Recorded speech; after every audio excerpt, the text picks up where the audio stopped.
Chapter 103. Zhou Jie appeared in a corner of the maze, where Kakashi was sleeping.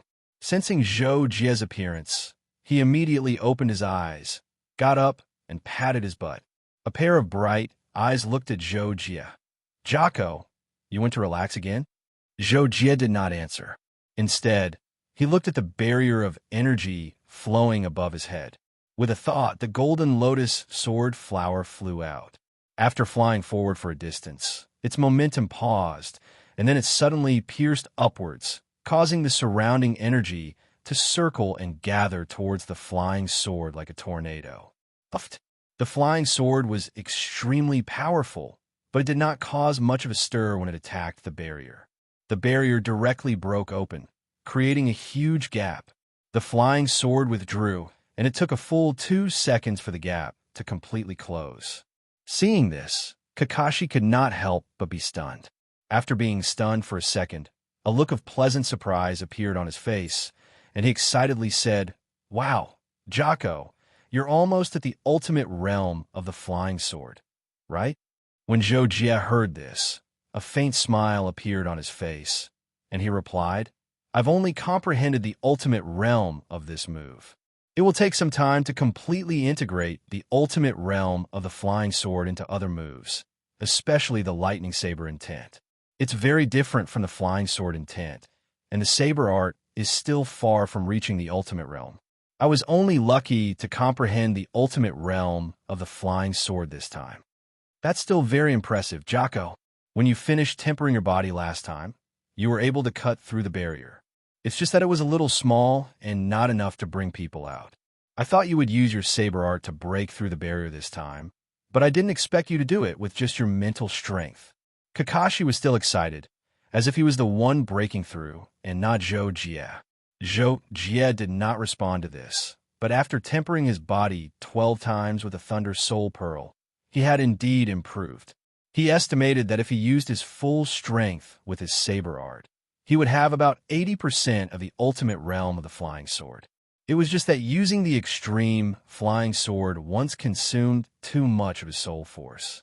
Zhou Jie felt that he could at most use it 4 or 5 times before he couldn't do it anymore. But if he used his saber arts, he could maintain a super strong attack for more than a minute.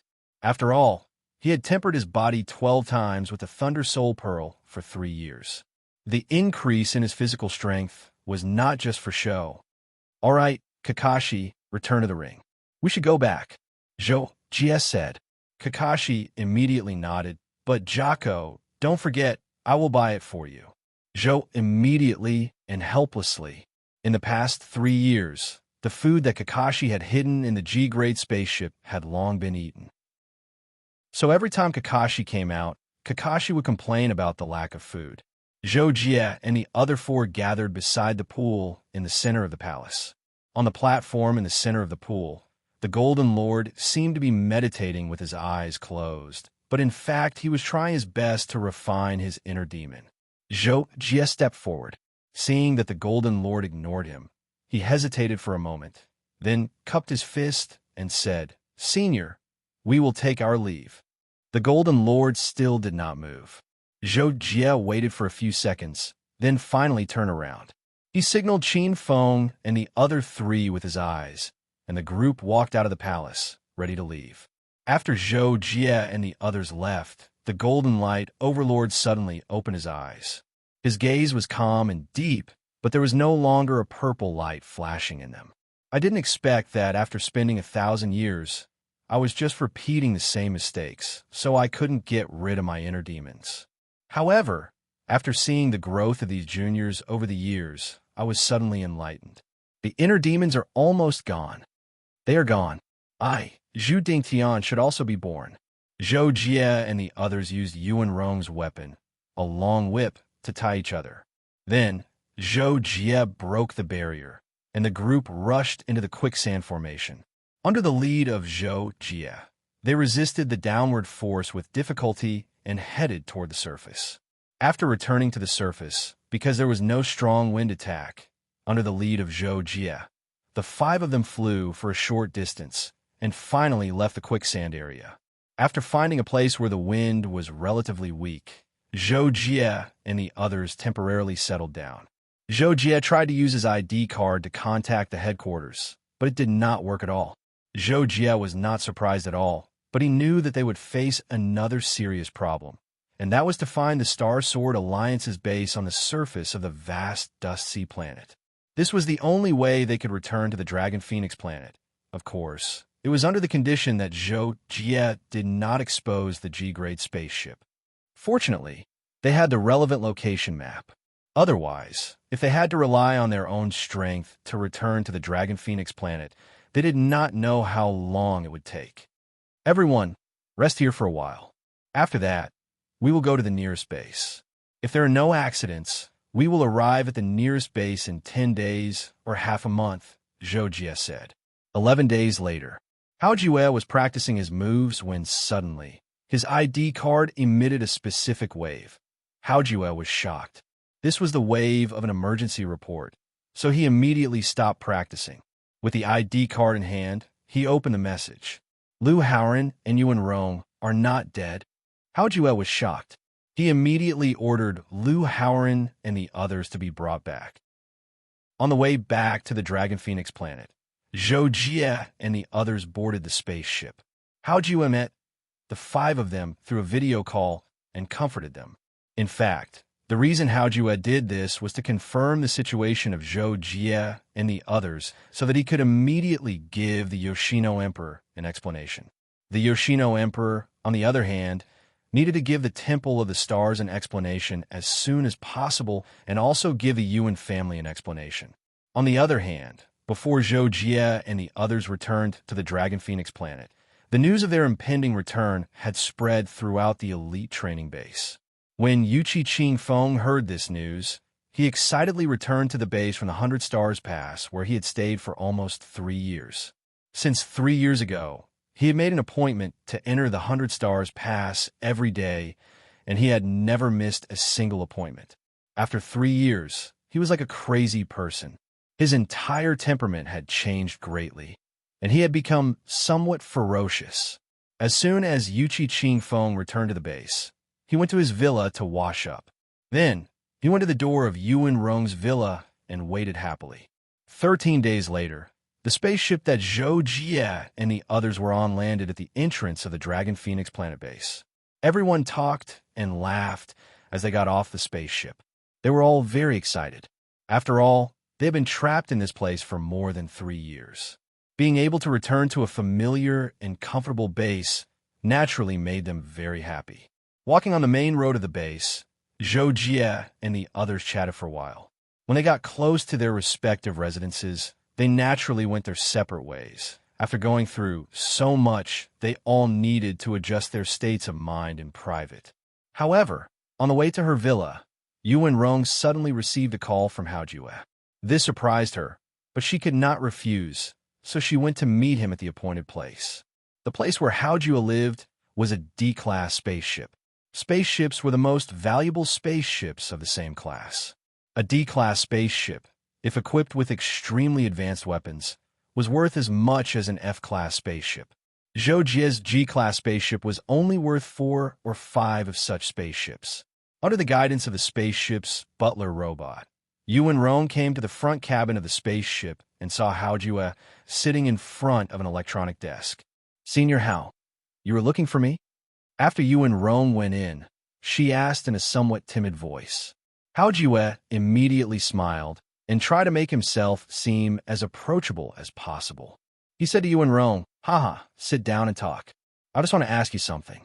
Yuan Rong was shocked when she heard this, but she was already mentally prepared for this, so she said bluntly, "No, senior. But if you want to ask what happened to us on Dust Sea Planet that caused us to lose contact for more than 3 years, then I'm sorry, I can't tell you." "Oh, why?" Hao Jue could not help but be surprised. He didn't want to ask this question, but he did not expect Yuan Rong to refuse to tell him the answer.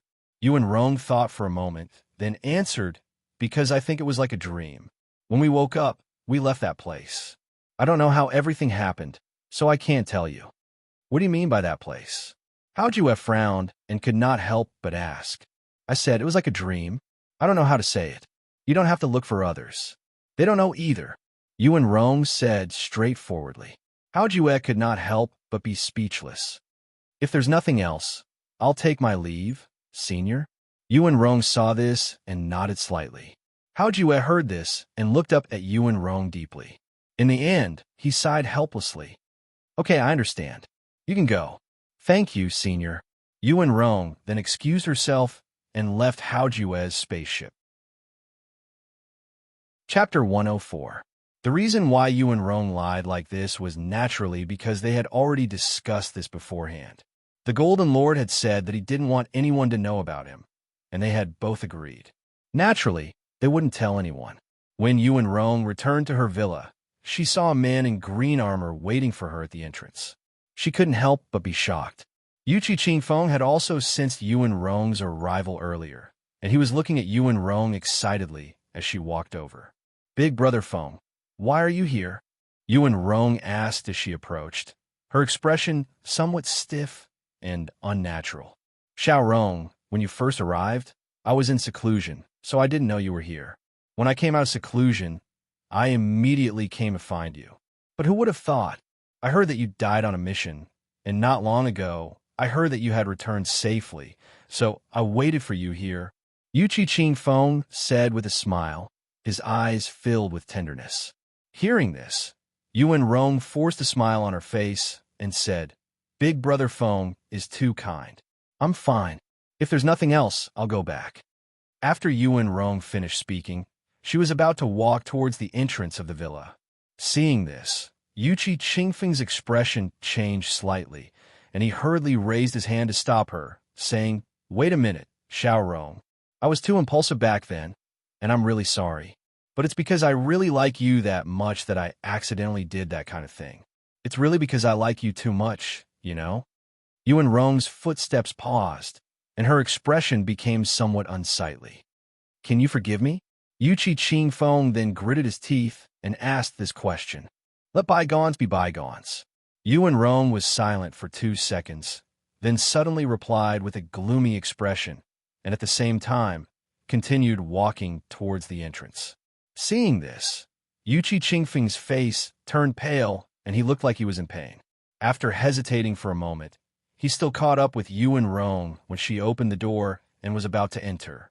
He said, Xiao Rong, I know it's impossible between us, but I still can't let you go. Knowing that you're here, I'm even in the mood to continue cultivating. Can't you forgive me? That will make me feel better. Yuan Rong stopped in her tracks. She looked a little sad, but after a short silence, she said softly, Okay, I forgive you, as long as you're happy. After saying this, Yuan Rong stepped through the door and walked away quickly. Yuchi Qingfeng stood there absent-mindedly as he watched Yuan Rong's slender figure gradually disappear into the distance. His eyes became melancholic and deep. Yuchi Hongze, it's a pity that I'm not as good as you. No matter how hard I work, I can't surpass you. Yuchi Qingfeng suddenly said, then turned around and disappeared on the spot. In Zhou Jie's villa, after taking a comfortable bath, Zhou Jie's mood improved a lot. Thinking back to the 3 years he spent trapped in the underground palace, he felt like he was in a dream. Only the increase in his strength made him understand that everything was real. During the 3 years, although Zhou Jie spent most of his time cultivating in the Six Paths realm, he also came out of seclusion 11 times to relax and chat with Qingfeng and the others. This caused the relationship between the 5 of them to improve exponentially. Among the 5 of them, Yuan Rong was the only female, and she was also a genius beauty. Naturally, even Zhou Jie couldn't help but have a good impression of her. Therefore, when Zhou Jie sat at the table and thought about the past 3 years, his mind was filled with images of Yuan Rong. After thinking for a while, Zhou Jie suddenly sighed. His eyes became sharp again, and he murmured, She's the proud daughter of the Yuan family. I'm not good enough for her now. Cultivate, Zhou Jie said, got up and walked to the quiet room in the basement. He planned to go to the Six Paths realm to consolidate his understanding of the Flying Sword realm, one line sky-tide. The next morning, Qingfeng got up from a messy sheets, got down from the bed, picked up the toilet paper on the ground, and threw it into the trash bin. At the same time, he shook his head and sighed. It's over, I'm in love. A few minutes later, Qin Feng finished washing up, put on a suit, and messed up his hair in front of the mirror. As he combed his hair, he said, Jocko and the others haven't said anything yet, so I have to make the first move. Yuan Marin still has a good impression of me. If I succeed, I, Qin Feng, will successfully marry a beautiful, rich, and beautiful woman and reach the pinnacle of life. After combing his hair into a hairstyle that he felt was very handsome, Qin Feng left his villa in high spirits and walked in the direction of the Yuan Young villa. Women like shopping, so I'll take her to the Star Sword Alliance's trading star. I'll buy her clothes and eat good food. Well, that's what I'll do. Qin Feng walked on the road, talking to himself, looking quite heroic. However, when he was about 100 meters away from Yuan Rong's villa, he was scared again. Phew, I'm so nervous. Qin Feng slowed down his pace and stamped his feet on the spot to ease his nervous mood. Then, he looked at his own clothes and touched his own hairstyle.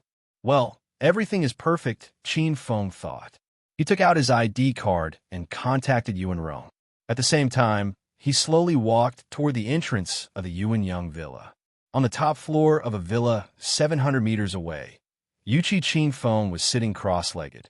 With his strength as a Samsung Star Master, his senses could easily cover a range of 1,000 meters within 5 times the standard gravity. Therefore, when Qin Feng was about 150 meters away from Yuan Rong's villa, Yuchi Qin Feng opened his eyes and noticed him. When Qin Feng was about 30 meters away from the entrance of the Yuan Young villa, Yuchi Qin Feng frowned. After a while, he saw Yuan Rong walk out of the villa and greet Qin Feng. The two of them started talking. Qin Feng was dancing with joy. Both Yuan Rong and Qin Feng were very happy. When Yuchi Qin Feng saw this scene, his brows were simply twisted into a fried dough twist. I think this dress is very suitable for you. Really? Are you interested in going on a date? I'm planning to go to the trading star to buy some things. I got 10,000 points from this mission, and I feel sorry for myself if I don't spend some of them. Qin Feng and Yuan Rong chatted and made a timely invitation. However, Yuan Rong's smile froze a little when she heard this. After hesitating for a moment, she refused. Well, I don't lack anything, so forget it. I'm planning to go into seclusion for a year and try to break through to 2-star Lord as soon as possible. Qin Feng's heart sank when he heard this. He knew that Yuan Rong didn't want to go to the trading star with him from the bottom of her heart. This proved that Yuan Rong didn't like him, even if Qin Feng had the most fun talking to her before.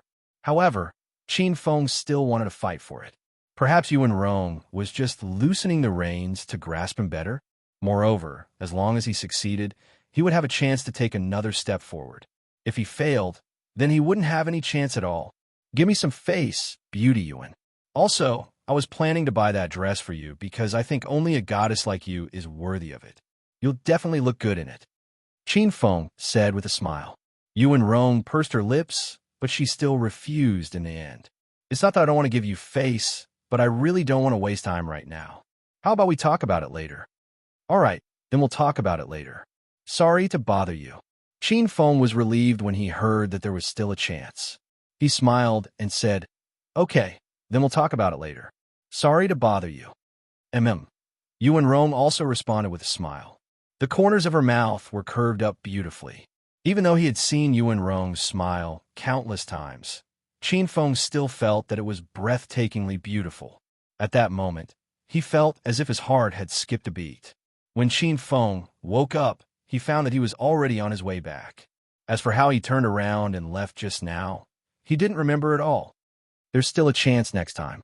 This time, I just came at the wrong time. Qin Feng said to himself. He felt that his whole body was filled with strength again. However, suddenly, Qin Feng sensed that a person was rapidly approaching from behind. He quickly turned around to be on guard. Whoosh.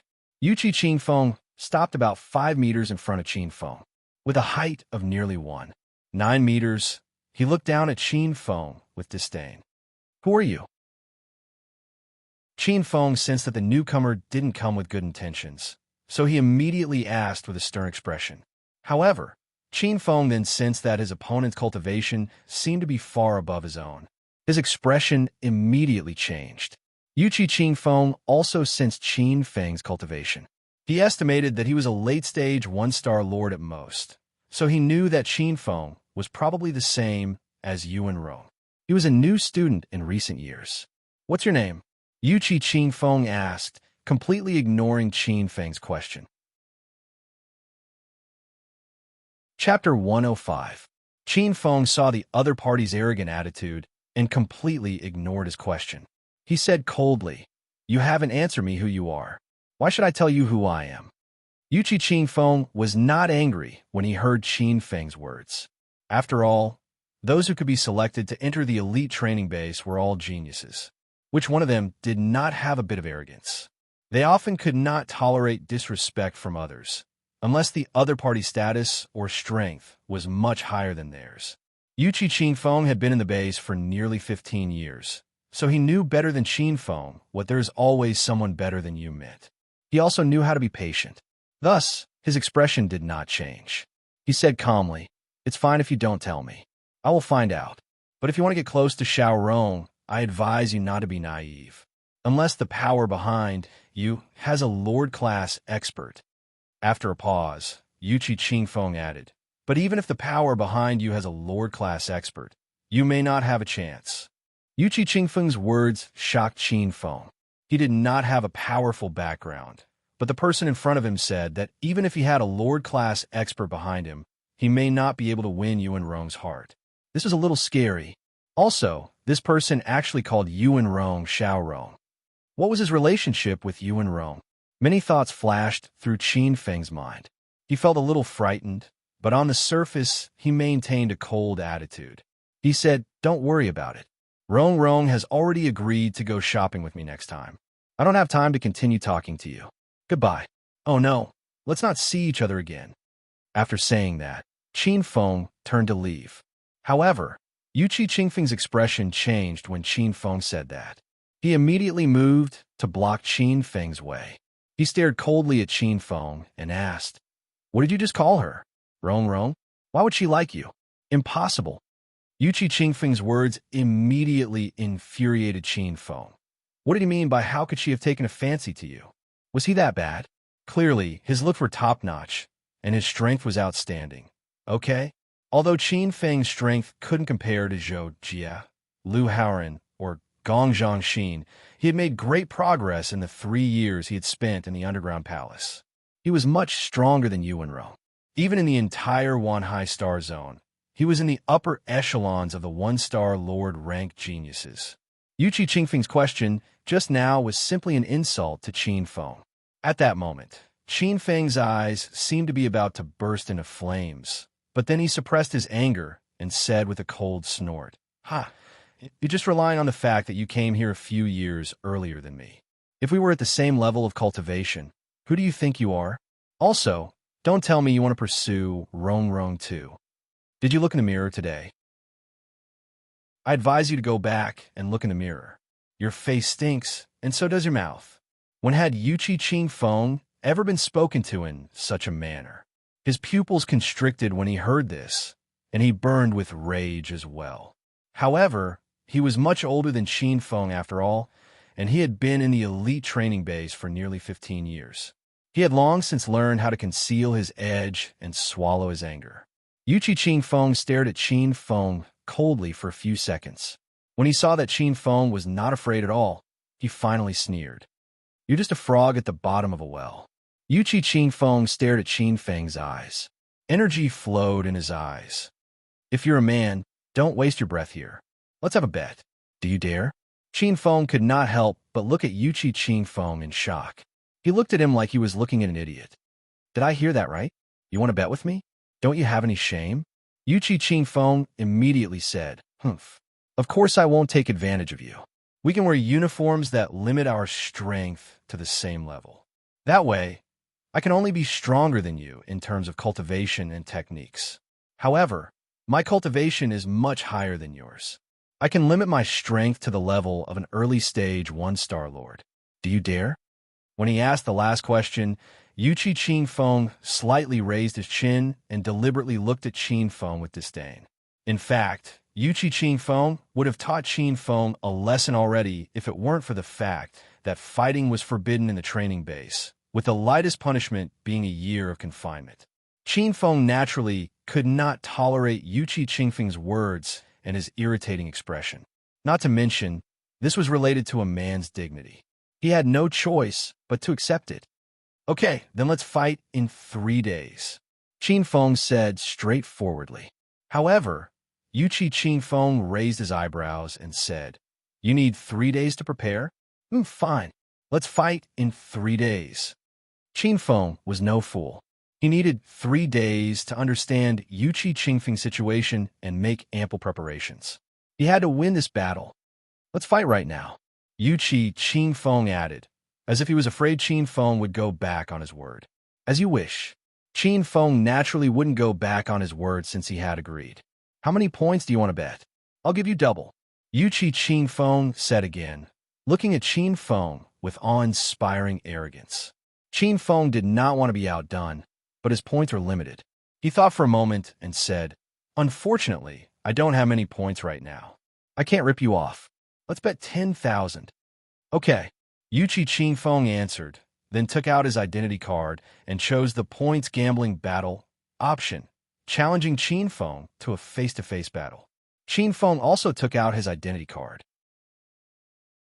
Seeing that there was a battle invitation on it, he clicked on it to take a look. Year 15 Yuchi Qing Feng challenges you to a gambling battle. The battle time is XXX. The battle method is a match of strength. Both parties will wear uniforms limited by strength. The battle location is the central square of the base. The bet is 20,000 points. After the battle is successful, the battle information will be submitted for review within half a day.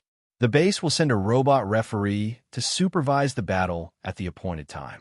After glancing at the battle information and confirming that there was no problem with the time, Qin Feng naturally chose to accept on the spot. The battle information of the two was automatically submitted and entered the review process. "Okay." After Qin Feng confirmed it, he said this and then no longer paid any attention to Yuchi Qing Feng. He turned around and left. Yuchi Qing Feng stared at Qin Feng's back as he left, a cold light surging in his eyes. At the same time, Zhou Jie was in the gravity room on the second floor of his villa, doing simple warm-up exercises with 150 times gravity, handstand push-ups, Russian push-ups, burpees. Zhou Jie completed this training purely with his physical strength. However, when Zhou Jie finished his warm-up training and came out of the gravity room, even his breathing did not change much. His face was not red at all, and he was not out of breath. It was just that his body was indeed a little warmer, which made him feel very comfortable and happy. After going down to the first floor to drink a glass of milk, Zhou Jie stood at the door and struggled with his thoughts. He had an impulse to go out, but in fact he did not know why he wanted to go out. This made him feel a little helpless. After thinking carefully, he realized that he seemed to want to find Yu in Rome. But why did he want to find her? Zhou Jie could not figure out for a while. After standing at the door for more than a minute, Zhou Jie returned to the house and poured himself a glass of milk to drink. Some things can't be forced. She seems to like Qin Feng more. Haoran also has a better chance than me. Zhou Jie sat down at the table and drank to himself. Immediately, Zhou Jie shook his head, drank the milk in the glass, and took out his identity card to take a look. It did not matter if he did not look at it, but as soon as he looked, Zhou Jie was attracted by the red dot notification on the gambling points fight. Zhou Jie had not clicked on this gambling points fight, except 3 years ago. Who would have thought that it would have a notification today? With doubts and curiosity, Zhou Jie clicked on it to take a look. There's actually a gambling fight message. After Zhou Jie clicked on it, he found that it was a gambling fight message. He was immediately surprised and then clicked on it to read the details. The two sides of the gambling fight were Qin Feng and Yuchi Qing Feng, and their respective years were displayed in front of the message. What Qin Feng? Zhou Jie was immediately shocked. He didn't understand why he would make a bet with Yuchi Qing Feng, a 15th-year senior student, even though it was a battle of equal strength. Why would the two of them make a bet for no reason at all? This kid, what's going on? Zhou Jie frowned and thought, but naturally could not figure out the reason. So he used his identity card to contact Qin Feng to ask about it. Chapter 106. Zhou Jie called Qin Feng, and Qin Feng quickly picked up. Qin Feng, what's up with you? Did you challenge that Yuqi Qin Feng to a duel? Zhou Jie asked right away. Qin Feng was silent for a second, then sighed and said, Brother Jie, I'm also very confused about this matter because I was going to go to the trading star to buy something, and I took a fancy to a very beautiful dress. I think it's very suitable for Beauty Yuan. So this morning I went to look for Beauty Yuan and asked her if she wanted to go shopping with me at the trading star. And at the same time, I wanted to recommend that dress to her, but it just so happened that she had something to do. So we made an appointment next time. After that, I went back to the villa, and before I walked far, I was stopped by a senior student named Yuqi Qin Feng, and then Qin Feng gave a rough explanation of what had happened. Zhou Jie immediately understood what was going on after hearing that. He frowned and said to the identity card, So Yuqi Qin Feng might be Yuan Rong's admirer. He doesn't want you to get close to Yuan Rong, but he's being a little overbearing. Qin Feng's voice came from the other end when he heard Zhou Jie's words. Yeah, that guy is crazy, but I'm not afraid of him even if he wants to challenge me. Who does he think he is, looking down on me like a snob? I'll beat the crap out of him in 3 days. Zhou Jie couldn't help but shake his head when he heard that. He said to Qin Feng, Yuqi Qin Feng must be confident in his strength if he dares to challenge you like that. Even though he's only an early 1-star lord, he's still a Samsung Star Lord. He's very difficult to deal with. You have to be careful, train well, and prepare well for the next few days. Yeah, I know. Don't worry about me, Jocko. I won't lose. Qin Feng said confidently. He had improved a lot during the 3 years he was trapped underground, so it was inevitable that his confidence would swell. But then again, Zhou Jie knew Qin Feng's improvement, so he didn't think that Qin Feng had no chance. Yuqi Qin Feng had suppressed his cultivation to a level lower than Qin Feng's, so even if Zhou Jie thought about it, Qin Feng still had a good chance of winning. So, Zhou Jie said, Yeah, I believe you, but be careful. Make sure you're well prepared. I'll have Howren look into Yuqi Qin Feng's background. The reason why Zhou Jie said this was naturally because Lu Howren's background was the biggest. It was the easiest to investigate people. During the 3 years he was trapped underground, he had won the trust of the other 4 people with his absolute strength. He even had some support, and had faintly become the boss of the group. So much so that the others were unconsciously willing to listen to his words, and Zhou Jie was used to it. Yeah, thank you, Jocko. Qin Feng thanked him. After the two ended the call, Zhou Jie immediately contacted Lu Howren and Miyazaki Naganabu and told them about Qin Feng. After receiving Zhou Jie's instructions, Lu Howren immediately sent someone to investigate Yuqi Qin Feng's background. In less than an hour, Lu Howren contacted Zhou Jie. Jie, I've already investigated Yuqi Qin Feng's background. He's a direct genius of the Yuqi family and the second genius of the family. The first is a person called Yuqi Hengze. However, I couldn't find out the relationship between Yuqi Qin Feng and Yuan Rong. I did find out that Yuan Rong and Yuqi Hengze were engaged by the family 4 years ago. Their relationship is a little subtle. Yuqi Qin Feng probably likes Yuan Rong, but he's 11 years older than her. On the other hand, Yuqi Hengze is only 4 years older than her. Moreover, because he's the first genius of the Yuqi family, Yuqi Qin Feng probably likes Yuan Rong but can't pursue her. Such a person, how do I put it? After hearing Lu Howren's explanation, Zhou Jie understood many key points. He immediately said, Okay, I got it. Tell this to Qin Feng as well. Yes, I know. I've also collected some information about Yuqi Qin Feng's battles. I'll send it to old Qin later. However, there's one more thing to note. This Yuqi family also has a Star Lord behind them. The famous Yuqi technology in the Wanhai Star Zone is their family business. Therefore, Yuqi Qin Feng's background is quite powerful. Old Qin probably wants to pursue Yuan Rong, but with Yuqi Qin Feng or the Yuqi family behind him, it'll be difficult for him to do so. Lu Howren added. Zhou Jie was silent for a few seconds after hearing this. In the end, he said, "Tell this to Qin Feng as well. However, this is just for him to understand. If he really wants to pursue Yuan Rong, tell him that he doesn't need to be afraid of the Yuqi family. We'll support him with all our strength." Lu Haoran nodded solemnly after hearing Zhou Jie's words. He said seriously, "Okay, I'll tell him." At the same time, Yuan Rong also learned that Qin Feng and Yuqi Qin Feng were going to have a duel in 3 days. She was surprised and immediately contacted Qin Feng to ask him what was going on. Qin Feng then told Yuan Rong the same thing that Zhou Jie had told him. He also clearly expressed that he had accepted the duel because of Yuan Rong, which was also his intention. However, Yuan Rong didn't seem to care about this. Instead, she was a little angry with Yuqi Qingfeng's actions. After a few simple words, she ended the call with Qin Feng and contacted Yuqi Qingfeng. "Yuqi Qingfeng, what are you doing? You want to have a duel with Qin Feng? He's my friend. It has nothing to do with you." Yuan Rong questioned as soon as the voice chat was connected. Yuqi Qingfeng seemed to be very calm on the other end. He replied calmly, "He wants to get close to you. I only advised him a little, but he didn't listen. I had to let him know that he's not worthy of dating you. A toad wants to eat swan meat. Don't tell me you really like him, Xiao Rong." Yuan Rong was silent for a second. Then, she said with obvious anger, "I said he's my friend. You might be thinking too much. I don't need you to care about my business. I don't need to care about it, but I'm doing this for your own good. I want to save you some trouble. I think if cousin Hengze knows, he won't ignore it, right?" Yuqi Qingfeng's tone was still calm and even a little gentle. He had always been like this when facing Yuan Rong. Yuan Rong was silent for a few seconds again. Then, she said, "I don't want you to do this again. You'll only make me hate you more." After that, Yuan Rong ended the call.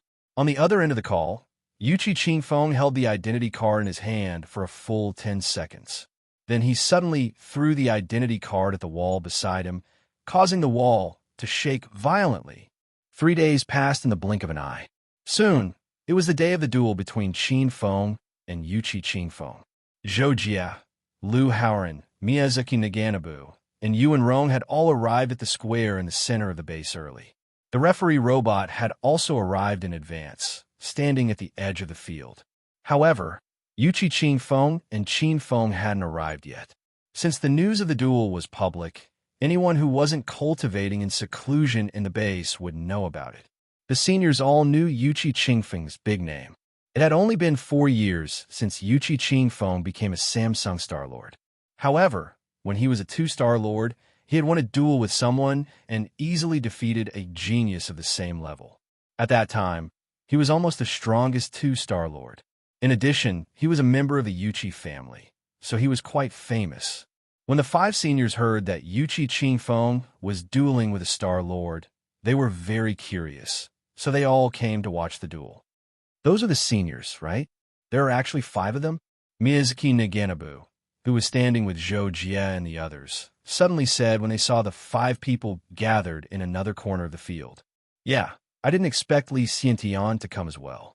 He's one of the people who has a chance of reaching the top of the gold rank." Lu Haoran looked at the 5 people and added, "Li Xiantian? Oh, I remember him. He's already in his 25th year, but he's still a Samsung Star Lord. If he breaks through, he'll be able to reach the top of the gold rank. Tu Xiao is also one of them." Yuan Rong also had some understanding of this and immediately said.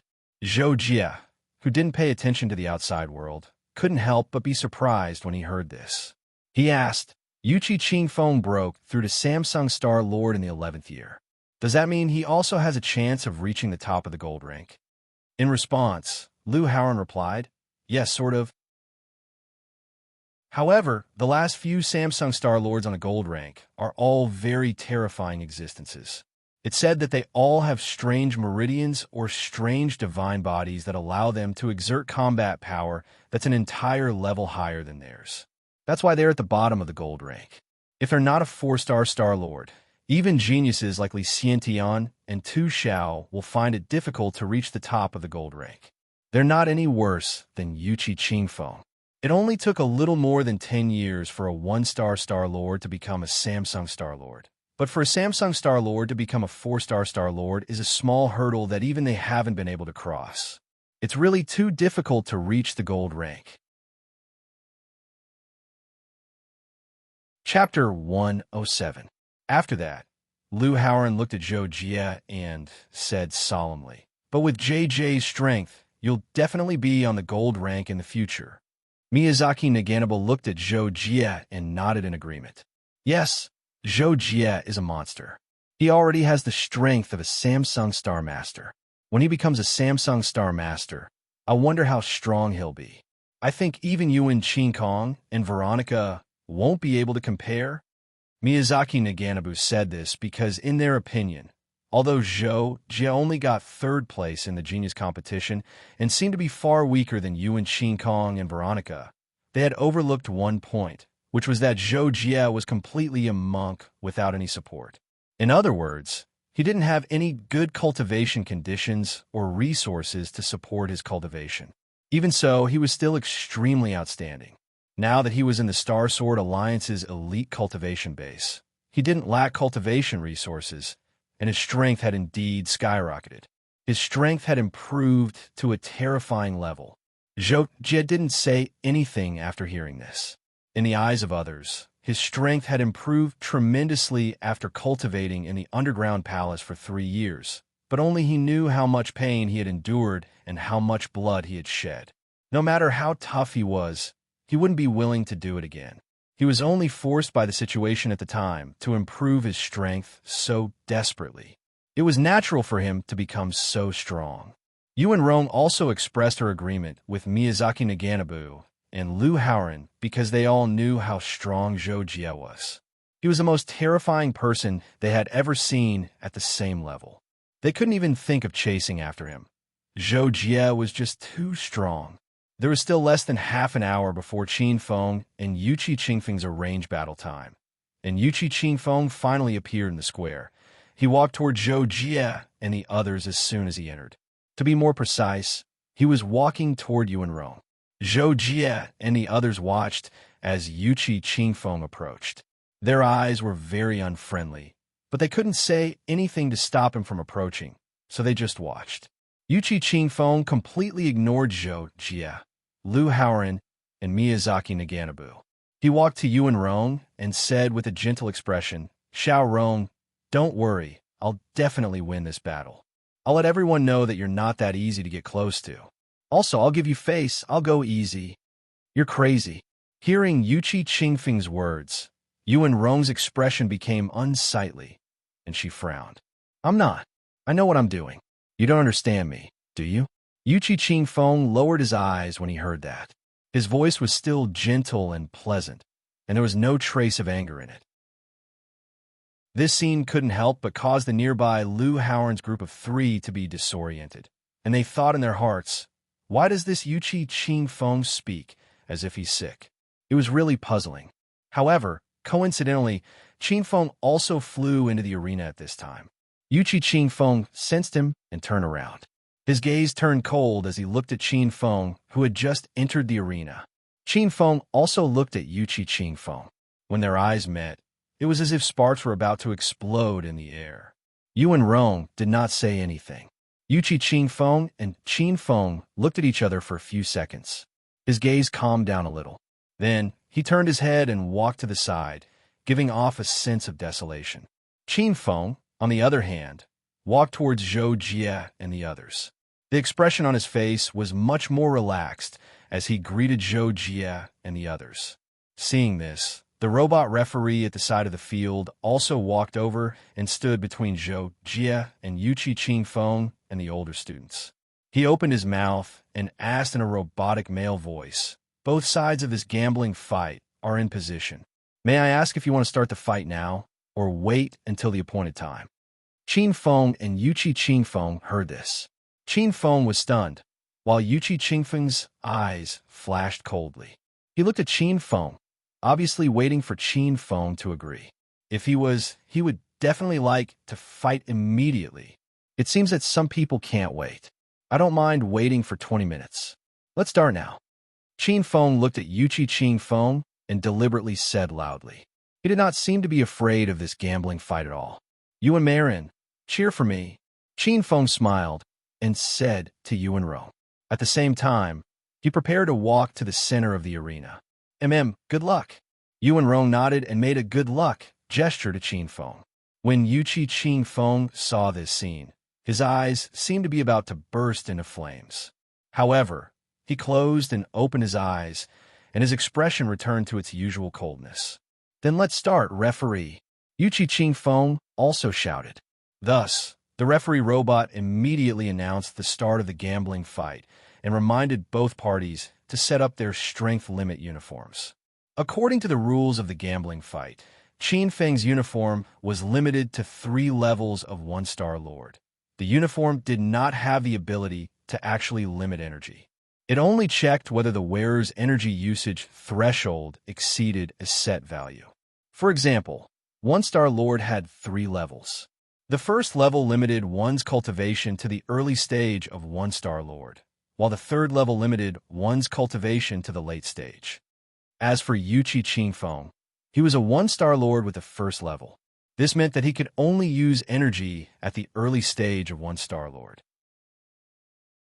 If his energy usage exceeded the set threshold by a little, the first time would be a warning, and the second time, it would be considered a loss. If his energy usage exceeded the set threshold by more than 5%, it would be considered a loss. Qin Feng and Yuan Marin finished their preparations. They both wore their black strength limit uniforms and walked to the center of the arena. The others consciously retreated to a certain distance and waited for the two to start fighting. "Are we going to use weapons?" Qin Feng asked Qin Feng just before the battle began. "No, let's do it." Qin Feng thought for a moment and replied. Radiance of energy rose from his body. Qin Feng no longer spoke, but his eyes became unprecedentedly sharp. In the next moment, he suddenly disappeared from where he stood, and like a fierce tiger pouncing on its prey, he charged towards Qin Feng, who was 10 meters away. The battle was about to begin. Bang! Bang! Bang! The two of them started punching and kicking as soon as they made contact. Gusts of wind swept around them. Their high-speed movements made their figures blurry. However, everyone present was a Star Lord. They could still see the general situation of the battle. As for the referee robot, it was needless to say, it could certainly capture all the battle information. Less than 15 seconds after the battle began, Zhou Jie suddenly frowned and said to the 3 of them telepathically, "This Qin Feng's attacks are unusual. He must have reached a very high level and is not far from the undefeatable state. Qin Feng can't beat him." When Zhou Jie said that, Lu Haoren and the other 2 had already noticed that Qin Feng was constantly retreating. He seemed to be in a difficult position. His attacks were clearly more powerful than Qin Feng's, and he seemed to be suppressing his opponent at the beginning. However, before he knew it, he was at a disadvantage. "Hurry up and change your move, kid," Lu Haoren couldn't help but say anxiously. On the other hand, Qin Feng seemed to have heard Lu Haoren's voice transmission that was only directed at Zhou Jie's group of 3. He abruptly took a few steps back and executed a martial skill, causing his palm to erupt with a resplendent glow of energy that blasted towards Qin Feng's chest. Qin Feng wasn't surprised at all. He quickly changed his attack method and countered Qin Feng's attack with his own. Don't! As if a torpedo had exploded in the water, the surface of the field seemed to have been shaken. Visible air waves spread out and swept across 100 meters like a hurricane. Under such circumstances, Zhou Jie and the others were only standing 70 to 80 meters away from the 2 of them.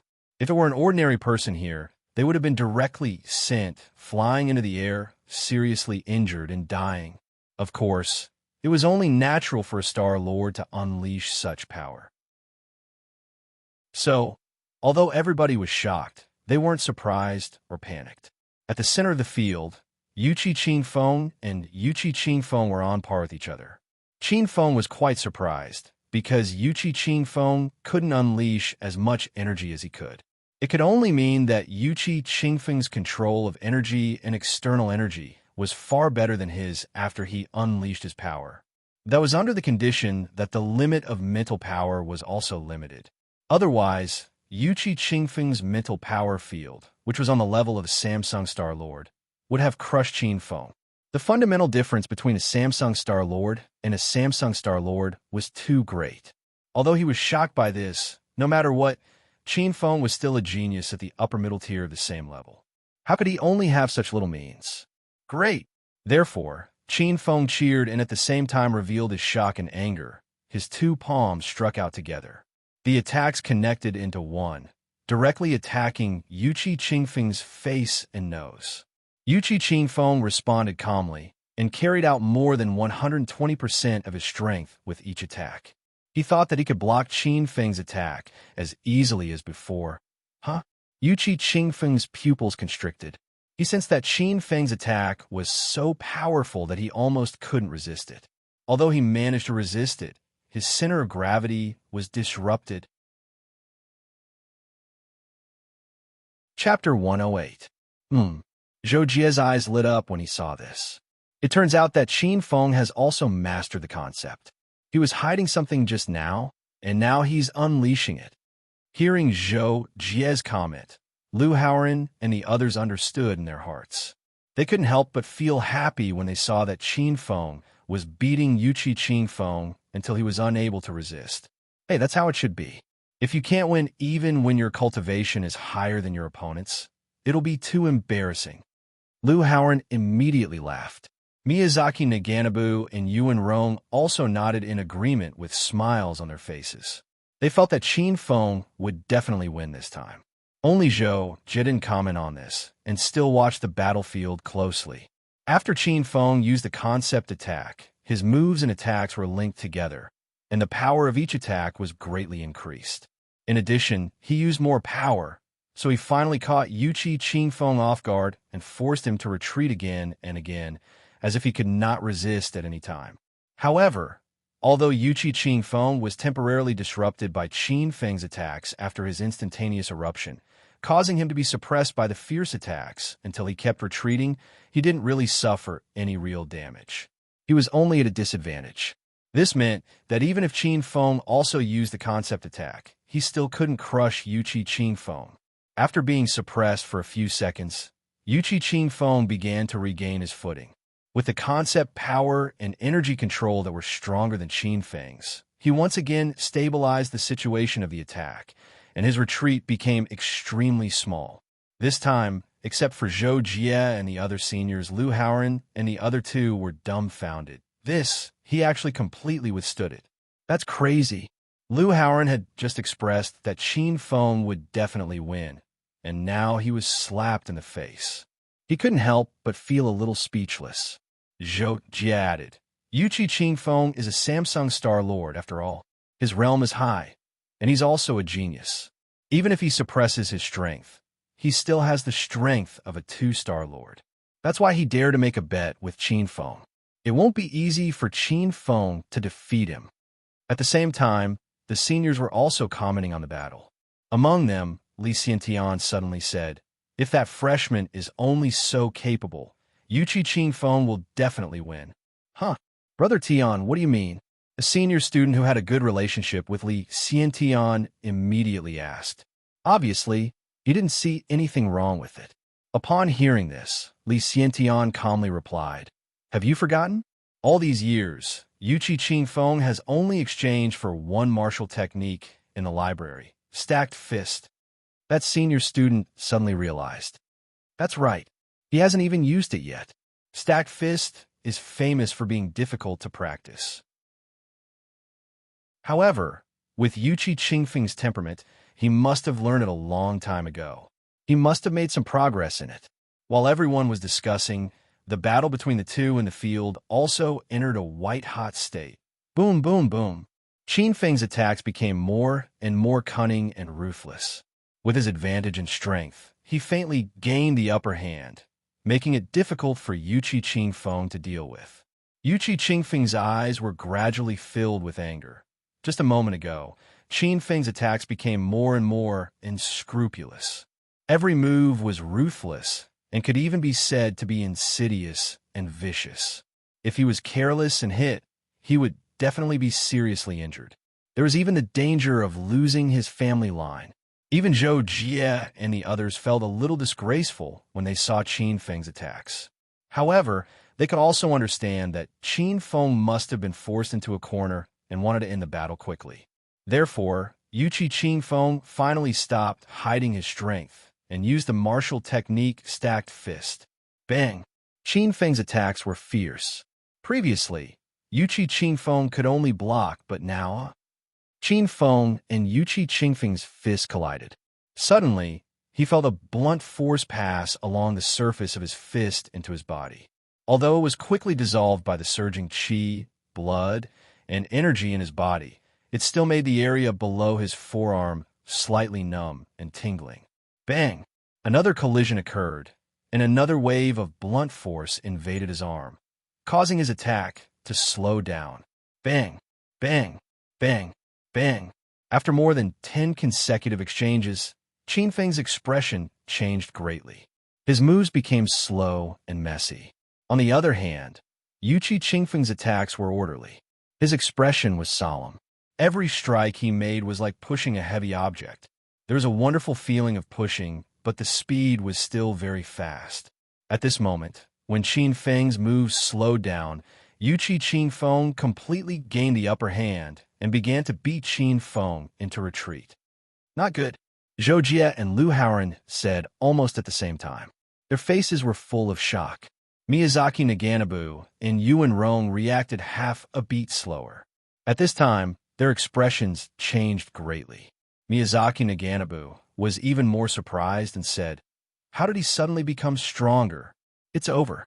On the other side, Li Xiantian looked at the sudden change in the situation. He understood why Qin Feng's moves suddenly became weak. He said indifferently and then turned to leave. The rest of the senior students stayed. Many of them wanted to see Qin Feng make a fool of himself after his defeat. In the field, Qin Feng tried his best to resist Yuqi Qin Feng's attacks. However, he could not resist at all. Therefore, he had to use his leg skills and kick directly at Yuqi Qin Feng's crotch. Yuqi Qin Feng's eyes turned cold. Suddenly, he exploded and punched Qin Feng's leg bones directly. Ah! Qin Feng could not help but scream. He felt that his leg bones were about to break. At the same time, he suffered a huge force and was about to fly backward. Yuqi Qin Feng swiftly rushed forward and pulled back Qin Feng's right leg that was kicked up. He closed in and punched Qin Feng's abdomen. Then he punched the side of Qin Feng's ribs like lightning. Then he threw a right uppercut, followed by a left swing. Thump, thump, thump. The series of attacks made Qin Feng completely lose the ability to resist. "Stop!" Zhou Jie shouted. If it were not for the robot referee, he would have already made his move. At this moment, the robot referee appeared between the two of them. While calling for a stop, he reached out and blocked Yuqi Qin Feng's attack. Only then did Yuqi Qin Feng stop and retreat. Qin Feng, Lu Haoren, Miyazaki Naganabu, and Yuan Rong shouted almost at the same time. Then, they rushed into the field one after another. Lu Haoren was the first to help Qin Feng up.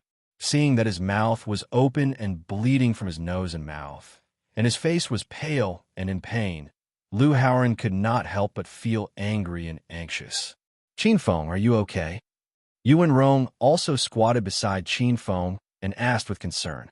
Hearing Yuan Rong's voice, Qin Feng's face turned ferocious.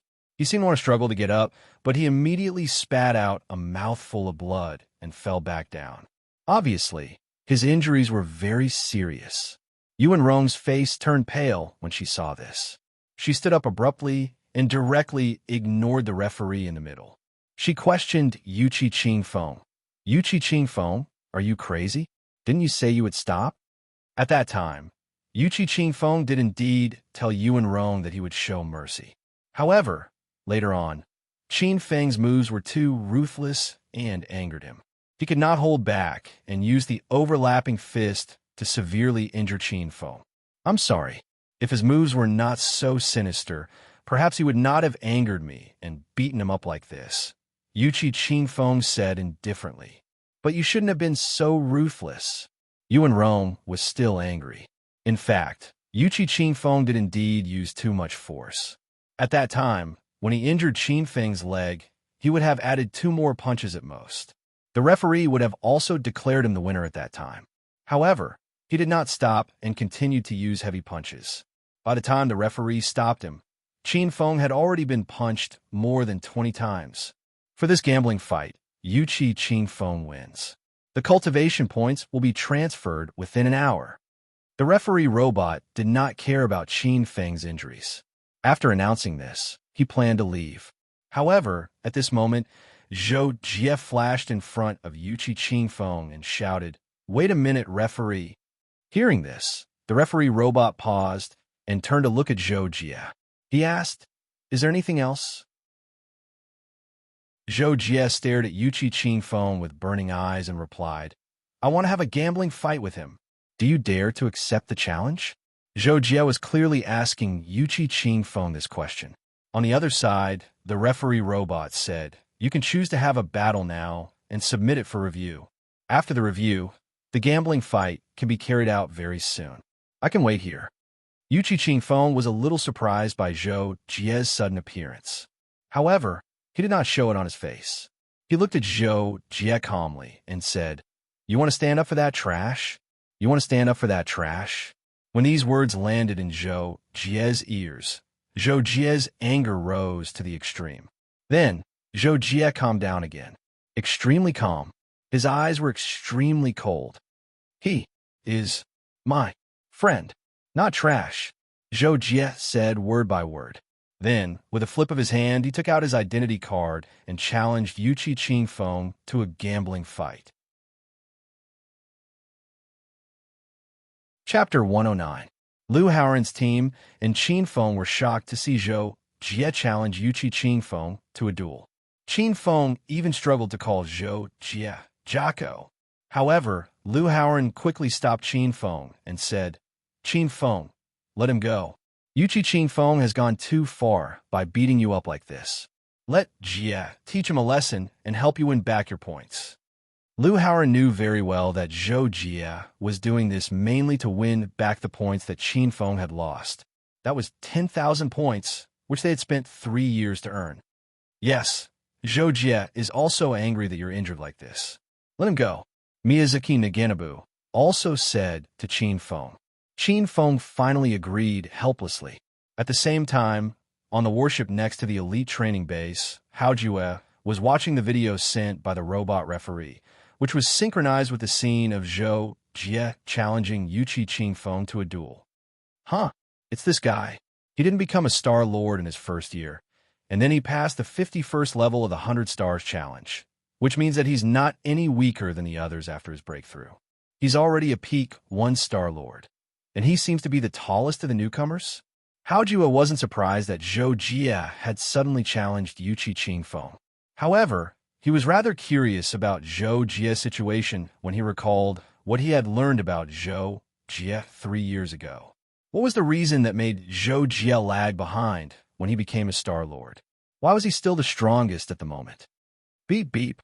Very soon, Hao Jue received the content of the duel between Zhou Jie and Yuchi Qingfeng on his identity badge.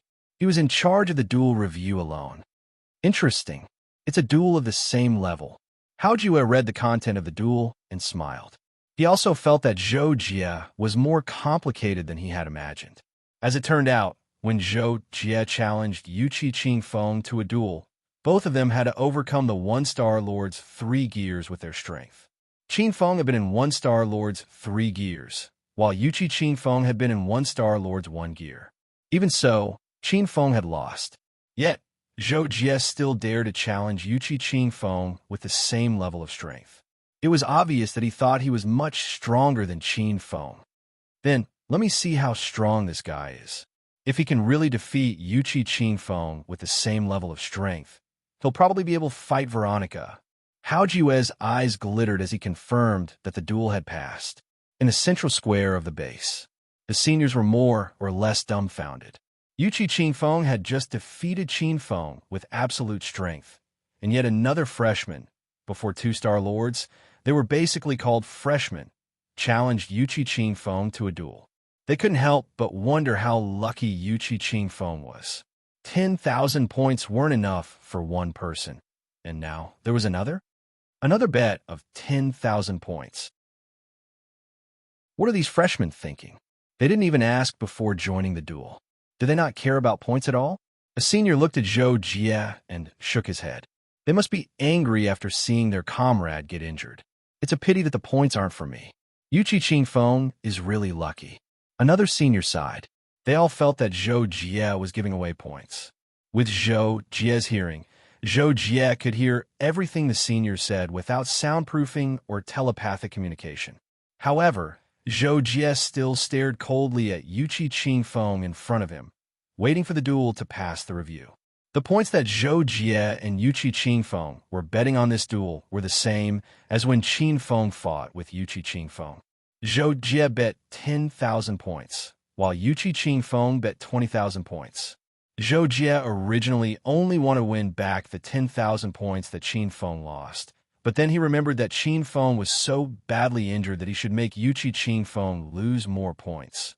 So he challenged him. Yuchi Ching Feng naturally agreed. After all, from his point of view, Zhou Jie was still giving away points. After a dozen or so seconds of confrontation between Zhou Jie and Yuchi Ching Feng, the referee robot suddenly moved slightly and said, "The duel between the two of you has passed the review. You may now start the duel. However, for the sake of fairness, since competitor Yuchi Ching Feng has just fought, he can choose to start the duel at the next hour." The referee robot looked at Yuchi Ching Feng and asked for his opinion. Yuchi Ching Feng immediately said coldly, "I don't need to rest. I was just dealing with a piece of trash just now. It didn't take much effort." Yuchi Ching Feng was Samsung Star Master, after all. Although the battle with Qin Feng just now seemed fierce, it really did not take much of his energy. He had completely recovered now. However, Yuchi Ching Feng's words once again made Zhou Jie furious. I'll say it again. He's not trash, but soon you'll be trash. Zhou Jie was also furious. That was why he said such words. But in the ears of Yuchi Ching Feng and a few older students, these words were completely like a joke. Shameless boasting. I'll end the duel in 10 moves. Yuchi Ching Feng said coldly, looking down on Zhou Jie. Zhou Jie's eyes were like torches. He stared at Yuchi Ching Feng without giving in. 10 moves? Fine, I'll satisfy you. As soon as Zhou Jie finished speaking, he attacked like lightning. His movements were clean and efficient. Yuchi Ching Feng heard Zhou Jie's last words before he attacked. He was confused. Before he could figure out, Zhou Jie had already attacked. He had no choice but to step forward and attack. He planned to defeat Zhou Jie in 10 moves. However, just as Yuchi Ching Feng and Zhou Jie's hand were about to touch, Zhou Jie suddenly changed his move. He was extraordinarily fast. He hit the back of Yuchi Ching Feng's wrist with the base of his palm. Then, he moved forward like lightning and grabbed Yuchi Ching Feng's arm with both hands. So fast, Zhou Jie's sudden burst of speed gave Yuchi Ching Feng a fright. This speed was simply unimaginable. Perhaps only a 2-star master would be able to achieve this if they went all out. But the problem was that both of them had their energy restricted. How could they possibly erupt with such speed? Oh no, Yuchi Ching Feng exclaimed when Zhou Jie grabbed his arm with both hands. He hurriedly unleashed the full strength of a 1-star master and used the stacked fist to attack Zhou Jie.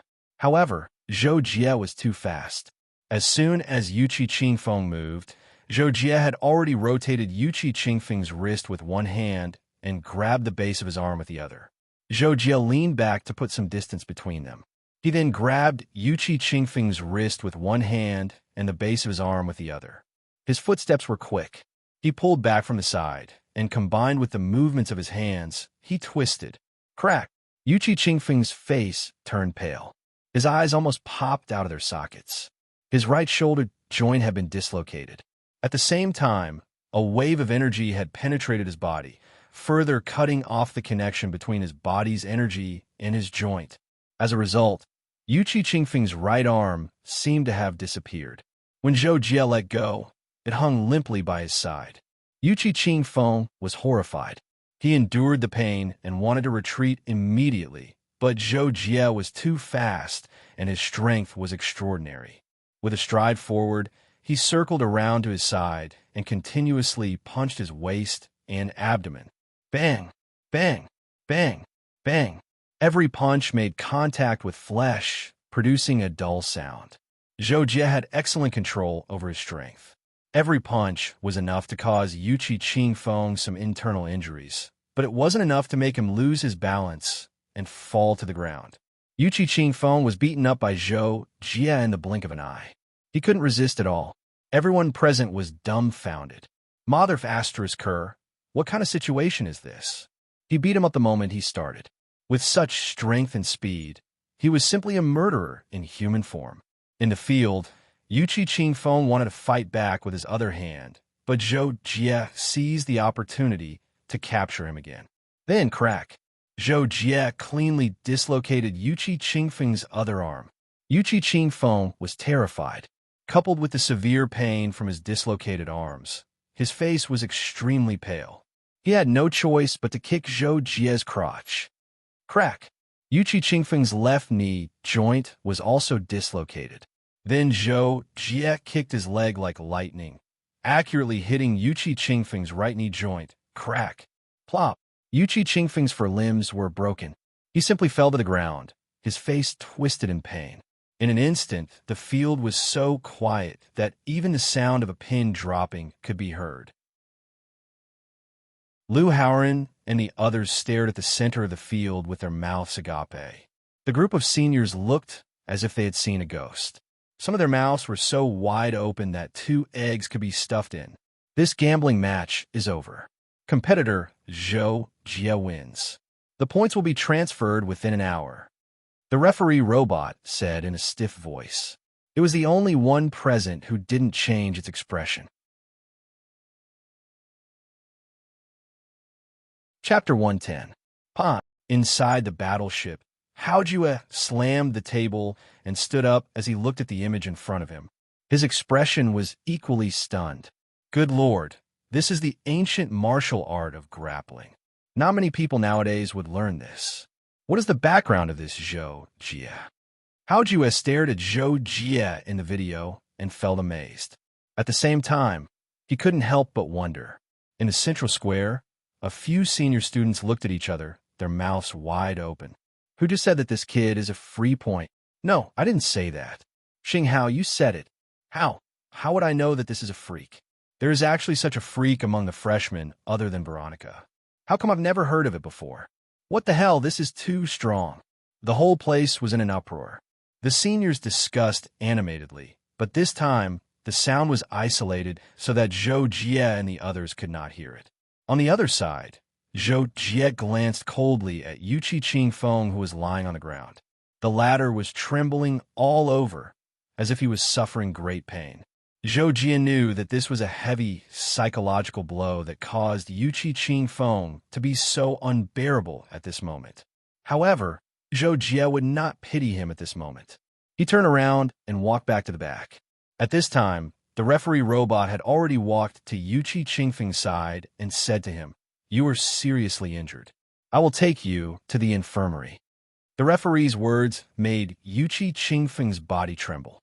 His somewhat empty eyes regained some spirit, and his gaze became fierce again.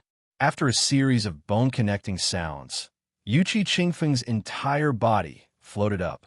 The indicator on the strength limit uniform suddenly lit up with a red light, indicating that the energy used had exceeded the set threshold. Zhou Jie, with his powerful strength, Yuqi Qingfeng used energy to connect his limbs, and his injuries were more than half healed. He ignored the referee and shouted angrily at Zhou Jie's back. Qingfeng and the others were happily praising Zhou Jie when they suddenly saw Yuqi Qingfeng floating behind Zhou Jie and shouting. They could not help but change their expressions and quickly reminded Zhou Jie. Hearing this, Zhou Jie turned around and looked coldly at Yuqi Qingfeng. He asked, "Do you have anything else to say?" Yuqi Qingfeng saw that Zhou Jie was so calm, as if defeating him just now was a trivial matter. In fact, judging from the whole process, it was indeed so. It was not worthy of him showing a trace of pride and joy. He could not help but be extremely angry. He immediately sent a voice transmission to Zhou Jie. You are very good. I have underestimated you. I admit that I am not your opponent at the same level of cultivation, but in terms of true strength, even if all of you work together, you would still be no match for me. If you want to help your companion pursue Xiao Rong, I will still stop you. I advise you to tell your companion to stop his wishful thinking. Hearing this, Zhou Jie's gaze calmed down a little. He took a deep look at Yuqi Qingfeng and finally spat out a sentence. You're not qualified. When Zhou Jie's words reached Yuqi Qingfeng's ears, the latter was directly frightened. What do you mean by me? I'm not qualified. After the shock, Yuqi Qingfeng laughed in anger. Zhou Jie, you'd better hope you don't run into me outside. I don't have time to argue with you here. Yuqi Qingfeng did not send a voice transmission. Everyone present heard this and could not help but feel shocked and confused. After Yuqi Qingfeng finished speaking, he turned around to leave. However, who knew that Zhou Jie would be even more straightforward? As soon as Yuqi Qingfeng finished speaking, he directly turned around. Obviously, he completely ignored Yuqi Qingfeng's last words. Qingfeng looked much better at the moment. When he saw Zhou Jie coming over, he asked first, Jocko, what did that bastard say to you? He even threatened you in the end? Yes, what did Yuqi Qingfeng say? Lu Haoran also asked. Obviously, everyone was eager to know. However, Zhou Jie shook his head and said, nothing, just some nonsense. But you have to be careful of him when you are outside in the future, especially you, Qingfeng. Qingfeng and the others all stared at him when they heard this. Qingfeng even said bluntly, why should I be the most careful? Shouldn't you be more careful, Jocko? However, these words came out of Qingfeng's mouth without thinking. After he said it, he froze. That seemed to be, he should be the most careful. Kid, with Jie's strength, even if you can't beat him, you can still escape. If you meet Yuqi Qingfeng, you'll be dead meat. Lu Haoran said to Qingfeng in a timely manner. However, Qingfeng already understood and could only helplessly say, oh, this Yuqi Qingfeng, he's too much. Yuan Rong, who had been suppressing her anger for a long time, could not help but explode at this moment. Zhou Jie glanced at her and shook his head again. He seemed to sigh. All right, you guys can go back.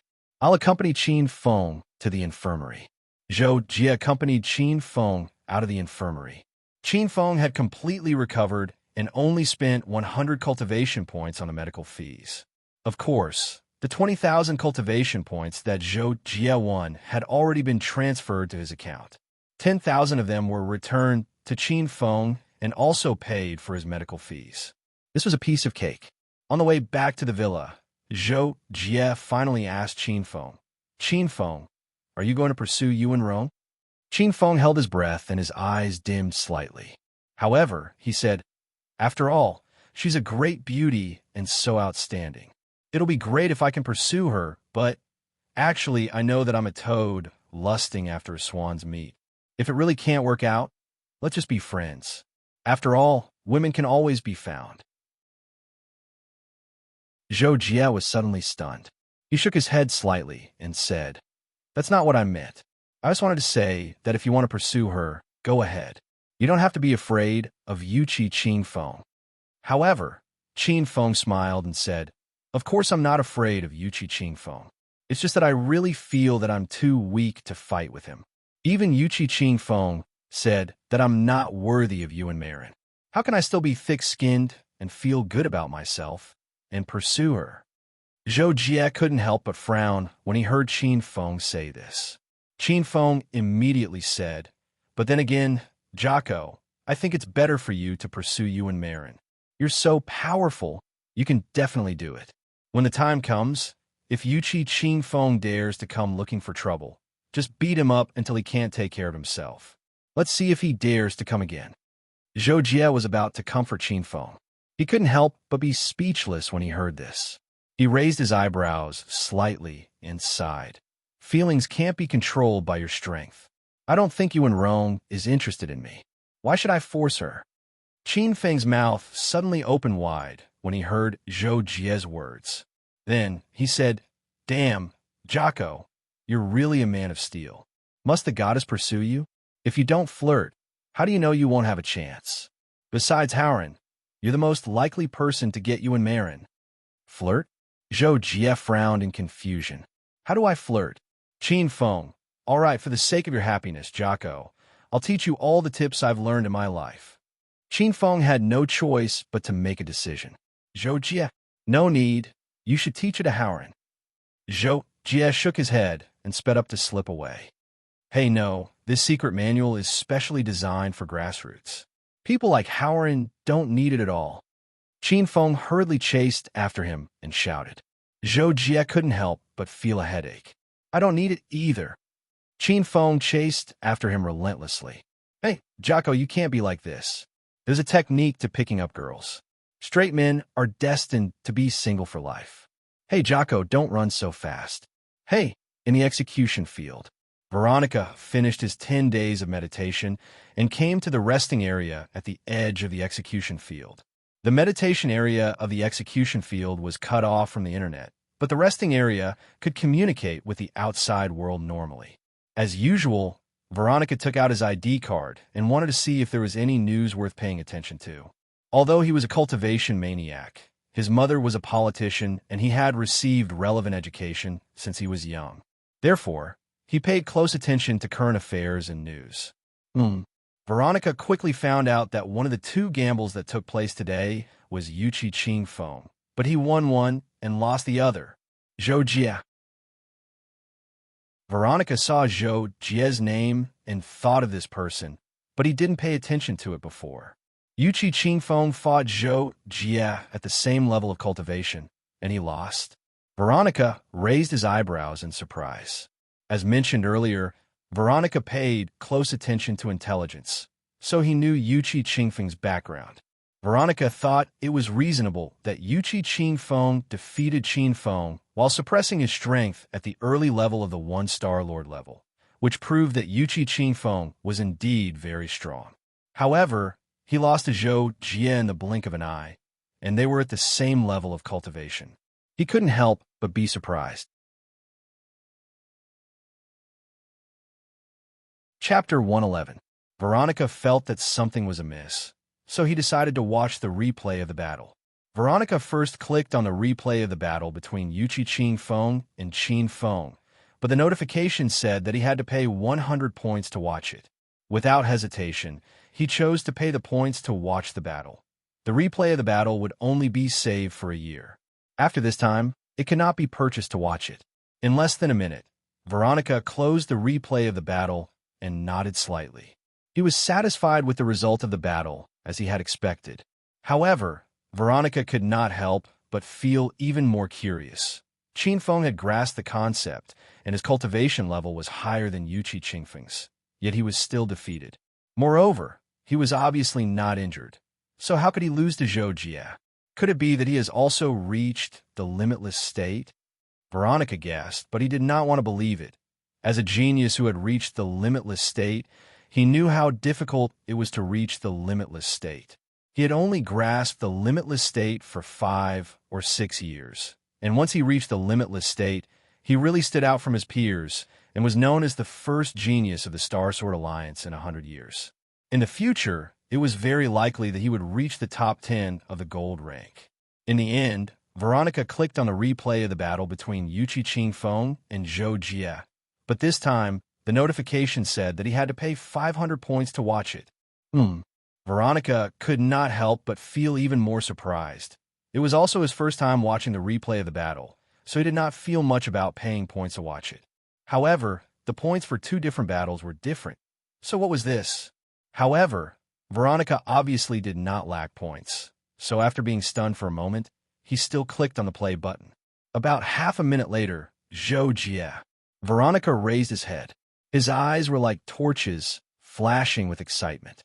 Not far away, Veronica's spear seemed to have sensed its master's fighting spirit, and it suddenly vibrated with a buzzing sound. The spear's body glowed, and it seemed to be very excited. After parting with Qin Feng, Zhou Jie returned to his villa. While thinking about something, he unconsciously walked to the underground quiet room. After a while, Zhou Jie entered the quiet room and sat down on the cultivation cushion. Suddenly, as if he was startled, he looked at the quiet room's stone door. When did I walk to the quiet room? Zhou Jie muttered to himself. Then, as if he suddenly realized something, he shook his head and sighed. I'm thinking too much. What's the point of thinking about things that have no fate with me? Zhou Jie muttered to himself. Then, with a thought, he summoned Kakashi. Let's head to the 6 Daos Pagoda to cultivate. Kakashi was summoned by Zhou Jie's thoughts and immediately ran out of the space ring, gnawing on a chicken leg. Kakashi, I want to enter the 6 Paths realm to cultivate. You stay outside. If anything happens, just go in and call me out. Here's your ID card. Zhou Jie said directly and placed the ID card beside the futon. Sure, Kakashi said without hesitation. He took out the 6 Paths world and said, this time I've put all the food in my space bracelet. Seeing this, Zhou Jie shook his head slightly and said, call me only if it's urgent. If someone contacts me, don't pay attention to it the first time. Call me after 3 times. And I know. Kakashi gnawed on the chicken leg happily and nodded immediately. Zhou Jie thought for a while and confirmed that there was nothing else. Then, he entered the 6 Paths world. Coincidentally, it had only been 3 minutes since Zhou Jie entered the 6 Paths world. Then, his identity card beeped. Kakashi had just finished eating a drumstick. When he heard the beep, he immediately licked the grease off his hands. Then, he ran over and picked up Zhou Jie's identity card. Veronica has challenged you to a duel. Click here to view the details. Kakashi's eyes widened. Veronica? The second place of the competition? Jaco said that he has mastered the state of extremity. Kakashi remembered who Veronica was. He rolled his eyes and said, duel? There's no need to call Jaco. He just entered. And let's see what's going on. Kakashi said and pressed his finger on the identity card screen. Fingerprint authentication error. A notification popped up on the screen. Kakashi revealed an evil smile. His finger immediately generated millions of data and attacked the lock screen of the identity card. Fingerprint authentication successful. Another notification popped up on the screen. So what if you can identify a life form's characteristics? Kakashi still cracked it easily. Kakashi smiled proudly. He immediately opened the message from Veronica. 3 days later, 20,000 points? Kakashi felt bored after reading it. He closed the message and took out a bread and butter from his space bracelet to eat. After Zhou Jie entered the 6 Daos Pagoda, Zhou Tianwu naturally appeared. After learning that Zhou Jie planned to cultivate in seclusion for at least a few months and try his best to master Tai Chi Hand and even reach the realm of heaven and earth great shift, Zhou Tianwu nodded in approval and gave Zhou Jie 3 goals. Your Highness, I'll restrict your power for this seal pattern. If you break the first one, you'll be at the advanced stage of Tai Chi Hand. If you break the second one, you'll be at the advanced stage. If you break the last one, you'll enter the realm of heaven and earth great shift. After your Highness breaks the 3rd seal pattern, the restriction on your power will be lifted automatically. Your Highness can leave on your own or inform me, and I'll send your Highness out in advance. Thank you, Senior Tianwu. Zhou Jie said respectfully. After Zhou Tianwu's figure disappeared, Zhou Jie's gaze fell on the first seal pattern in front of him.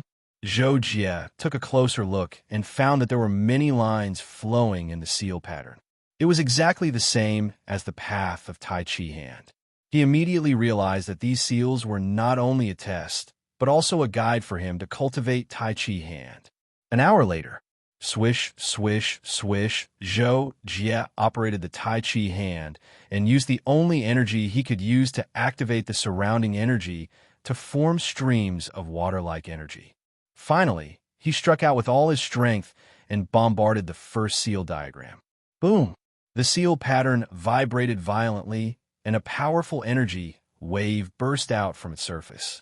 It counteracted the power of Zhou Jie's palm and did not break. As expected, there's still a lot to go, Zhou Jie said after the attack. At the same time, He thought in his heart and did not continue to attack. What's wrong? It seems like I can't be distracted. Zhou Jie began to deduce in his mind and used a small amount of energy to gesture to practice. In less than half a day, Zhou Jie found the problem and began to improve his Tai Chi hand. In the blink of an eye, 11 days had passed. Zhou Jie successfully broke the first seal pattern and directly moved on to the second seal pattern. This time I've improved a lot. It won't be long before I break the second seal pattern. Zhou Jie thought. However, he was not in a hurry to continue comprehending. Instead, he closed his eyes and rested. After all, with Zhou Jie's current strength, if he continued to comprehend and practice for too long, he would feel tired. This was because of the consumption of his soul power. Even if he was constantly replenished with energy, he could not do it for months without rest. Soon, it had been a month since Zhou Jie entered the Six Paths Pagoda. Zhou Jie was still immersed in the cultivation of Tai Chi hand. He had encountered a great bottleneck and was temporarily unable to make any progress. Meanwhile, in the outside world, Veronica was waiting helplessly. After today, if he still doesn't accept the challenge, the bet will be automatically canceled. It was rare for Veronica to be sitting cross-legged in the quiet room of his villa. At some point, he suddenly opened his eyes and said, "I hope he's cultivating in seclusion and not afraid of me." Veronica thought and shook his head.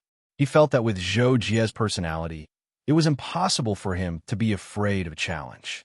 It was more likely that he was cultivating in seclusion. Then I'll go challenge the 100 Stars Pass first. When he comes out, he will naturally respond to me. Veronica stood up and said. With the spear in his hand, he left the quiet room and quickly flew away from his villa 19 days later. Veronica returned to his villa and once again challenged Zhou Jie to a bet. At this time, he already felt that Zhou Jie was deliberately not accepting his challenge. After all, for cultivators at their level, it was almost impossible for them to not even look at their identity card during the nearly 50 days of seclusion. This time, I will raise the points to 30,000 and only ask him to bet 10,000 points. I hope he will accept the challenge. Veronica thought after issuing the challenge. His heart was filled with fighting spirit. However, Veronica waited for another 5 days.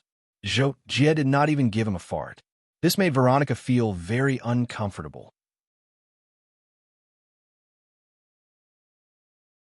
Chapter 112. Kakashi naturally saw Veronica's second invitation, but he ignored it as per Zhou Jie's instructions.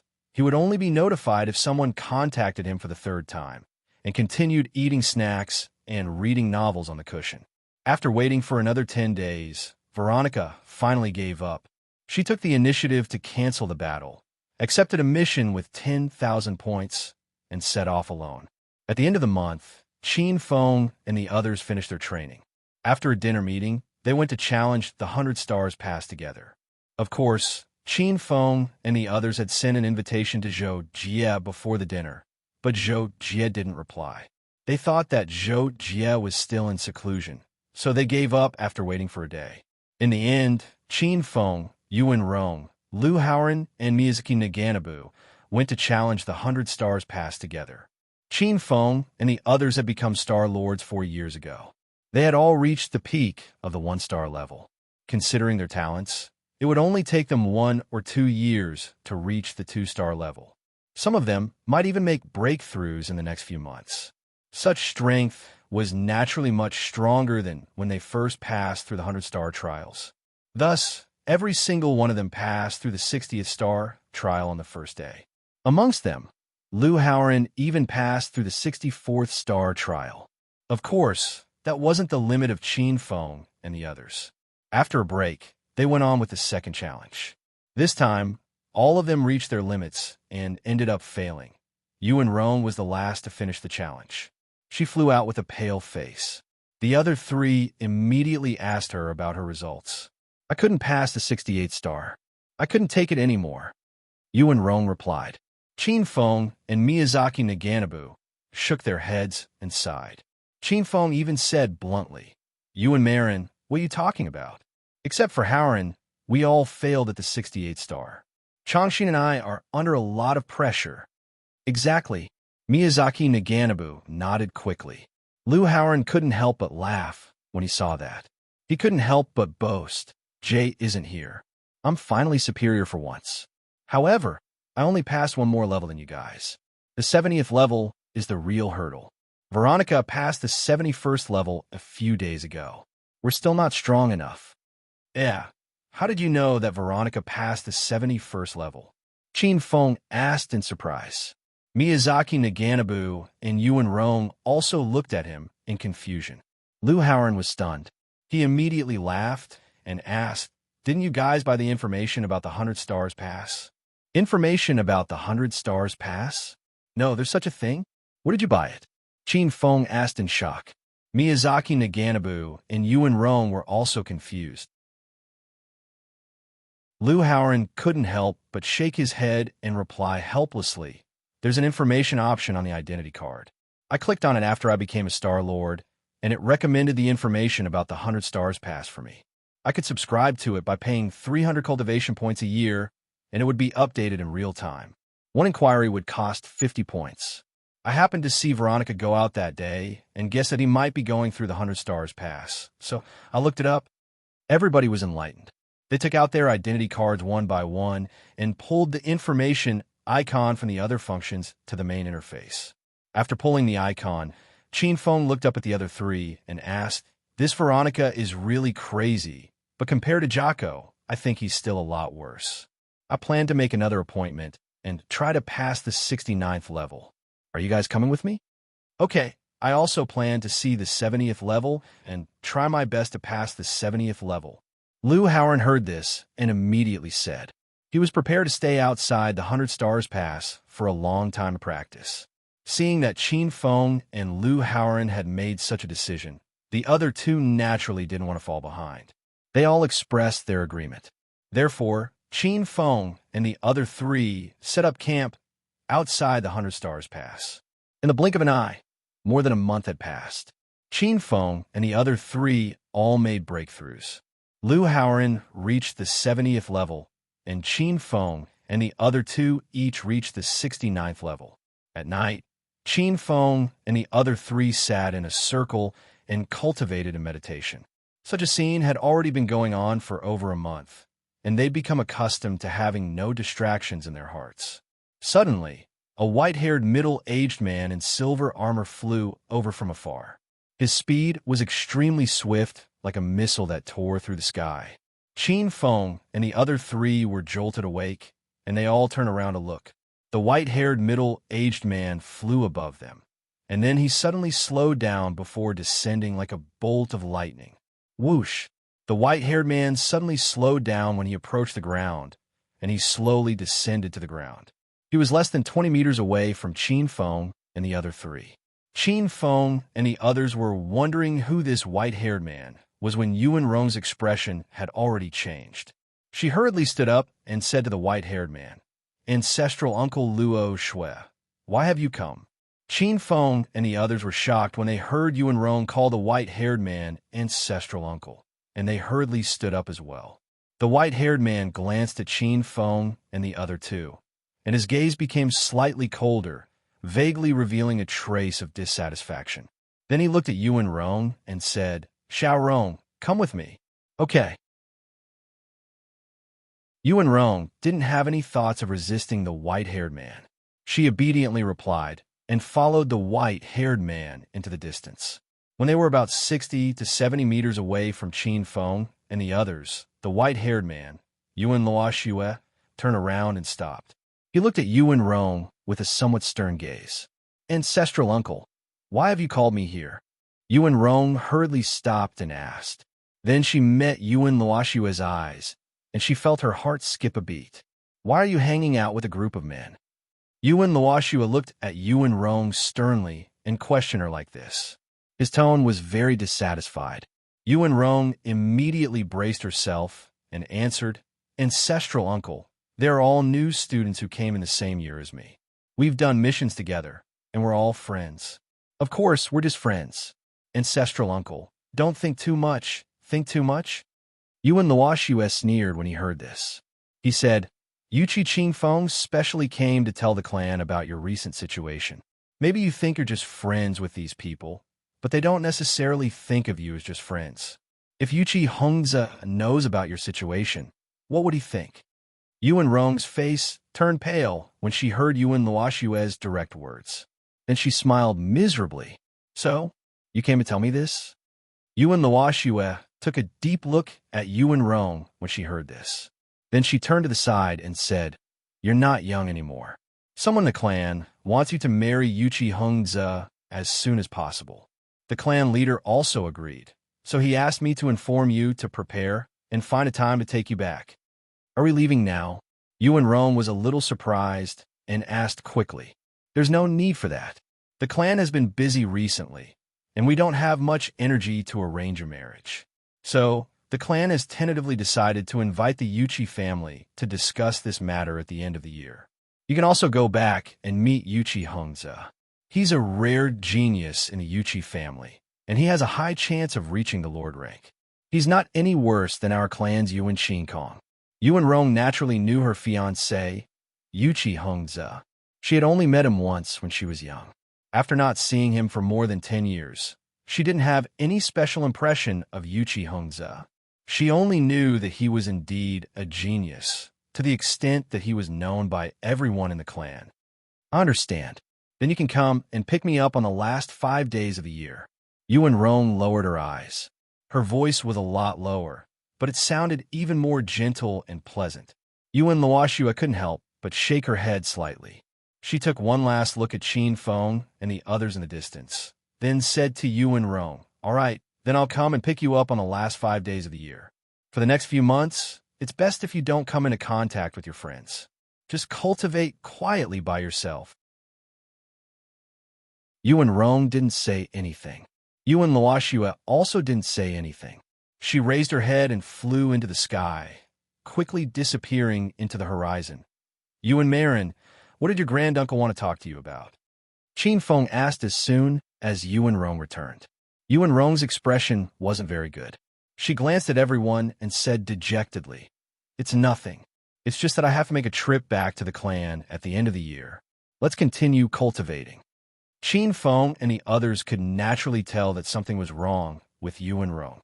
However, just as Qin Feng was about to ask something, Lu Haoran said, "All right, that's all then.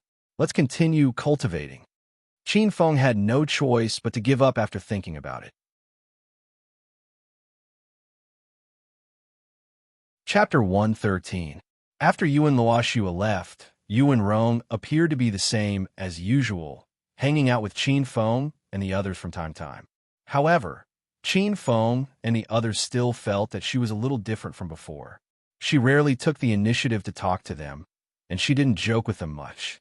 In this regard, Qin Feng and the other two didn't say anything. Everything seemed to be the same as before Yuan Luoshua came. When Yuan Luoshua came here, it was equivalent to the 4th month of this year, whereas when Zhou Jie emerged from closed-door cultivation, it was already the 6th month of this year.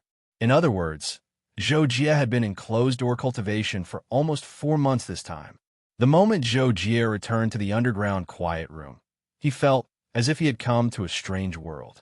Everything was so strange, and when he recalled the past few months, it felt like a dream. It had passed too quickly. "Jocko, you're finally out.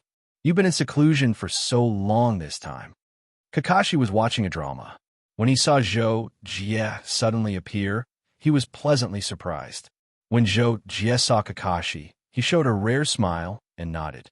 "I feel like time has passed very quickly, but thinking about it carefully, it does seem like a long time has passed.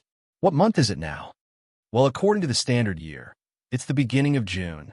The time of the year on each planet was different. So, Kakashi answered Zhou Jie's question with the standard year.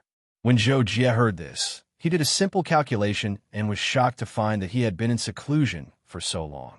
He immediately bent down to pick up his ID card and opened it. "Well, Veronica actually challenged me, but it was a few months ago." Zhou Jie first saw the message Qin Feng sent him, then noticed the history of Veronica's challenge to him. He couldn't help but be a little surprised. But soon Zhou Jie figured out the reason. Veronica challenged him twice. The The first time happened to be the day he defeated Yuchi Qingfeng. Obviously, he wanted to fight with him because he defeated Yuchi Qingfeng. Zhou Jie thought and glanced at Kakashi. Kakashi saw this and immediately shrank his neck. He quickly said, "Jocko, you said that I would only call you if I sent 3 messages. Veronica sent 2 messages, and the other one only sent 1 message once. I didn't say you were like this." Zhou Jie heard this and rolled his eyes slightly. "Veronica, I think he has improved a lot, but now I have also reached an extreme state. My physical strength is stronger than his, so he may not be my opponent. But if I defeat him, it won't be a good thing. It's better not to fight if I can." Zhou Jie thought for a while and finally decided secretly. Then Zhou Jie put away his ID card. After a simple conversation with Kakashi, he let Kakashi return to the ring. He went out of the quiet room and went to the first floor of the villa. It's been a long time. Zhou Jie looked at the furnishings in the hall that had not changed, but there was a strange yet familiar feeling. It seemed that for him, this time's closed-door training was indeed longer than any previous time, and he had forgotten himself. But it was worth mentioning that this closed-door training had made Zhou Jie's strength improve a lot again. But at the same time, not only did Zhou Jie not have the slightest pride, but he also respected the strong even more. As the saying goes, the higher you stand, the further you see and the more you see. The stronger a person is, the more he will realize his own insignificance. Because there will always be someone better than you, and there will always be a sky beyond the sky. Then Zhou Jie remembered that Qin Feng and the others had contacted him about breaking through the 100 Stars barrier. He felt a little embarrassed that he hadn't replied for so long, so he thought that he should contact them for a gathering to make up for it. Well, let's see if there are any group missions. It's best if 5 people do it together. Zhou Jie thought and sat down at the table. Then he took out his ID card and began to look for missions. There really are some. Zhou Jie soon saw a mission labeled Unlimited Number of People. His eyes lit up, and he clicked on it. Assist in eliminating the Dread Pirates. This mission was issued 2 months ago, and the time limit is only 2 years. Can Star-Lord from Star-Lords to Samsung Star-Lords participate? Zhou Jie couldn't help but be surprised when he saw all the restrictions. This mission's restrictions were really broad. Then, Zhou Jie carefully read the mission's content and found that the cultivation points awarded for this mission were divided according to each person's battle achievement level. According to the performance of the mission and the killing of high-level members of the Dread Pirates, the corresponding battle achievement level would be awarded. Every 3,000 battle achievement points was a battle achievement level, and the starting point was level 1 battle achievement, which could be obtained as long as one signed up. Level 1 battle achievement was 3,000 battle achievement points, and one could obtain 2,000 cultivation points as a reward. Accumulating 6,000 battle achievement points would be level 2 battle achievement points, and one could obtain 5,000 cultivation points as a reward. The higher the battle achievement level, the more terrifying the reward points would be, and the upper limit was very high. The highest level one could obtain was level 10 battle achievement points, and one could obtain 50,000 cultivation points as a reward. 50,000 cultivation points was already the highest possible reward for a mission of the highest level. The missions of the highest level usually required the strength of a 5-star lord, and they were extremely dangerous. For the geniuses of the elite training bases, they had to be at the peak of 4-star lords in order to exert the strength of a 5-star lord or above. That was because the gap between each Star Lord level and the higher the Star Lord level, the greater the gap between each Star Lord level. Of course, the difficulty of level 10 battle achievement was unimaginable, so Zhou Jie directly ignored it. However, such a special mission was very rare. 4-star lords with low star ranks like him, there was a chance to earn more points. The only downside was that the danger was uncontrollable. Even though they were assisting the military of the Star Sword Alliance, if they wanted to earn more battle achievement points, they had to actively volunteer and charge at the front. That would be very dangerous, but there was no other way. After all, risk and reward were always proportional. Interesting. However, Such a mission made Zhou Jie feel excited. He couldn't help but say the word and feel the urge to give it a try. Let's contact Qin Feng and see what they think. As he spoke, Zhou Jie immediately sent a message to Qin Feng, Yuan Rong, and the others with his identity badge, inviting them to his villa for a dinner meeting. The time would be decided later. Very soon, the four of them replied to Zhou Jie one after another. Zhou Jie set the time and told them. Then, he began to buy ingredients and asked man in white number 2 to prepare a table of delicious food. That evening, Zhou Jie, Qin Feng, and the others sat around the table. At first, they inevitably asked about Zhou Jie's situation. After all, he had been in seclusion for so long and hadn't contacted them. Zhou Jie smiled and briefly explained the situation of his seclusion. Of course, he didn't say that he was practicing the everlasting sacred hand. After all, it was a super martial technique that could only be mastered by an imperial emperor. Even a big shot like the leader of the Star Sword Alliance couldn't take it out. He only said that he was meditating, so he couldn't perceive the outside world. As for the result of the training, it was naturally a great improvement in strength. That was not wrong. After listening to him, Qin Feng and the others couldn't help but laugh and scold Zhou Jie for being a freak and a monster. Meditating could only be done naturally under certain circumstances. Many Star Lords wouldn't even be able to do it once in their entire lives. However, meditating like this for a month could be equivalent to decades for others. As the saying went, one day of enlightenment, one day of martial arts can break through the void in wuxia novels. After a while, when everyone was done teasing, Zhou Jie also brought up the matter at hand. Naturally, it was about the Dread Pirates mission. You guys could take a look at it first. I think it's a good idea for everyone to go on an adventure together. Zhou Jie was in a good mood, and there seemed to be a smile on his face as he spoke. I know about this mission. I saw it a month ago, but Jie hadn't appeared at that time, so I didn't want to go with everyone, Lu Howard said. I've seen it too, Yuan Rong said. Me too. Miyazaki Naganaba nodded and said. Qin Feng was left behind in shock. Well, am I the only one who doesn't know about it? Zhou Jie smiled. That's probably because you've been cultivating too hard and didn't think to look at the mission. Yes. Lu Howard and the others all nodded in agreement. Qin Feng. Very soon, everyone understood the content of the Dread Pirates mission and expressed their willingness to accept it.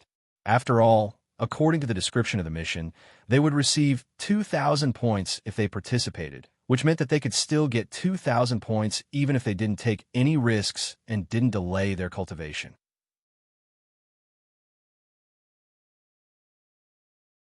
Chapter 114. Then it's decided. After a simple discussion, Zhou Jie said, Then let's all sign up. There are less than 3 months before the deadline. Okay, the other four answered. They took out their identity cards and signed up for the Dread Pirates mission. Time flew by. There were only 23 days left before the mission. On this day, Veronica returned from outside and returned to her villa. After taking a bath in the bathroom, Veronica put on the azure light armor again and went to the floor-to-ceiling window on the second floor. He stood there and looked outside. For him, this was a rare moment of peace. Every time he ran and fought for a long time, he would be like this, enjoying the peace and quiet, thinking about life or something else. Suddenly, Veronica thought of something and took out his identity card. After checking the recent ranking of the 100 Stars Pass, Veronica's eyes narrowed. His gaze became extremely sharp. In the latest ranking of the 100 Stars Pass, Zhou Jie was ranked 20th, while Veronica was 19th. Both of them had passed the 71st Pass. Veronica put away his identity card and suddenly murmured to himself, Zhou Jie, you really didn't disappoint me. But will this be your limit? The 71st Pass of the 100 Stars Pass was naturally not Veronica's limit. He had gone to the 100 Stars Pass to test his martial arts techniques and wills, and the strength he used was almost fixed at the early level of a 1-star lord. Even so, he had used the strength of a 2-star lord to pass the 71st Pass. As for someone like Qin Feng, a peak 1-star lord could only fight an ordinary 2-star lord. After all, The gap between one-star lord and two-star lords was huge. It was even bigger than the gap between 60 kilograms and 70 kilograms in a normal fight. That was why Veronica had only passed the 71st pass and hadn't attempted the 72nd pass. Zhou Jie had also passed the 71st pass, but there was still a gap between him and the strength he had displayed in the battle against Yuqi Qingfeng. With Veronica's insight, he could naturally see that Zhou Jie had not only crushed Yuqi Qingfeng, but he had done so with ease and without using his full strength. With such strength, it was almost certain that he could pass the 72nd pass. As a result, Veronica understood that Zhou Jie must have known that he had challenged him, but he hadn't accepted the challenge. There were only two possibilities. The first was that he wasn't confident in defeating Veronica and was afraid of losing. That was natural, and there was nothing to be said about it. The second possibility was that Zhou Jie was afraid of losing to Veronica and replacing him as the number one genius. In other words, Zhou Jie wanted to keep a low profile, but he was afraid that he wouldn't be able to do so if he defeated Veronica. At the same time, he was also afraid of hurting Veronica's confidence. After thinking for a while, Veronica shook his head slightly and decided not to think about it anymore. However, he still decided to fight Zhou Jie. At worst, he would fight in private, and no one else would know. Zhou Jie, how should I fight him in private? Veronica was soon distressed again. He wasn't in the mood to continue standing in front of the window. He turned around and went to the first floor, planning to think about it carefully after drinking tea. A few minutes later, Veronica sipped his tea while looking at the mission points. Suddenly, he noticed the Dread Pirates mission and couldn't help but click on it. 8 people assigned up. Veronica was stunned. He thought of something, then nodded slightly and immediately chose to sign up. Today was the day of departure for the mission. Zhou Jie and the others had received the notice early and made preparations a few days in advance. The relevant information was also sent to their identity cards, so they knew the specific details of the mission in advance. First of all, Zhou Jie and the others knew about the Dread Pirates. They were a new space pirate gang in recent years, and their leader was a 5-star Star Lord named Anos. Anos was a super guard of the Interstellar Space Alliance in the early years, and was also a member of the Star Guard of Planet Wastelands. Later on, he betrayed the Interstellar Space Alliance for some reason and formed the Dread Pirates. Their main purpose was to attack the Interstellar Space Alliance's cargo spaceships. Of course, they couldn't avoid looting some other spaceships. Moreover, their looting methods were ruthless. They completely massacred the Interstellar Space Alliance's spaceships and violently looted other spaceships, so there were always casualties. The Dread Pirates were now quite influential in a certain starship region. Not only were they elusive, but they were also very cunning. In addition to their strength, the Interstellar Space Alliance's whip was too far away to deal with them, so they asked the Starsword Alliance to take action. However, because the reward was not much, the upper echelons of the Starsword Alliance would not pay attention to such a small matter.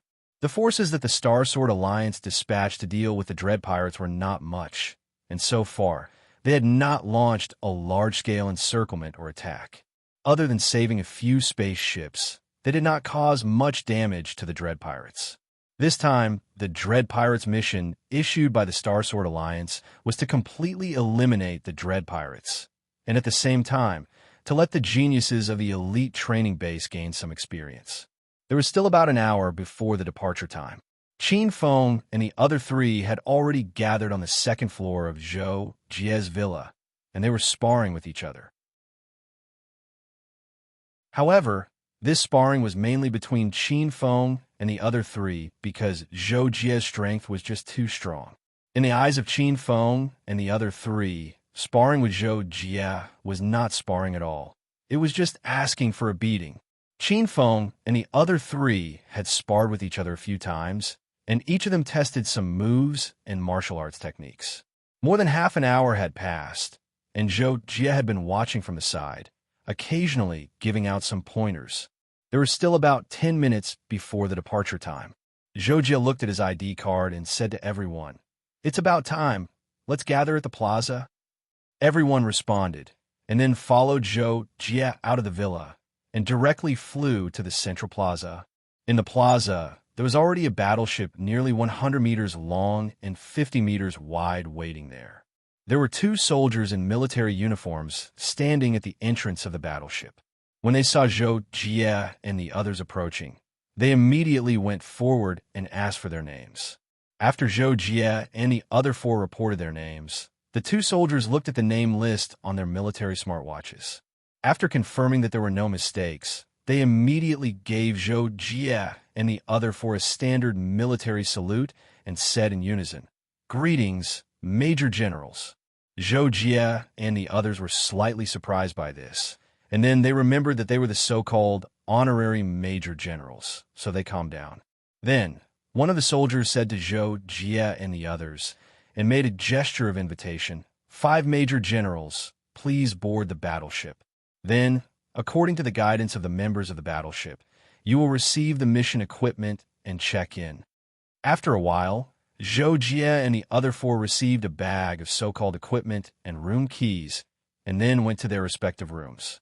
Not long after, Veronica also boarded the battleship, received the equipment, and checked into the room on the battleship. Zhou Jie walked into his room, and after locking the door, he put the bag of equipment on the bed and opened it. In the bag of equipment was a Major General's uniform, a set of military armor, a laser pistol, and a military smartwatch. Moreover, they were all advanced versions and were much better than what ordinary soldiers used. Take the laser pistol, for example. Ordinary soldiers would not use it. After all, it was too expensive to make. The pistol's power could threaten a low-level Star-Lord, and it could be shot to death if shot accurately. However, ordinary soldiers used high-energy bullet guns, and Zhou Jie could almost ignore the threat of bullets in his armor. Even if he did not wear it, it would be very difficult for him to be shot to death just standing there. After spending more than 10 minutes familiarizing himself with the equipment, Zhou Jie directly put on the armor. In this way, with the nether armor inside and the military armor outside, even Zhou Jie's laser pistol would not be a threat to him. After that, Zhou Jie contacted Qin Feng and the other four through the smartwatch. After teaching them how to use it, the 5 of them could use the watch to communicate or send messages at any time. This was more convenient than ID cards. After all, ID cards were not used exclusively for communication. This time, in addition to the 5 of us, there are 3 other people who signed up for the mission, but I don't see them. I don't know who they are. After ending the conversation with Qin Feng and the other 3, Zhou Jie looked at the door and muttered to himself. The reason he thought so was actually because he was worried that Yuchi Qin Feng would also participate in this mission. Then, there was no telling what would happen in the future. Click! Zhou Jie opened the door and was about to go out for a walk. Coincidentally, just as Zhou Jie went out, the door of another room about 5 meters diagonally opposite also opened, and a tall and handsome man in blue armor walked out. Zhou Jie could not help but be surprised when he saw this person.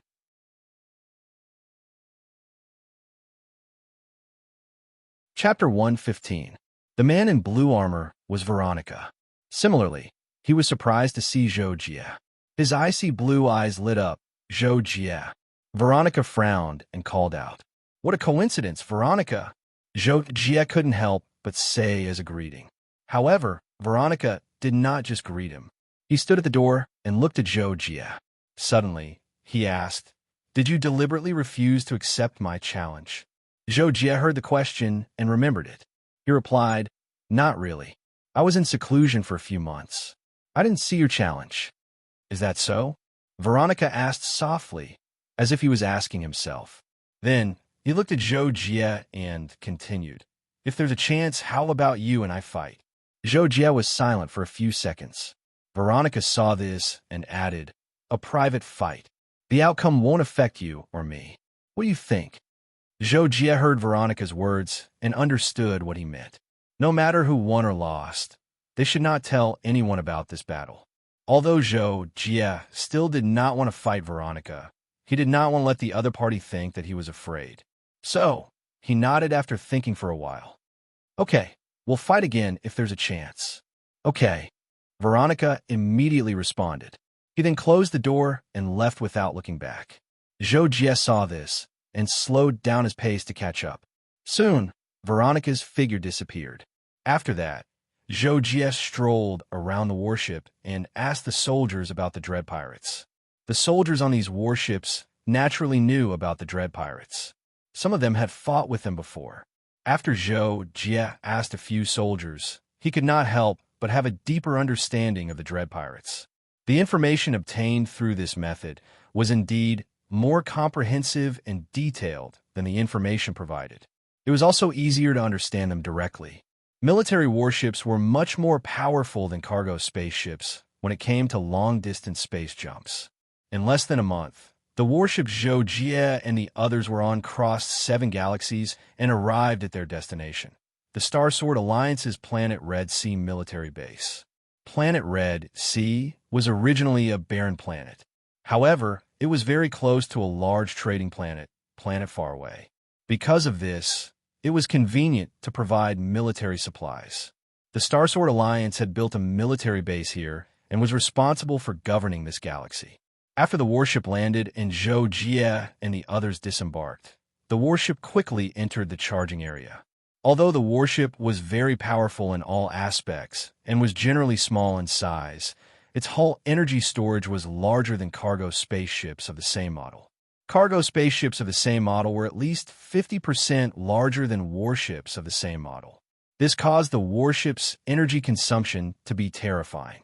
Without using specialized energy crystals, it had to be recharged in the charging area. In the nuclear room of the Planet Red Sea military base headquarters, Commander Lei Yu, who was dressed in a black general's uniform, was receiving a report from a guard. A total of 8 people have arrived safely. Their cultivation levels have been confirmed. 6 1-star lords, 1 2-star lord, and 1 Samsung star lord. The battle plan has also been prepared and is awaiting your orders. After listening to the guard's report, Lei Yu frowned and could not help but say, "There's only 1 Samsung star lord and 1 2-star lord? How unlucky. It's been half a year since the mission was issued, and we've only seen 8 people?" According to Lei Yu's original plan, a mission with a reward of 50,000 points would be enough to make every elite training base's geniuses scramble for it. However, he did not expect that only 8 people had signed up in the end, and most of them were 1-star lords. However, considering that they were all geniuses who could fight in more ways than one, he considered them 2-star lords for the time being. Even so, they couldn't be considered high-end combat power. They could only be considered mainstays. Lei Yu thought to himself and quickly made up his mind. Fine. What we've been lacking were mid-tier and high-end combatants. Now, we've at least made up for the mid-tier combatants. As for high-end combatants, 2 5-star lords will be enough. Well, send out the elites of the 5th Division as backup. Everything else will be carried out according to the original plan. Lei Yu ordered. Yes, sir. The guard answered and left. Although the Dread Pirates were powerful, it was far from enough for the Red Ocean military base to send out all of its forces. After all, the cost of sending out all of its forces would be too great. Moreover, most of the military base's forces had to be sent out to guard various places or to guard the base. Therefore, not only would Lei Yu not participate in the battle against the Dread Pirates this time, but he would only send out a division of about 2,000 soldiers.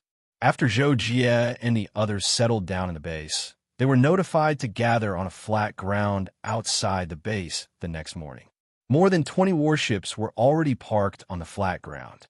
Most of them were of the same design, and only a few were particularly large or small. At the same time, there were more than 2,000 soldiers in armor and spacesuits. Star Lords could survive in a vacuum environment for a long time by absorbing cosmic energy. However, those below the Star Lord level, even if they were rank X experts, couldn't stay in a vacuum environment with cosmic radiation for a long time. Most of these soldiers were rank A or below, not to mention that they couldn't survive in a vacuum environment for more than a few hours. The spacesuits could produce oxygen and similar substances, allowing these ordinary soldiers to survive in a vacuum environment for a few days. Since everyone had gathered, Zhou Jie and the others also saw the other 3 people who had come for the same mission. There was no need to mention Veronica. Zhou Jie had already seen her before. As for the other 2, Zhou Jie didn't know them, but Lu Haoran did. Veronica, Tu Xiao, and Quan Tianlin are here too. He's also one of the best 2-star lords. Tu Xiao. Zhou Jie held his breath when he heard this name, because the person with this name was one of the top 3 geniuses in the elite training base. He was so strong that he would be able to enter the gold rank as soon as he became a 4-star lord. However, Zhou Jie also knew that there was a huge gap between the 3-star lords and the 4-star lords. Many geniuses had to spend more than 10 years or even dozens of years to cross that gap. The gap between the 6-star lords and the 7-star lords was even bigger.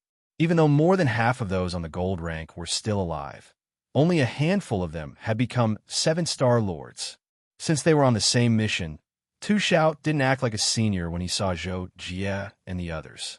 He nodded at them with a gentle expression, but didn't say anything. Quan Tianlin also greeted Zhou Jie and the others with a smile. His gaze swept over Yuan Rong's long legs. As for Veronica, she had always been a cold person like Zhou Jie. She glanced at Zhou Jie and the others, but didn't say anything. She held her spear and stood the furthest away from the others. Not long after, Zhou Jie and the others were brought onto the warship in batches. The 8 of them were split into groups of 2. Zhou Jie didn't know what was going on in the end.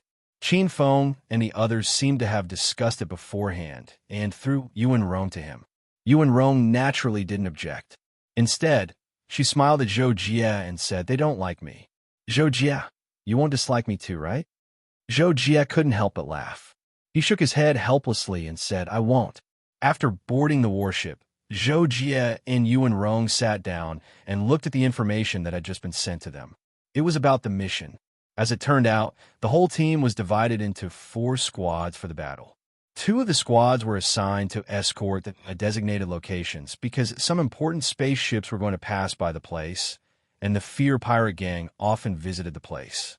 As for the other 2 groups, one of them would be ambushing and support, so they were mobile. The last group, Zhou Jie's group, was to attack a temporary stronghold of the Dread Pirates. This so-called temporary stronghold was actually very important to the Dread Pirates because most interstellar pirates didn't have a fixed residence. They usually stayed on their spaceships and wandered in the universe. However, they also needed to conduct business transactions. After all, this was a necessary means for them to survive. Since they wanted to conduct business, they naturally needed a relatively fixed location. This was the so-called temporary stronghold. It was usually very hidden and would move every once in a while. It wasn't easy for the military of the Star Sword Alliance to discover one of these temporary strongholds. This time, when they started a full-scale annihilation, they naturally had to eliminate these temporary strongholds.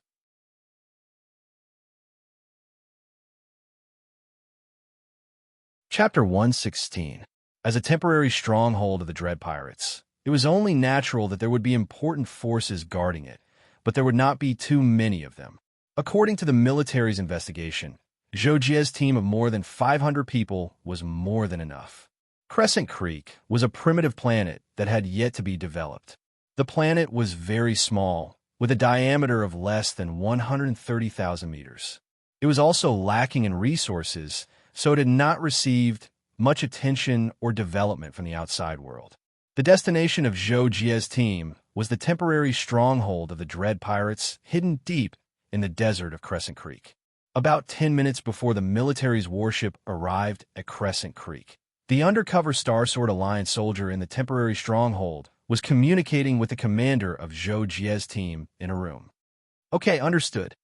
The soldier ended the communication and quickly organized everything. Seeing that he had not exceeded the time limit, he planned to return to his post as soon as possible. Click! The soldier opened the door. A man with an aquiline nose was standing outside the door, looking at him with disdain. The soldier's expression immediately changed. He recognized the aquiline-nosed man in front of him. He was one of the 3 deputy leaders of the Dread Pirates. Why is he here? The soldier did not understand at first, but he was terrified and had a bad feeling. Deputy Leader Yin Tianyin looked at the soldier's reaction and suddenly sneered. "You still don't understand? Then be a confused ghost." As soon as he finished speaking, the soldier's pupils shrank. He wanted to move, but a black shadow flashed in front of him, and he felt a sharp pain on his head. Then he lost consciousness. Zhou Jie heard the emergency call from the room and understood that the warship had arrived at the destination planet. They were about to move out. For this operation, Zhou Jie's team had powerful warship firepower. If they wanted to completely destroy the Dread Pirates' temporary stronghold, it would not be a problem. However, only a portion of the people in the temporary stronghold belonged to the Dread Pirates. The rest were people from other dark forces of the universe who came to trade, and ordinary people who were forced to work there. What Zhou Jie's team needed to do was first to destroy the main buildings of the temporary stronghold. Second, they needed to capture as many members of the dark forces of the universe as possible. This naturally included the Dread Pirates. Third, they needed to rescue the ordinary people who were forced to work there. Last but not least, they needed to collect as many resources as possible in the temporary stronghold. These resources were all plundered by the Dread Pirates. In this way, the main purpose of the warship was to destroy the enemy's spaceship. As for the other tasks, Zhou Jie's team would complete them. Zhou Jie was more than happy to do so. If they could capture a few relatively important members of the Dread Pirates, it would be counted as military exploits, and military exploits meant training points. After Zhou Jie and Yuan Rong rushed to gather, they were quickly organized into teams. The main warship that the two of them were on had a total of more than 130 people. He and Yuan Rong each led a small team of 20 soldiers and headed to the designated area to land a raid. As they approached the enemy's stronghold, the four warships turned on their stealth mode. They could not only block the detection of instruments, but also deceive the naked eye. The temporary stronghold only occupied an area of 40 to 50,000 square meters. The four battleships flew to the four corners and were less than 20 meters above the ground. Suddenly, the hatch at the bottom opened, and four ropes that were more than 10 meters long hung down. 5 soldiers immediately slid down the ropes until they were 6 to 7 meters above the ground and landed easily. Then, 5 more followed. The minimum requirement to be an official soldier of the Star Sword Alliance was to have the strength of a Class C. After training, every soldier was at least close to Class B. If placed on a backward planet, any soldier of the Star Sword Alliance would be a Super Special Forces Soldier King. Zhou Jie, Yuan Rong, and the other team leaders, all X-Class, flew down from the middle of the 5 ropes and landed on the ground one after another. Each of them chose a side and let their soldiers stand after landing. Unless otherwise specified, the gravity of a planet generally did not exceed 5 times the standard gravity, which meant that even X-Class soldiers could fly on it for a short period of time. In less than half a minute, nearly 100 soldiers stood in formation. Zhou Jie and the other team leaders gestured to each other and chose a direction to go. Then, more than 100 fully armed personnel moved quickly. Of course, less than 10 seconds after the bottom of the warship released the ropes, the guards in the temporary stronghold not far away discovered Zhou Jie and the others. They exclaimed to each other, "Damn it, it's a military warship. We're doomed. We're doomed. Hurry up and sound the alarm. What are you waiting for? It's a military warship. Hurry up and sound the alarm. Sound the alarm." The guards hurriedly called the police. The alarm in this area soon sounded, followed by the alarm in the opposite corner. Then, one after another, several other alarms sounded. The guards in the stronghold immediately began to gather, but in the face of the military, who had already gathered, they naturally could not resist. Zhou Jie and Yuan Rong each led a team of 20 people and rushed to the nearest group of guards. Zhou Jie naturally took the lead. He did not use the laser pistol. He found it troublesome to shoot them one by one, but he attacked with the Golden Lotus sword, which split into 144 golden swords and shot out. In the blink of an eye, more than a dozen guards were reaped, all with one slash to the throat. The police officer reporting on the metal frame of the tall building saw that Zhou Jie and the others had not yet come into contact with their people, but their people had already fallen. Suddenly, his eyes widened, and he could not help but curse. XX, what's going on? Is it the one in black? The police reporting officer had noticed at the beginning that it was a flash of golden light from Zhou Jie, and then a group of his companions dozens of meters away fell. He immediately looked at Zhou Jie as if he had seen the Grim Reaper. He quickly turned around and ran. However, with Zhou Jie's strength, how could he not notice the police reporting officer, even though he was more than 100 meters away? Whoosh! Zhou Jie rushed into the patrolling area, but there were not many guards standing there. He immediately controlled the flying swords, and most of them were aimed at the few remaining guards who had escaped, while a few flew toward the police reporting officers who had escaped into the tall building. Under the flying swords, no one survived. A group of more than 20 guards and more than 10 who had just rushed over were all killed. This time, Zhou Jie and the group of soldiers behind Unravel were stunned. They could not help but wonder what kind of godlike method this was. They did not even have the chance to open fire, and the opposite side was all dead. Further away, there was a group of guards who saw the situation from afar. They all hurriedly retreated and looked around for their companions. After all, with just a few of them, one was not enough for Zhou Jie to kill. On the contrary, there were a few people who were running in the direction of Zhou Jie and the others. They were ordinary people who had been caught and brought here to do manual labor. Many of them were Class D and above. A few of the retreating guards also noticed the coolies. As they ran, they turned around and fired at the coolies. This was because these guards also knew that the guns they were equipped with would not be able to harm fully armed soldiers, let alone armed soldiers from the Star Sword Alliance. Seeing this, Zhou Jie naturally would not stand by and do nothing. With a thought, the flying swords covered the sky and covered the earth as they shot toward the guards nearly 200 meters away. Because the guards fired their bullets first, Zhou Jie's flying swords could not stop them no matter how fast they were. A few of the manual laborers were shot and fell.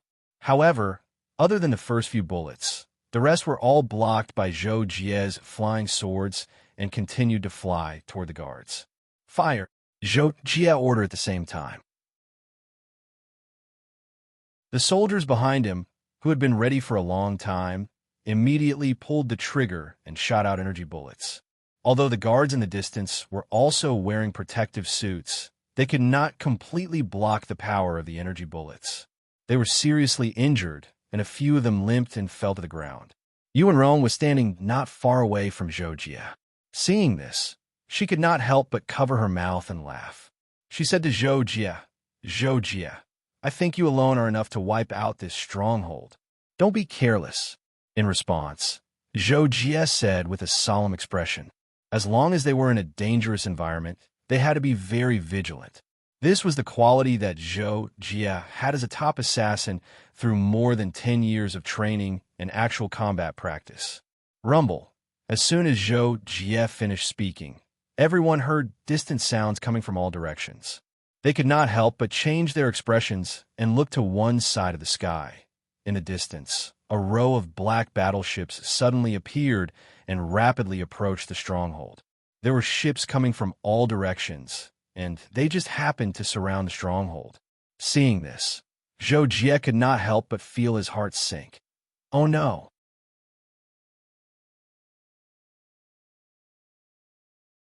Chapter 117.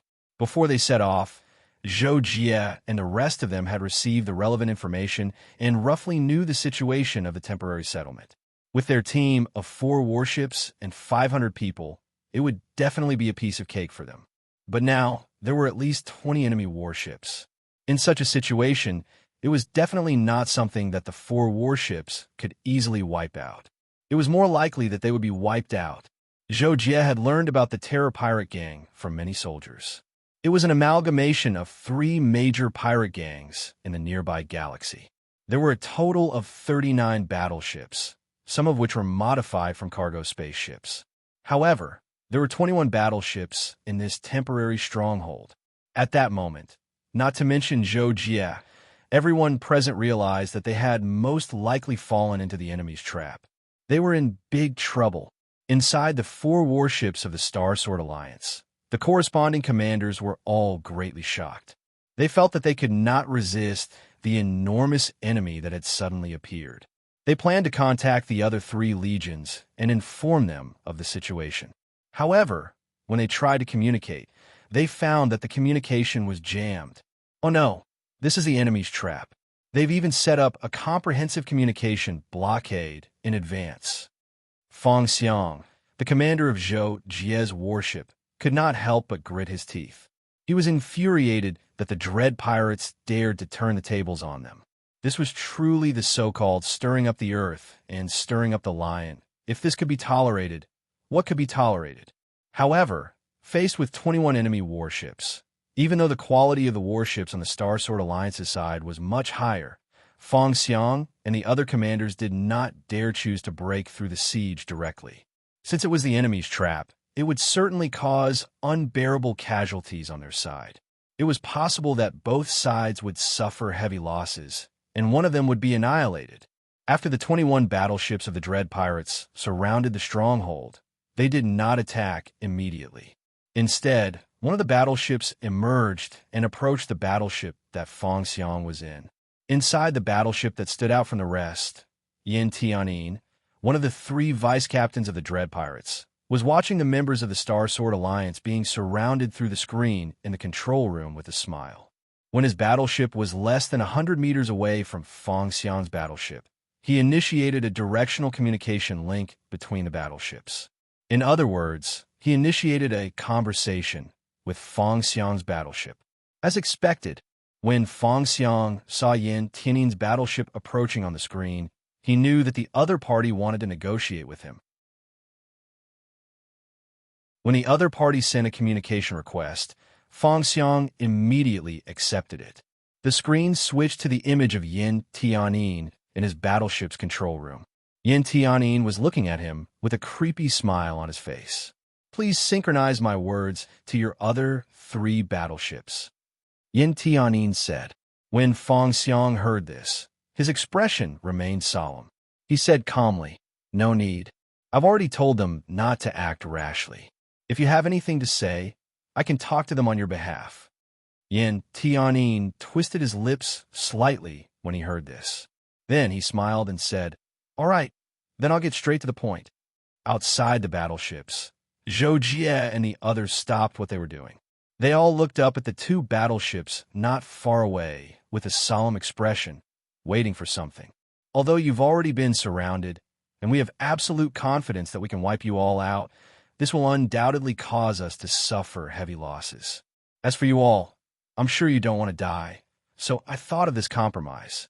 Yin Tianyin went straight to the point, his face full of smiles as he spoke.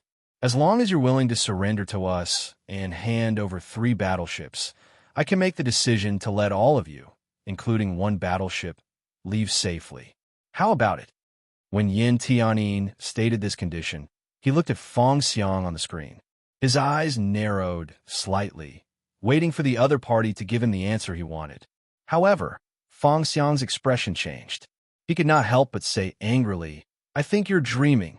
Seeing this, Yin Tianyin's expression turned cold. He directly threatened, "Then, do you want us all to be wiped out?" Feng Xiang heard this. Although he was furious, he quickly calmed down. More accurately, his heart was half cold. Judging from the current strength of the enemy, if they resisted, it was indeed very likely that they would be wiped out. No one would want to die, not to mention that Feng Xiang was the leader. His decision was related to the lives of hundreds of his subordinates, many of whom were his brothers who had gone through fire and water with him. This inevitably made Feng Xiang cautious. Therefore, even if he wanted to refute the other party directly and fight, he had to restrain himself and consider carefully. Change the condition. In the end, Feng Xiang was unwilling to accept Yin Tianyin's harsh condition and hoped that he could take a step back.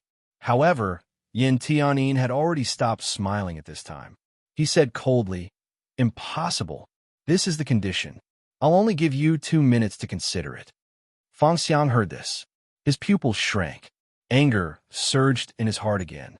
However, when he thought of his brothers in the army, he still held it in. After some internal struggle, "Okay, let's discuss. If it doesn't work, then we'll fight to the death. Fong Xiang finally said, his voice faintly trembling. 2 minutes. I'll wait. Seeing this, Yin Tianyin smiled slightly. Fong Xiang closed his eyes and took a deep breath through his nostrils.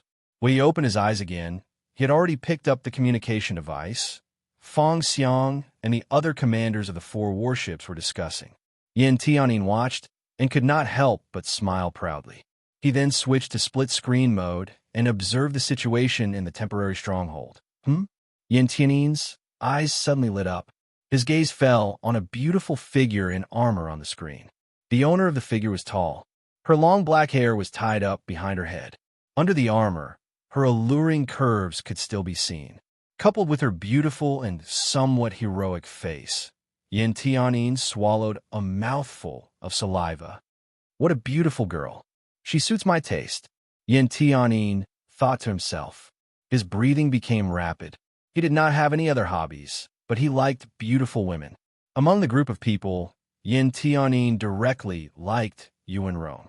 His heart was burning. This time, Yin Tianyin could not help but think about how to get Yuan Rong. Soon, Fong Xiang and the others finished discussing. Fong Xiang gritted his teeth and said to Yin Tianyin, "We agree to your conditions." Yin Tianyin heard this and suddenly smiled. He looked at Fong Xiang with a smile in his eyes. "Commander, you are a smart man, but I have a small additional request." "What?" Fong Xiang's expression changed slightly and became even more unpleasant. "It's not an excessive request. It's just that I like a beautiful girl in your army. She seems to be a captain. You can leave her and the 3 warships here.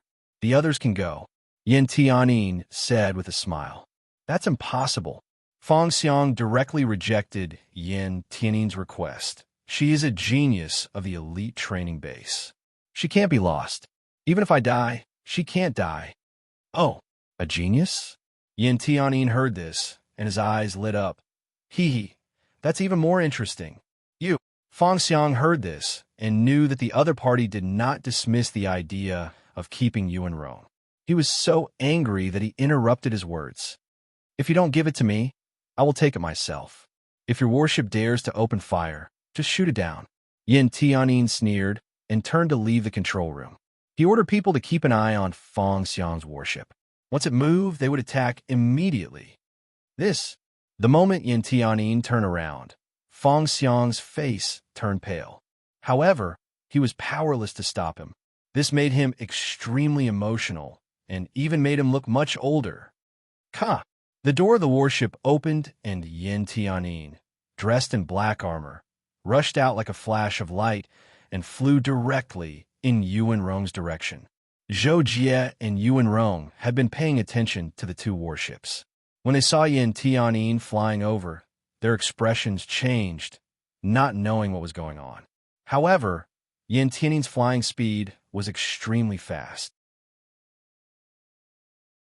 The distance of less than 200 meters was covered in the blink of an eye. When Yuan Rong realized that the other party was coming for her, Yin Tianyin was less than 50 meters away from her. In her panic, she could not react in time. The other party was too fast. "Be careful!" Zhou Jie's voice rang in Yuan Rong's ears at the same time. At the same time, he appeared in front of Yuan Rong in a flash. Yin Tianyin just happened to be in position. However, his original target was Yuan Rong. Now that his target was Zhou Jie, the smile on his face instantly froze.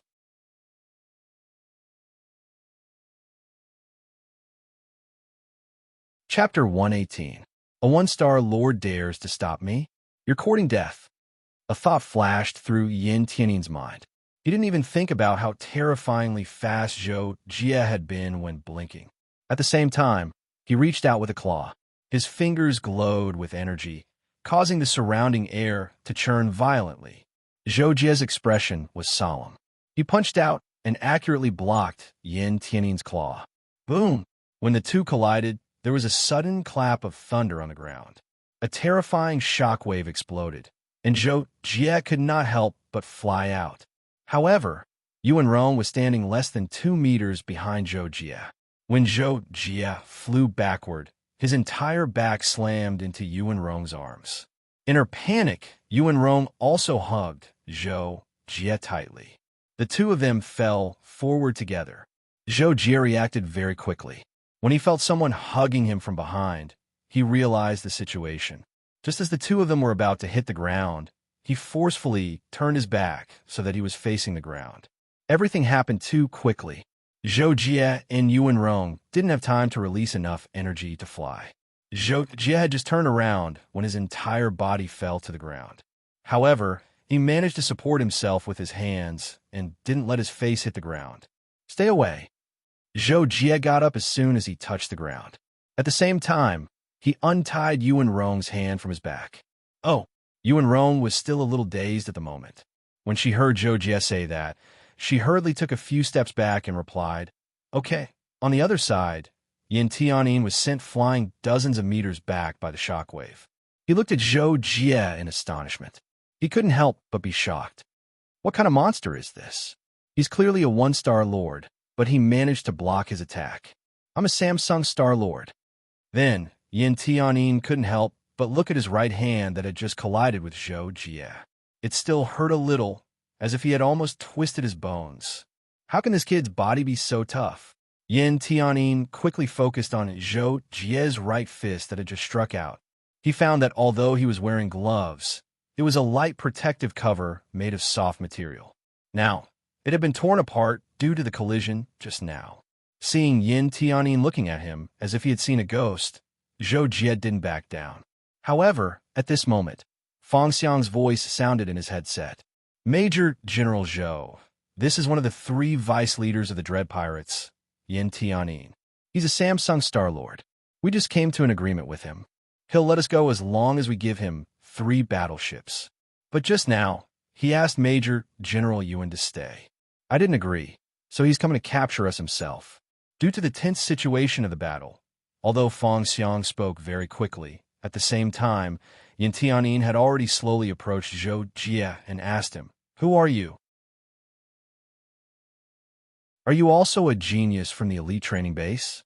When Zhou Jie heard Yin Tianyin's question, Fang Xiang also finished speaking.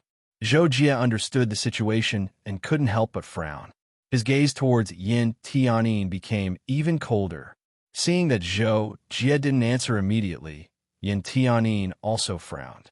His face darkened as he said, "Didn't you hear what I asked you?" Zhou Jie still ignored Yin Tianyin. Instead, he said to Fang Xiang, "Commander Fang, don't act first. Just wait and see what happens." After Zhou Jie finished speaking, he saw that the 40 soldiers led by him and Yuanrong were aiming their guns at Yin Tianyin.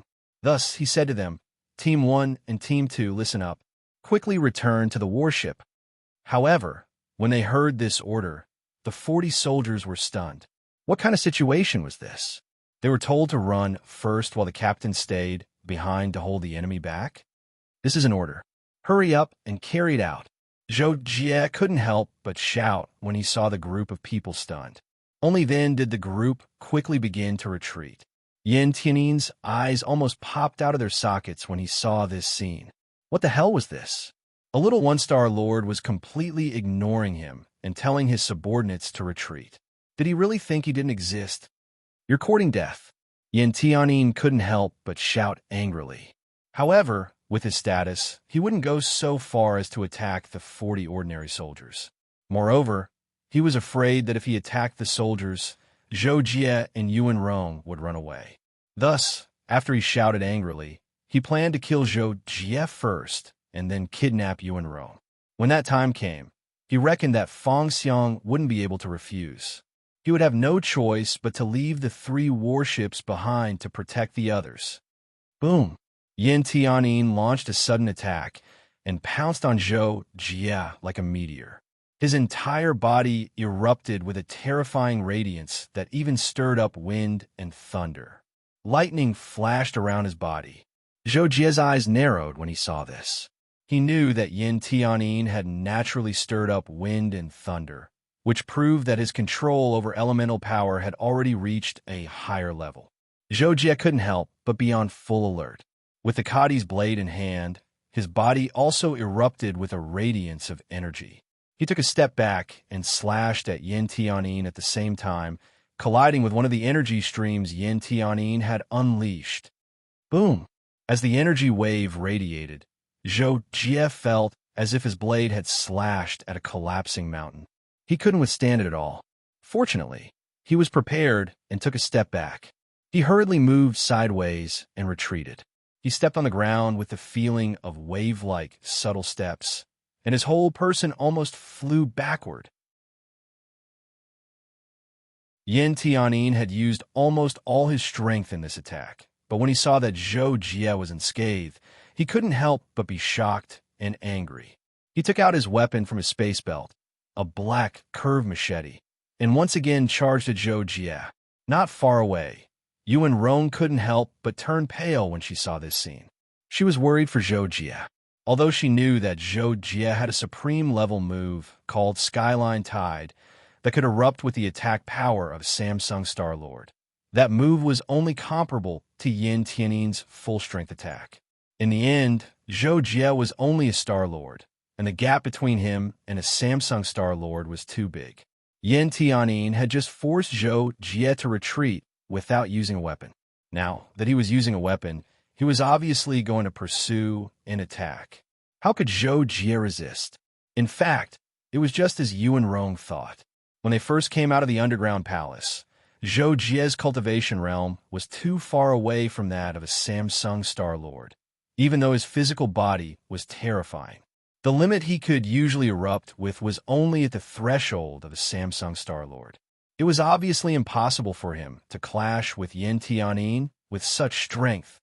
But now, although Zhou Jie hadn't completely grasped the supreme level, the Flying Sword Supreme level was the embodiment of a move within a large category of supreme level, just like a move that embodied the essence of a boxing technique. He had spent several months studying the limitless Saint hands and almost forgot himself, mastering the heaven and earth great shift. Whoosh whoosh. Yin Tianyin's attack was like thunder, accompanied by lightning and sparks. The momentum was terrifying. Zhou Jie's eyes suddenly lit up, and the look in his eyes deepened. As he straightened his body, he changed the angle of his attack to block the second stage of the limitless Saint hands, the heaven and earth great shift. Bang! When the two blades collided, the hard ground under Zhou Jie's feet exploded. The ground was lifted, and Zhou Jie sank almost a foot deep. But the most shocking thing was that Zhou Jie had blocked Yin Tianyin's attack. Not only had he not been sent flying, his body hadn't even swayed. How was this possible? Yin Tianyin turned pale with fright. He felt like he was going crazy. A one-star lord had actually taken his full-strength attack head-on. No, I feel like part of the power of my attack has been neutralized. After recovering from his shock, Yin Tianyin quickly recalled the situation of his attack and realized why Zhou Jie had been able to block his attack. However, even though the power had been neutralized, Zhou Jie was still a one-star lord, while he was a Samsung Star Lord. It was like an internationally renowned boxing champion whose full-strength attack had been blocked by an elementary school student with his bare hands, and the latter hadn't even taken a step back. How terrifying was this? And it had actually happened right in front of his eyes. The extreme shock made Yin Tianyin want to kill Zhou Jie even more. Impossible. Die. After Yin Tianyin was sent flying a few meters, he quickly attacked again. Zhou Jie, however, didn't move. Continuing the momentum of the first attack, the Kadi's blade drew an arc and collided with Yin Tianyin's attack once more. Boom!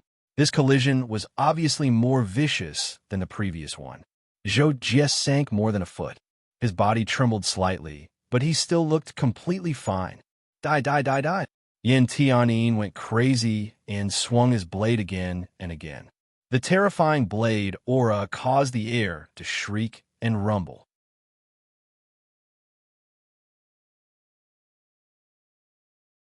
Chapter 119.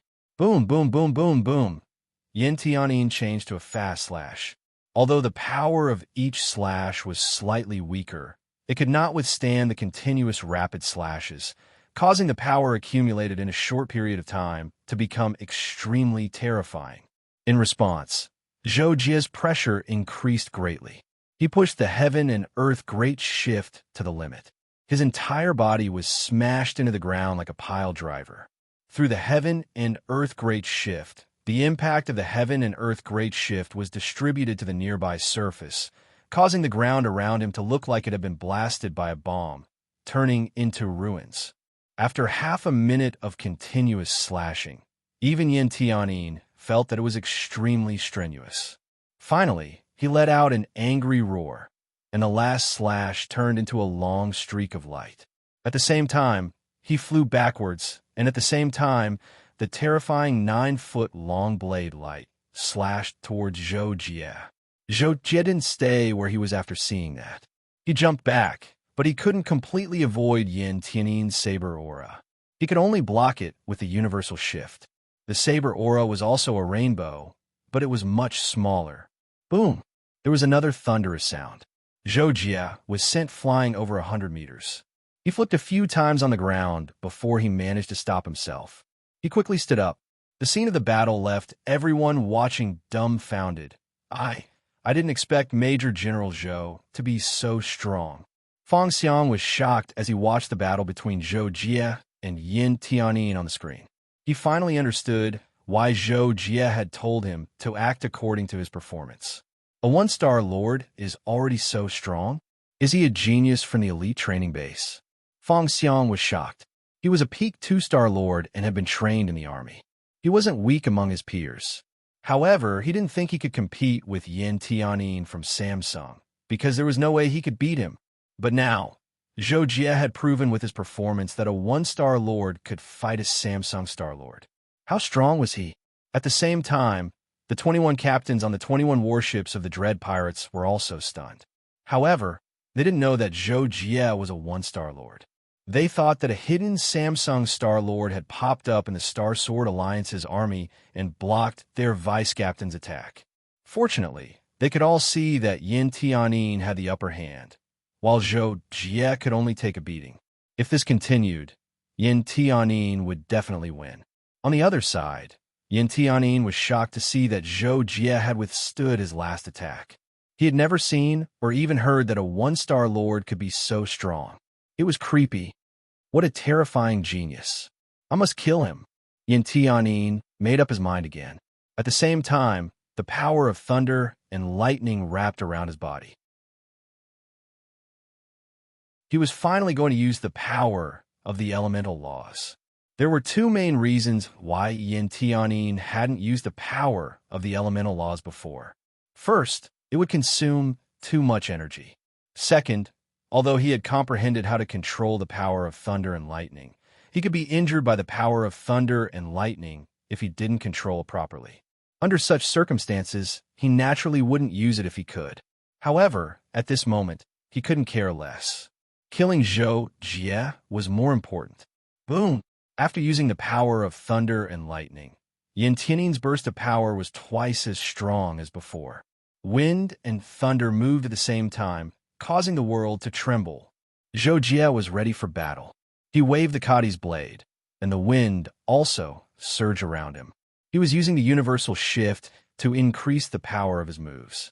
Swish! 100 meters was a very short distance for a Star Lord. In the blink of an eye, Yin Tianyin had reached Zhou Jie. He was still flying in the air, looking down at Zhou Jie and launching a round of terrifying attacks. Zhou Jie couldn't dodge. He could only stand there and resist. The ground under his feet exploded again, and he kept sinking. Boom, boom, boom.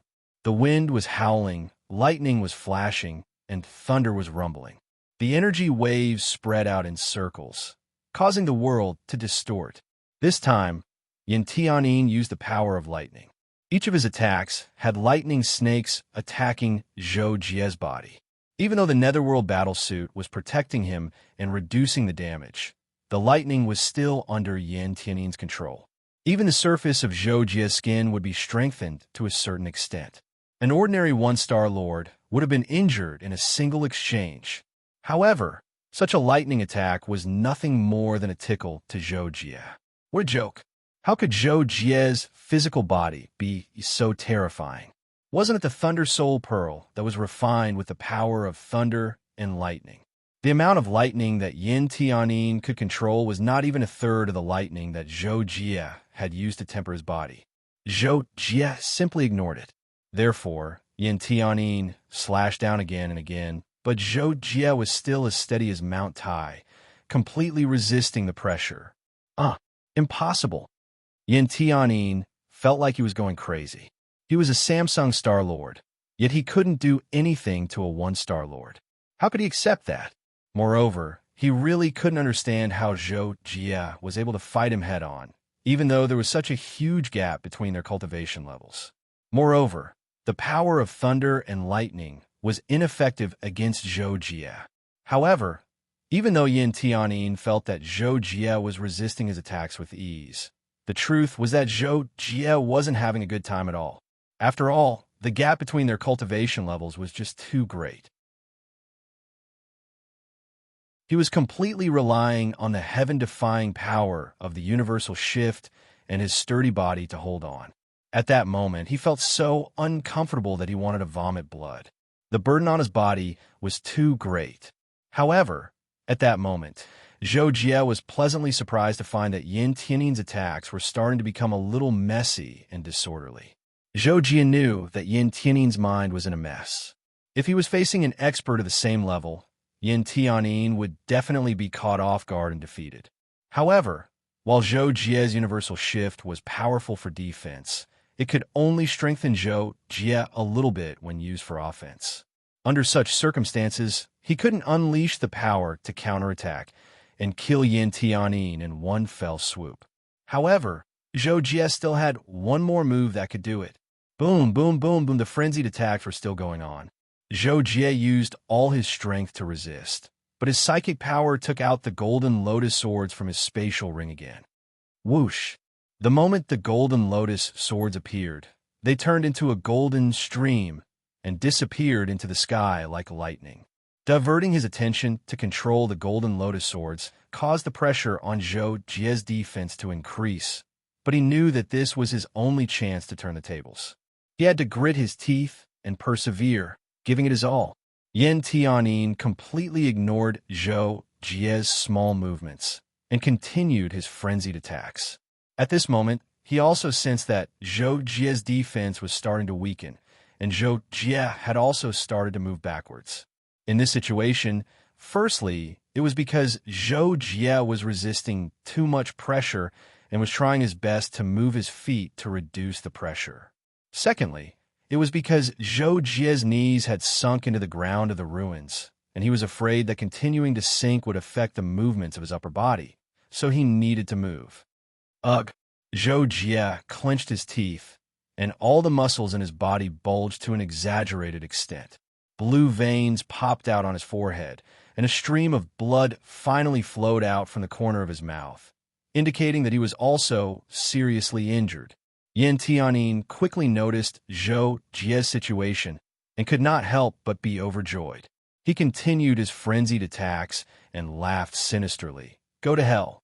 In the distance, Yuan Rong also saw that Zhou Jie's situation was not good and was about to fly over to support him, but at this moment, there was a rumbling sound in the sky, as if a storm was surging in the clouds. Yuan Rong was shocked and turned her head to look, only to see a terrifying storm piercing down from the sky, slanting towards Yin Tianyin's position. It was getting faster and faster, and the momentum on the way was also getting greater and greater. It was the invincible sky tide of the flying sword. It was a move that Zhou Jie performed after he mastered the universal shift and further improved the flying sword's conception. It required a period of accumulation, and its power could only be maximized in an open space. It was equivalent to the upgraded version of Sky Tide when he first perceived it, and its power was close to the peak of the Samsung Star Lord level. What? Yin Tianyin naturally noticed the horrifying attack behind him too. He immediately flew away with a powerful slash, tried to escape the attack of the flying sword first. However, Zhou Jie's Sky Tide was too fast. Yin Tianyin hadn't ascended for long before the flying sword array which had slightly changed its angle, arrived. In a hurry, Yin Tianyin turned around and blocked it with his saber, but he was caught off guard and was knocked back. The flying sword array was right in front of his chest, and his face was extremely twisted. At the same time, Zhou Jie had already flashed behind Yin Tianyin and slashed at his back mercilessly. Pooh! Attacked from the front and back, Yin Tianyin was immediately heavily wounded, and blood spurted out of his mouth. At the same time, he could no longer resist the flying sword array and was directly blasted to the ground. Don't! Yin Tianyin hit the ground like a cannonball, and Zhou Jie followed closely. He grabbed Yin Tianyin, who was like a dead dog, dislocated his limbs, and picked him up with one hand.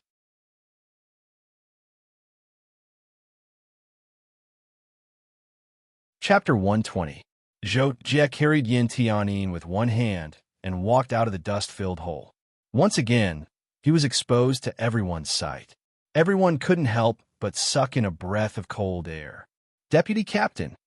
On the 21 Dread Pirates warships, the 21 captains had the same reaction. They were all dumbfounded. They wanted to rescue Yin Tianyin immediately, but Yin Tianyin was in Zhou Jie's hands. There was nothing they could do. They all panicked. On the other hand, Feng Xiang and the other commanders were so surprised that they couldn't make a sound. Their mouths were wide open in disbelief. Zhou Jie quickly threw Yin Tianyin to the ground and placed the blade of Cadiz against his neck. If you want to live, tell your men to let the Star Sword Alliance's warships go. Yin Tianyin's face was covered in blood. His face was twisted, and he was twisting his body slightly. He felt as if his whole body was going to fall apart. Hearing that, he spat out another mouthful of blood. Panting, he said, "That's impossible. Where did you come from? How can a Star Lord be so strong? You were the one who used that last move." Zhou Jie frowned. He pressed the blade of Cadiz against Yin Tianyin's neck and said coldly, "It doesn't matter who I am. What matters is that if you want to live, tell your men to make way. Otherwise, your head will be separated from your body." Yin Tianyin felt pain in his neck. He gasped and finally felt a little scared. The corner of his mouth twitched, and he asked, "Then how can you guarantee that you won't kill me? What if I let the Star Sword Alliance's warships leave? What if you go back on your word?" "I'm not leaving. We'll talk again after the Star Sword Alliance's warships leave," Zhou Jie replied. Huh. When Yin Tianyin heard that Zhou Jie actually dared to stay behind, which was equivalent to being a hostage with him, he could not help but feel shocked. Just a moment ago, he had thought that Zhou Jie was planning to kidnap him to board the warship.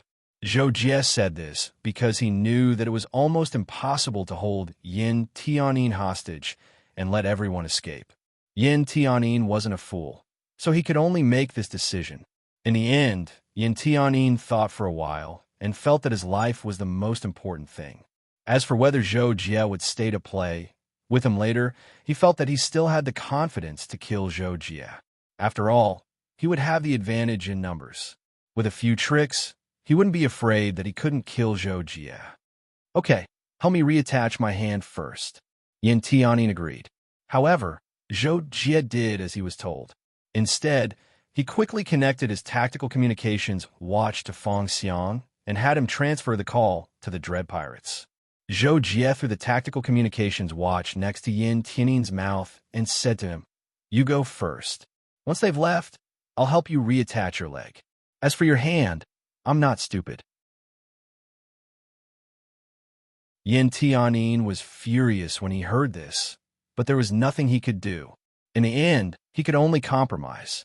After a while, the voice of a Dread Pirates captain came from Zhou Jie's watch. "Vice Leader? Tell the Star Sword Alliance's warships to leave," Yin Tianyin shouted impatiently. The captain was shocked. "Do I have to say it again? I'll explain to the great leader." "Yes." The captain was terrified and quickly nodded. Soon, the Star Sword Alliance's warships began to retreat. Of course, before this, Feng Xiang, Yuan Rong, and the others couldn't help but worry about how Zhou Jie was going to escape. However, in the end, they were forced to retreat by Zhou Jie's tough attitude, so they could only agree to retreat first. Before they left, Feng Xiang left a threat to Yin Tianyin. If you dare to lay a finger on Major General Zhou, the Star Sword Alliance's military will chase you to the ends of the earth to avenge him. Of course, Feng Xiang's words were filled with righteous indignation, but to Zhou Jie and Yin Tianin, it was hilarious. As long as the two of them had the chance, they would definitely kill each other. As for the rest, they would leave it for the future. Now we can discuss. How do you plan to leave? Why don't I ask someone to arrange a spaceship for you? If you let me go, our warships will retreat far away. Yin Tianin turned to Zhou Jie and asked after the Star Sword Alliance's warships left. However, Zhou Jie looked at him and suddenly smiled. He immediately said calmly, "You're overthinking it." "What do you mean?" Seeing this, Yin Tianin could not help but be shocked, thinking that Zhou Jie was planning to perish together with him. After killing him, Zhou Jie would definitely be killed by his own warship. However, Zhou Jie didn't reply. Instead, he cut off Yin Tianin's neck and took out the G-grade spaceship Kaji. Whoosh! Zhou Jie quickly flew to the cabin door, opened it, and rushed into the control room as fast as he could. "Kakashi, start the spaceship. Let's go." As soon as Zhou Jie entered the spaceship, he sensed that Kakashi was eating hot pot in the control room. He immediately shouted. At the same time, the 21 Dread Pirates warships outside started moving. They planned to close in on Zhou Jie and trap him first. Where did that come from? What huge spaceship? I don't know. What the hell?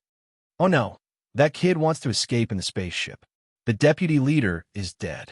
Kill that kid. While the captains were communicating with each other, the 21 battleships quickly closed in and surrounded Zhou Jie's cage, within a range of less than 1,500 meters.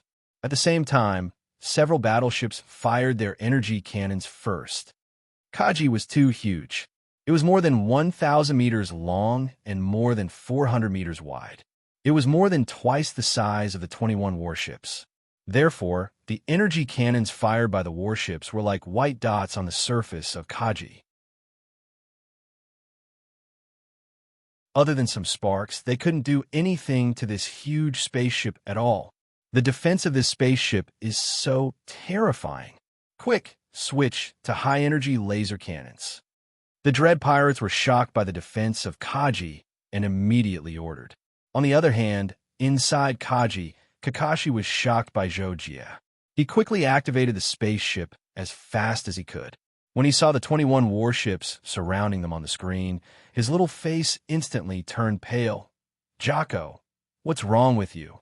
It's fine that you were attacked by a group of people before, but now you're being attacked by a group of warships." Zhou Jie was speechless. Faced with the attack of a group of warships, there was no need for Zhou Jie to say anything. Kakashi had already piloted the spaceship into the sky. Its speed instantly increased to 1,000 meters per second, and he was about to shake off the encirclement. The 21 warships of the Dread Pirates chased after him relentlessly and continuously fired their high-energy laser cannons. Although the defense of Kaji was terrifying, Kakashi didn't dare to let the high-energy laser cannons fire continuously. That would more or less cause damage to the surface. Therefore, he directly activated the energy shield. Once the shield was activated, all the attacks were like tickles to Kaji. They couldn't damage it at all. These low-end warships are like tickles to me. When Kakashi saw this, he couldn't help but feel proud. However, he quickly noticed that the energy consumption of a spaceship had decreased by a few tenths of a percent per second. Cough, I'll stop messing around with you guys. Let's go. As Kakashi spoke, he directly pressed the hyperdrive mode of the spaceship. The entire spaceship shook for a moment before its speed suddenly soared.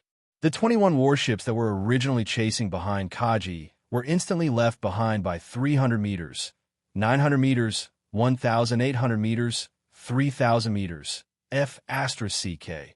How is it so fast? What grade of spaceship is this? A captain in the warship's control room was dumbfounded as he watched Kaji get further and further away. After opening up a distance of several hundred kilometers, the warships behind them had already stopped their ineffective attacks. Kaji immediately performed a space jump and completely shook off the pursuit. After that, Zhou Jie asked Kakashi to check the galactic map before flying to a barren planet near Moon Creek. After arriving there, Zhou Jie used his tactical communications watch to contact Feng Xiang. Military communication devices are connected to the star field network and can conduct good communication across several star systems.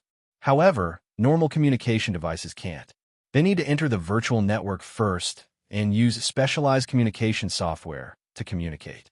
The distance is even more affected. When Feng Xiang learned that Zhou Jie was safe and sound, he was overjoyed. He quickly sent people to pick up Zhou Jie and bring him back to the military base. During this time, the other troops already knew that the enemy was prepared. Their plan wouldn't work, so they returned in advance.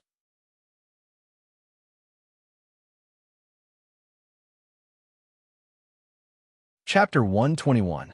After Zhou Jie returned to the base, he was summoned by Lei Yu immediately. At that time, Zhou Jie had just entered the bathroom to take a shower. When he received the notice, he quickly cleaned his body and combat suit, put them on, and went to the place where Lei Yu summoned him. Reporting, "Major General Zhou is here." The guard reported outside the door. "Let him in." Lei Yu was in the military affairs office. Hearing this, he put down the documents in his hands and hurriedly said, "Click." The door opened, and Zhou Jie walked in with steady steps, his back straight. "Commander." Zhou Jie was summoned and naturally knew the identity of the person who summoned him. He immediately greeted him. "And Zhou Jie sit." When Lei Yu saw Zhou Jie for the first time, he felt very satisfied. With a smile on his face, he greeted Zhou Jie without a trace of dignity. Zhou Jie obeyed and sat opposite Lei Yu. Although his expression was solemn, he did not appear to be overcautious. Seeing this, Lei Yu could not help but nod slightly. He then said, "Zhou Jie, I've heard about you from Feng Xiang. It's really amazing. I was also a member of the elite training base, so I know the situation inside. A genius like you is hard to come by, even in hundreds of years." Zhou Jie heard Lei Yu's words, but he did not feel proud at all. Instead, he frowned slightly. "Commander, about my strength, please keep a secret as much as possible. I don't want to cause too much unnecessary trouble." Lei Yu could not help but feel a little embarrassed when he heard this, but he quickly reacted and nodded. "Well, since you requested so, then we'll do as you say. About your strength, other than those who already know, no one else will know." "Thank you, Commander." Zhou Jie could not help but express his gratitude. Then Lei Yu thought for a while and said, "But according to the requirements of your mission, I need to record your battle achievements. This battle achievement needs to be calculated according to the actual situation. What you did this time saved a total of 500 people and 4 warships, not to mention." Lei Yu suddenly thought of something and quickly changed the topic. "Right. How did you escape in the end? What happened to Yin Tianyin?" Zhou Jie heard this and could not help but frown. Although he had thought about how to answer this question many times before, when he answered in front of Lei Yu, he considered some other situations, which made him momentarily not know how to answer. Lei Yu stared at Zhou Jie, smiled slightly, and said, "Try to tell me the truth. For example, whether that Deputy Chief Yin Tianyin is dead or alive, you can't lie to me. As for other secrets, if you have any, I won't force you to tell me. You can ignore them and not tell me." Zhou Jie saw that Lei Yu had already said this, and could not help but nod slightly. He said, "Okay, I've killed that deputy chief, and I was lucky enough to deceive the dread pirates and escape. There's nothing else important, so I won't say." When Lei Yu heard Zhou Jie say that Yin Tianyin was dead, his eyes suddenly lit up. When Zhou Jie finished speaking, he could not help but laugh and said, "Good. Yin Tianyin is dead. This is considered a great merit. This time, your merit is not small. I will calculate it properly and get it to you when the time comes." "Thank you, Commander." Zhou Jie did not know what to say, so he could only thank him again. Seeing this, Lei Yu could not help but ask Zhou Jie, "Right, are you interested in joining the military after graduation? When the time comes, I will recommend you. I think with your ability, you will be able to become the commander of a basic regiment, which is my current position within 20 years. In the future, you will have no problem becoming the commander of a basic regiment. When Zhou Jie heard this, he was a little speechless. The position that the other party mentioned sounded very impressive, but he did not know what it was. It was not particularly attractive to him. As if he knew what Zhou Jie was thinking, Lei Yu added, "The commander of a Star Sword Alliance is one of the top positions in the Star Sword Alliance. There are only a few positions higher than him. Only the leader, deputy leader, and patrol of the Star Sword Alliance have more authority than him." Patrol of the Star Sword Alliance? When Zhou Jie heard this term, his heart trembled. He immediately thought of the person who was first on the gold ranking. It was said that he had become a patrol of the Star Sword Alliance, and the commander of a Star Sword Alliance was only one level lower than him. If that was the case, Lei Yu thought that Zhou Jie could become the commander of a Star Sword Alliance in the future. He was indeed thinking highly of him. Don't I still have 20 years? It's not easy for me to make a decision so early, but I will consider it. Zhou Jie thought for a moment and finally answered. He had discussed this with Kakashi long ago. Before he became a lord, he would stay in the unfettered sea star zone to develop. After he became a lord, he would leave the unfettered sea star zone and explore the wider universe. During this period of time, he did need a stable job so that he would not be too idle. Okay, then I'll wait for you. I'll contact you again in 20 years. No matter when you have the intention to join the military, I can recommend or make arrangements for you.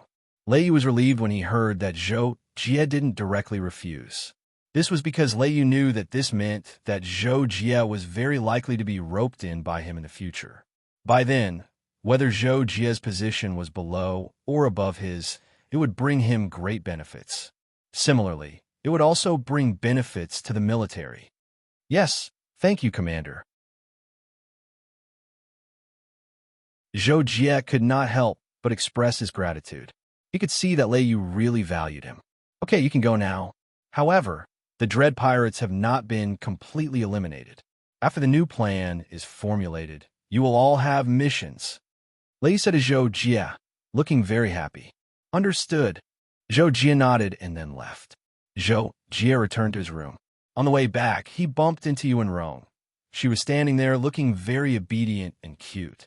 Occasionally, she would raise her head and look around, as if she was waiting for someone. Zhou Jie happened to come out from the passageway behind her.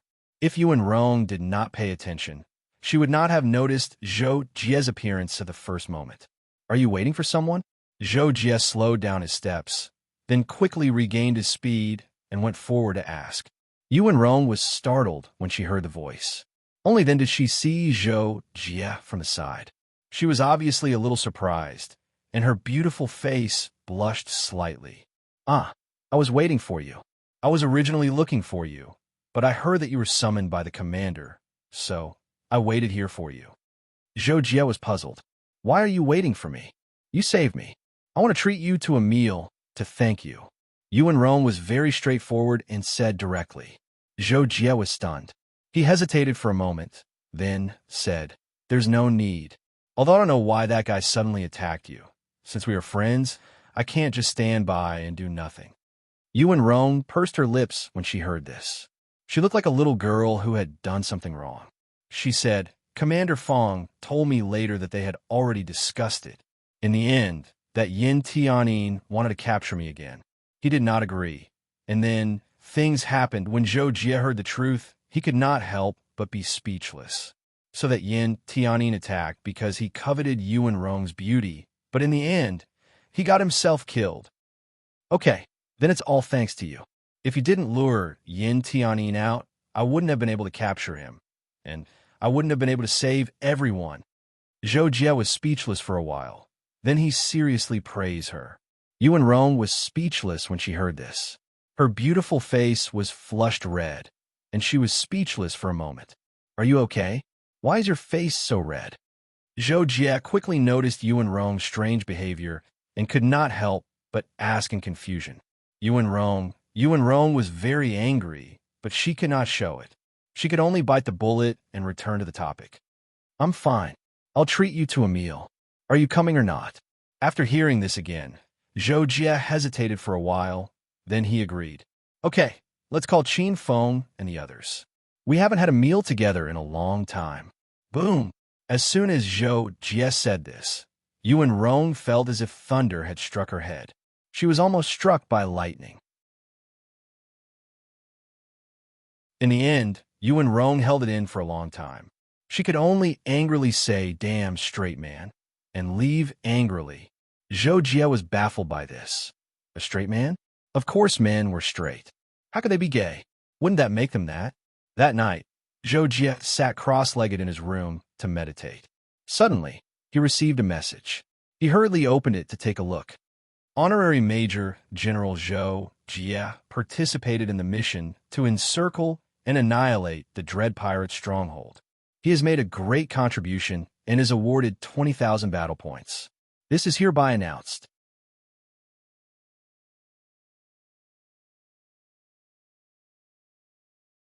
Chapter 122. After that, there were a few more notifications. Honorary Major General Yuan Rong has performed outstandingly in the encirclement mission of the Dread Pirate stronghold. She is awarded 1,000 battle points. This announcement is hereby made. Honorary Major General Qin Feng has performed heroically in the ambush mission of the Dread Pirates battleship.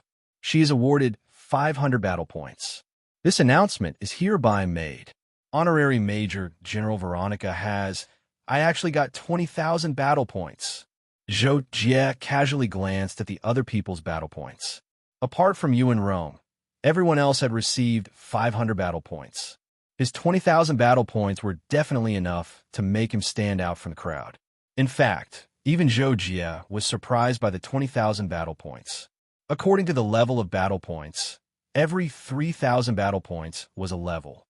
He now had 23,000 battle points, which was equivalent to level 7 battle points. When the mission was over, he would be able to exchange them for 25,000 cultivation points. 25,000 cultivation points. Zhou Jie had been in the elite training base for so many years, and the points he had accumulated were not much more than this. Among them, 10,000 were won from gambling, and the remaining points were accumulated over a few years. Even then, it was less than 20,000 points. Moreover, I only need 1,000 battle points to be promoted to level 8. By then, I will have 30,000 battle points. When Zhou Jie thought of this, he could not help but feel a little excited. Level 8 battle points are easy. Level 9 battle points are also possible. Level 10 battle points are not impossible. Level 9 battle points are 40,000 points, and level 10 battle points are 50,000 points. The more Zhou Jie thought about it, the brighter his eyes became. Even his breathing became a little faster. However, Zhou Jie soon calmed down. After all, the mission was not over yet. The final result was still unknown. The Dread Pirates might be even more dangerous. No matter how many battle points he obtained, he would need to be alive to claim them. At the same time, when Qin Feng saw these announcements in his room, he could not help but feel the urge to curse. They had not done anything at all, and the battleship had returned. How were they supposed to perform heroically? This was simply sarcasm. Naked sarcasm. In the room opposite Zhou Jie, Veronica was also sitting cross-legged on his bed. At this moment, he was looking at the announcement on his watch. His eyebrows were almost knitted together. Zhou Jie, 20,000 battle points. Veronica's eyes were shining. His arms were trembling slightly. His words showed his extreme shock at this moment. Yuan Rong, who was with him, only got 1,000 battle points. How did he get 20,000 battle points? Veronica couldn't figure out, because at first glance, it was too outrageous. It didn't seem to make sense at all. Veronica was. Veronica could not help muttering, Zhou Jie. What? In the end, Veronica could not figure out. As proud as he was, he went out of his room and spent a long time looking for a soldier who was on the same battleship as Zhou Jie. He asked him about the situation. What surprised Veronica even more was that the soldier was not willing to say anything at first. It was not until Veronica gave him some bribes that the soldier spilled the beans. The commander has ordered that this matter is not to be mentioned to anyone. Once they find out, we will all be punished. Major General, please don't ask anymore. You can take the things back too. In the end, Veronica still did not know what Zhou Jie had done in that battle to earn him 20,000 battle points. He could only return to his room helplessly. However, after being stimulated by Zhou Jie, Veronica made up his mind. In the following operation against the Dread Pirates, he must do his best and strive to obtain more battle points than Zhou Jie. The next day, Yuan Rong treated Zhou Jie to a meal at the base's best restaurant. Zhou Jie really did bring Qin Feng and the other two along. When everyone saw Yuan Rong's dark face, they all asked her if she was feeling unwell. Yuan Rong did not say anything. She only looked at Zhou Jie with a resentful gaze. "Jocko, tell us the truth. What did you do?" Qin Feng was the first to react. He put his arm around Zhou Jie's shoulder and asked. Lu Haoren and Miyazaki Naganabu were shocked. They also looked at Zhou Jie. "Jie, did you already?" When Zhou Jie saw this, he could not help but facepalm. "What are you guys doing? Xiao Rong is treating us to a meal, not me." Xiao Rong, Xiao Rong, Xiao Rong, Miyazaki Naganabu, Lu Haoren, and Qin Feng were all shocked. "That's not right. Jocko, why did you change the way you address her? Are you enlightened?" Qin Feng was pleasantly surprised. He grabbed Zhou Jie and asked. Zhou Jie was speechless for a moment. Lu Haoren and Miyazaki Naganabu immediately followed suit. When Yuan Rong saw this, she couldn't help but laugh out loud. Soon, everyone sat down to eat. However, when Qin Feng and the other two found out that Yuan Rong was treating Zhou Jie to a meal, "Hey, I suddenly remembered that the tap in the bathroom was not turned off. I have to go back and turn it off. I'll be leaving first." Qin Feng was still the first to leave. He immediately left after saying that. "Oh, I also remembered that I have something to deal with at the company. Okay, I'll be leaving first," Lu Haoren said and left slowly. "Ouch, my stomach suddenly hurts. I need to go to the toilet and take some medicine. I'll be leaving first." Miyazaki Naganabu finally left calmly while holding his stomach. Only Yuan Rong and Zhou Jie were left in the restaurant. Yuan Rong tried to hold back her laughter. In the end, she had to bury her head under the table. Zhou Jie. After that, 9 days of peace passed by Zhou Jie and the others. During this period, Zhou Jie even guessed that Veronica would challenge him to a private duel. However, to his surprise, Veronica did not. On the 10th day, Zhou Jie and the others were summoned again. A total of 21 battleships flew to the Nahe Galaxy, equivalent to the solar system. This time, the Star Sword Alliance finally confirmed that the main forces of the Dread Pirates were temporarily residing in the Nahe Galaxy. Before the Dread Pirates could react, they had to strike with lightning speed and completely destroy the Dread Pirates. Therefore, they sent out a few more battleships this time. One of the battleships was full of elites. Hundreds of them were at least grade 10. This battle to eliminate the Dread Pirates lasted for more than 3 months. Finally, it came to a successful end. Most of the Dread Pirates' forces were eliminated.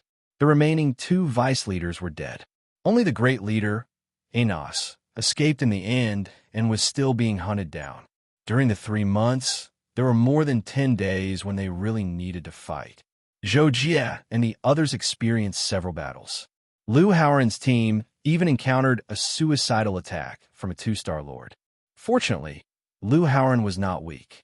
Coupled with the life-saving item given to him by his family, he managed to stall the 2-star lord.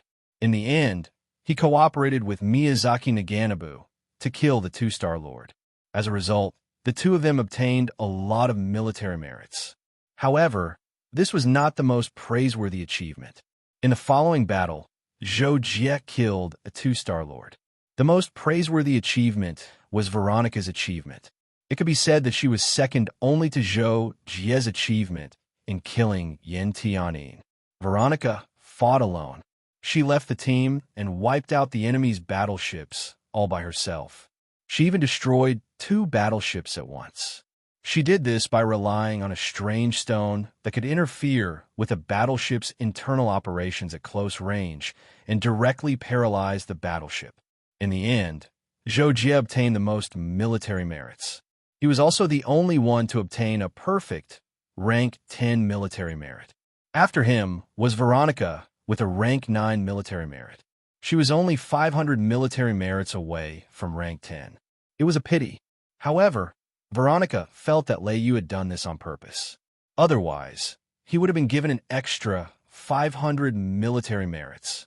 As for the others, apart from Tu Xiao, who just happened to reach rank 8, Quan Tianlin was only at rank 6. Next was Lu Haoran, who was only at rank 5. After that, the others were basically all at rank 4. The points they obtained were about the same as the 10,000 points they obtained from the mission. When everyone found out about the final military merits, some were happy, while others were sad. Qin Feng and the others didn't take it too seriously.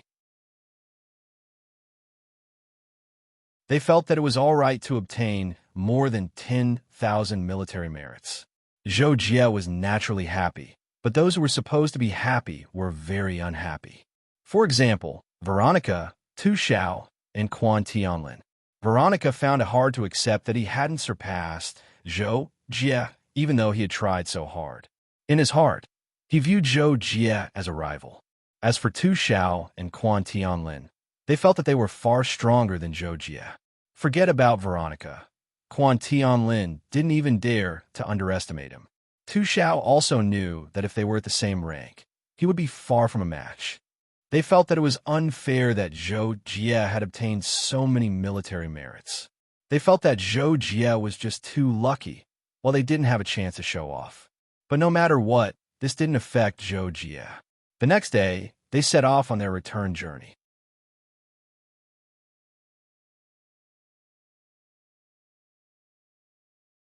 Chapter 123. Almost a month had passed since the end of the Dread Pirates mission. At night, the frost and dew were heavy. A cool breeze blew through the plant from time to time. The garden of Zhou Jie's villa was filled with rustling sounds. It was winter on Planet Dragon and Phoenix. However, the 4 seasons on Planet Dragon and Phoenix did not have much difference in temperature. Even if winter and summer were extremely bad, it would not exceed 20 degrees Celsius. Therefore, winter on Planet Dragon Phoenix was not considered cold. Zhou Jie sat at the stone table in the garden, drinking energy water, a type of drink, alone. His eyes flickered occasionally. No one knew what he was thinking. Zhou Jie had been sitting here for almost half an hour. He would look at the time from time to time. At this moment, Zhou Jie took out his identity card and looked at it. 2 more minutes. Zhou Jie could not help but shake his head and laugh at himself. His expression was very gentle. The current him was no longer as cold as he was 6 years ago. Of course, as the saying goes, a leopard cannot change its spots. Zhou Jie was still used to keeping a cold face and being alone most of the time. They're here. Zhou Jie suddenly felt something. His heart throbbed slightly as he clenched the cup in his hand. After a while, footsteps sounded. Zhou Jie looked up. At the same time, he heard Black Suit No. 2's voice. Major General Yuan Rong, Master is waiting in the garden. I will bring him here. Please excuse me. Okay. Yuan Rong's voice sounded. Zhou Jie felt that her voice was very light and pleasant to the ear. It was the same as always. A few seconds later, Yuan Rong walked out from behind a big tree. Seeing Zhou Jie sitting there, she immediately smiled and walked over.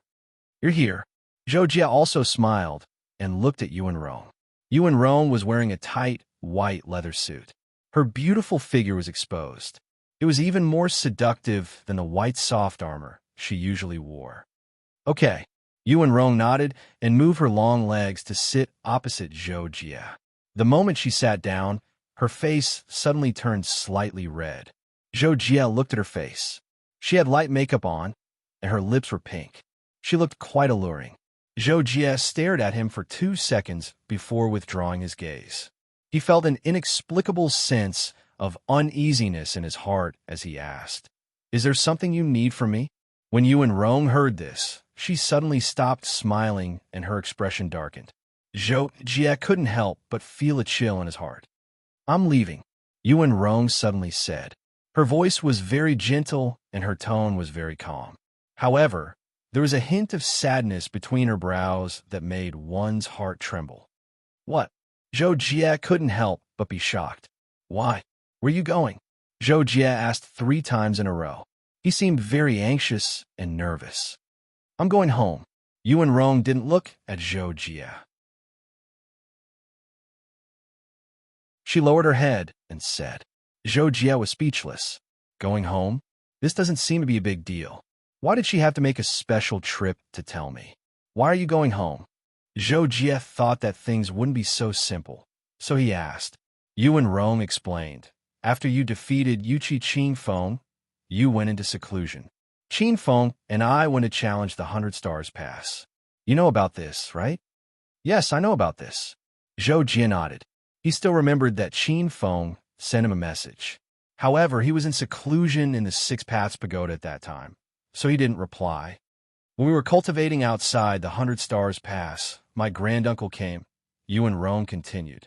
She raised her hand and twirled the hair beside her ear. He asked me to go back with him at the end of the year. Zhou Jie was surprised. Why did he suddenly ask you to go back? Did something happen in your family? Yuan Rong shook her head. It's not a big deal. This year is the year of the family's annual sacrifice. However, it's mainly a matter for the older generation. It's fine if I don't go back. However, this time, the family invited the Yuqi family. They want to settle my marriage. Marriage? Zhou Jie's body shook when he heard this. His pupils constricted, and he felt his heart skip a beat. With who? The Yuqi family? Is it Yuqi Qingfeng? Zhou Jie came back to his senses and asked. His brows were furrowed. No. Yuan Rong smiled bitterly and shook her head. It's Yuqi Hongze, the #1 genius of the Yuqi family in the past 1,000 years. Yuqi Qingfeng knew that Yuqi Hongze and I were engaged when we were young. That's why he didn't continue to pursue me shamelessly. He knows that the gap between him and Yuqi Hongze is too big. Even though Yuqi Hongze is a few years younger than him, he should be much stronger than him now. Yuqi Hongze's talent is even greater than Veronica's. Yuan Rong quickly added. Zhou Jie fell silent. He looked at Yuan Rong. Yuan Rong looked at him and immediately looked away. Zhou Jie suddenly felt his heart tremble. Zhou Jie closed his eyes and opened them again. He looked at Yuan Rong's side profile again and sighed. He tried to keep his voice as calm as possible as he asked, Why are you telling me this? Yuan Rong suddenly appeared very calm. She looked at the ground and said seriously, Because I don't want to marry Yuqi Hongze. I don't know him well. I can't recognize him even if he's standing in front of me right now. I can't marry someone like him, no matter how talented he is. I really want to be in charge of my own happiness. Zhou Jie stared at Yuan Rong. The two of them were silent for a few seconds. Zhou Jie said, Well, of course, you should decide your own marriage. If you need my help, I'll do my best to help you. Hearing Zhou Jie say this, Yuan Rong suddenly laughed. Then she shook her head and looked up at Zhou Jie. I don't want to marry Yuqi Hongze, but for the sake of the clan leader wants me to marry him. I can't refuse unless I find someone I like and get together with him. Only then will I have a reason to refuse. When Yuan Rong said this, she looked straight at Zhou Jie. There was an unprecedented firmness in her eyes. Zhou Jie was stunned for a moment. Could this be the legendary happiness comes too suddenly? Xiao Rong. Zhou Jie came back to his senses and adjusted his breathing. I actually like you very much, but before Zhou Jie could finish speaking, Yuan Rong suddenly burst out laughing. Zhou Jie was stunned again. What's going on? Zhou Jie, you big blockhead. I finally heard you say that. Yuan Rong was in a good mood all of a sudden. She smiled proudly and said this. Zhou Jie saw this and immediately understood. He breathed a sigh of relief and said, I'm actually afraid that I'm not good enough for you, so I can only see you as a younger sister. Yuan Rong, that's enough, Zhou Jie. You're treating me like a younger sister. Yuan Rong said angrily. You want a girl to take the initiative, you big blockhead, stupid straight man. Zhou Jie was speechless. He just said that he was afraid that he was not good enough for her, but now. Besides, what's there to be good enough for? I think you're good enough. I don't need anything else. You have money, and I don't lack money. Yuan Rong continued. This time, she finally got to the point. I think your family will still look down on me. After all, I'm just an independent cultivator, and the Yuchi family has a Lord-level expert behind them. They won't agree to you and me being together. Zhou Jie still couldn't help but say this. There were some things that he had to make clear. Yu and Rong heard this and looked at Zhou Jie. She sighed, then stopped smiling and said seriously, So, Zhou Jie, you have to work hard to become stronger. You're a genius, and you'll definitely become a high-level Star Lord in the future. You even have a chance to become a Lord-level expert. When that time comes, who will stop you? Zhou Jie knew that she was right, but he couldn't help but smile bitterly. The problem is, how long will it take? Maybe it'll take at least 100 years for me to become a high-level Star Lord. Yu and Rong fell silent, but she looked at Zhou Jie with her beautiful eyes and suddenly said softly, I can wait for you. Besides, you don't have to become a high-level Star Lord.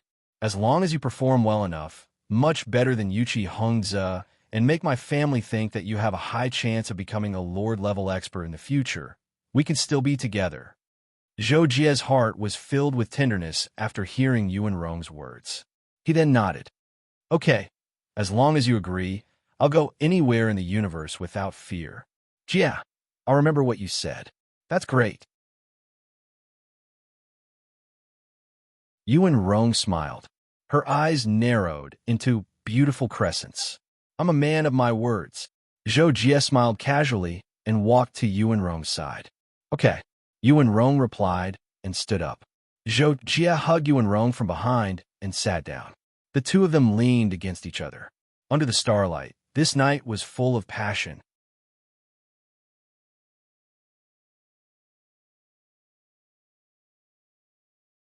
Chapter 124. Veronica's Villa. On the training ground on the second floor, Veronica put away his spear and opened his eyes in the darkness. There seemed to be lightning flashing in his eyes. It was quite frightening. I finally did it. You and Qin Kong shouldn't be a match for me now. Zhou Jie, on the other hand, has risen at an astonishing speed. He must have some secrets on him. Veronica suddenly muttered to himself. A black stone the size of a pigeon's egg appeared in his hand. Its surface was as smooth as a pebble. Veronica knew very well that his talent was only at the level of an ordinary genius. He was considered outstanding in his family, but in the Star Sword Alliance, he was nothing compared to those of the same level. The reason he could achieve what he had today was all because of this stone he obtained when he was 19 years old. There seemed to be a ghost living inside. At first, it often appeared in his dreams, allowing him to comprehend many things overnight. As he gradually rose, this stone would even allow him to comprehend many things during the day. It was all because of this stone that he was able to reach the pinnacle state in his early years. In comparison, Veronica felt that Yuan Qinkong was the real genius. She was now the #1 genius of the Secret Realm Academy in hundreds of years and was heavily nurtured. However, Veronica believed that since he had the Black Stone, Yuan Qinkong was not a match for him. I'm about to break through to 2 stars. Before that, I'll fight with Zhou Jie and see how strong he is. Veronica finally decided. Then, he hesitated for a moment and suddenly walked toward the stairs. Zhou Jie sat on a stone bench with Yu and Rong in his arms. The two looked up at the starry sky and talked about their past. After I woke up, I lost my memory because of the damage to my brain. Fortunately, the person who saved me took me in. Zhou Jie talked about how he was chased after leaving the Imperial Killer Organization and how his spaceship crashed into the sun. At this time, Yu and Rong suddenly interrupted and asked, "The person who saved you, was it a man or a woman?" Zhou Jie paused. A man and a woman, but the one who took me in was a woman. After hesitating for a moment, Zhou Jie said frankly, feeling that there was nothing to hide. Yu and Rong suddenly raised the pitch of the word by 3 pitches. Her name is Ding Xiaoyu. Her father owns a very big company. I was just her bodyguard for a while. Zhou Jie hurriedly explained. Of course, he didn't say that he was going to be Ding Xiaoyu's personal bodyguard. Otherwise, he would be tired of living. Oh, Yu and Rong's single word was full of meaning. She seemed to want to continue, but at that moment, Black Man too approached the garden. Master, someone wants to see you. His name is Veronica. The voice of black-clothed man number 2 sounded outside the garden. Because he was afraid to disturb Zhou Jie and Lin Yiqian, he didn't show himself more than 10 meters away. Zhou Jie and Lin Yiqian were shocked when they heard this. They almost said in unison, Veronica? Why is he here? After saying that, Zhou Jie and Yuan Rong looked at each other and couldn't help but laugh. This feeling was really the legendary. Even without the wings of a colorful phoenix, their hearts are as one. Let's go and see him, Zhou Jie said. He was also afraid that Yuan Rong would continue to ask. If she asked him to tell her about Ding Xiaoyu, it would be a little awkward. Okay, Yuan Rong didn't know what to say about this. She could only nod and walk out of the garden with Zhou Jie side by side. Veronica, why are you looking for me? Zhou Jie asked when he saw Veronica waiting at the door. When Veronica saw Zhou Jie and Yuan Rong appear together and found that the two of them were very close to each other, he was slightly stunned. Then he said, I seem to have come at a bad time. Why don't I come back tomorrow? After saying that, Veronica turned around and was about to leave. Zhou Jie was surprised and hurriedly stopped him. Hey, Veronica, if you have something to say, just say it. There's no need to wait until tomorrow. As Zhou Jie spoke, he was still thinking about what he meant by coming at a bad time. He felt that something was wrong. Are you sure? Veronica turned around and glanced at Yuan Rong, then turned to Zhou Jie and asked. Zhou Jie saw this and nodded. Yes, I don't have anything to hide from her. Apart from the matters with Ding Xiaoyu and the inheritance of the Holy Land, Zhou Jie thought to himself. When Veronica heard Zhou Jie's words, she immediately understood. She took a deep look at Yuan Rong. Suddenly, a smile appeared on her face, and she said lightly, Congratulations. Zhou Jie was speechless. Yuan Rong's face turned red again. I'm looking for you because I want to have a duel with you. It could be a private duel or a bet. I don't care if I win or lose. I just want to confirm one thing. Veronica didn't care about the change in Zhou Jie and Luo Binghe and quickly explained his intentions. What is it? Zhou Jie unconsciously frowned and asked. At this point, Veronica looked directly at Zhou Jie. The two of them stared at each other for 2 seconds. When he saw that Zhou Jie didn't back down, he turned his head and continued. That is, are you worthy of being my opponent? Zhou Jie was silent for 2 seconds. Then, he asked, I'm not your enemy, and there's no competitive relationship between us. Why do you have to do this? At this moment, Veronica was silent for about 2 seconds. Then he closed his eyes and answered, I need an opponent who can fight with me for the rest of my life. That way, I won't be lonely on the road to becoming stronger. Being too invincible and not being able to find an opponent is also a kind of invincible sadness. Hearing this, Zhou Jie couldn't help but nod slightly. However, he turned to look at Yuan Rong. When he saw Yuan Rong staring at him with her shining eyes, he couldn't help but smile. He raised his hand to help Yuan Rong tidy her bangs and said, You're right, but there's another way. You can find a cultivation partner. She can also motivate you to become stronger. When Veronica saw Zhou Jie's actions, he was shocked. His expression changed slightly. Then, his face darkened and he asked, So you don't want to fight with me? Are you scared? Zhou Jie didn't answer for a moment. Yuan Rong looked at Zhou Jie with a puzzled gaze. Zhou Jie thought that she was very cute. I haven't thought about it yet. I'll give you an answer tomorrow, Zhou Jie suddenly said to Veronica. It was very abrupt. Veronica frowned slightly. However, he also felt that the atmosphere was a little strange. Therefore, he glanced at Zhou Jie and said, Okay, my number is XXX. I'll wait for your news tomorrow. Then, Veronica left, leaving only Zhou Jie and Yi Lingqian at the door. Jie, why didn't you agree? Are you not confident that you can beat him? Yuan Rong suddenly asked. Her beautiful eyes were still looking at Zhou Jie. You think I can't beat him? Zhou Jie smiled faintly and asked in return. Yuan Rong was stunned when she heard this. She recalled the scene when Zhou Jie fought Yin Tianyin. That combat power was simply unbelievable. Yuan Rong shook her head. No, I think you're definitely stronger than Veronica. Even if he's been a Lemaitre for several years, he's at most comparable to a Samsung Star-Lord.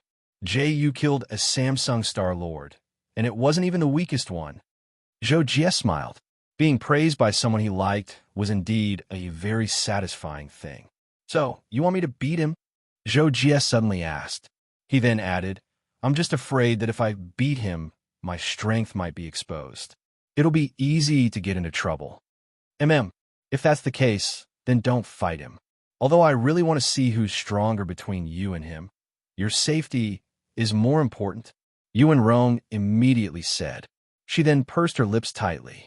Zhou Jie saw this and smiled again. If you say so, then it looks like I'll still have to fight him. Why? Yuan Rong suddenly asked in surprise, her eyes wide open. Didn't you say you wanted to watch? Then let's fight.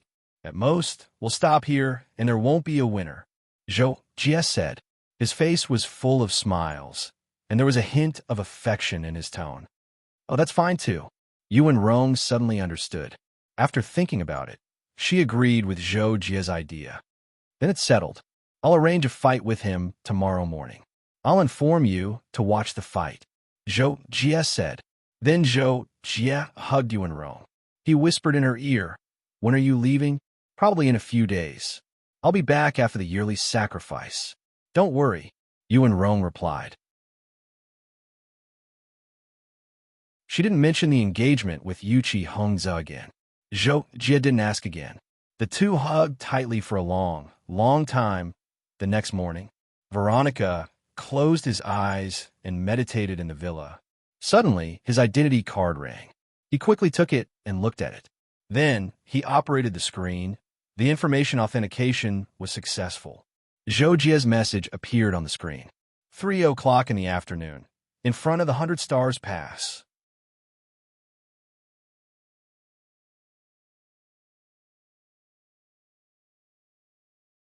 Chapter 125. Looking at the message on the screen, Veronica's eyes became heated.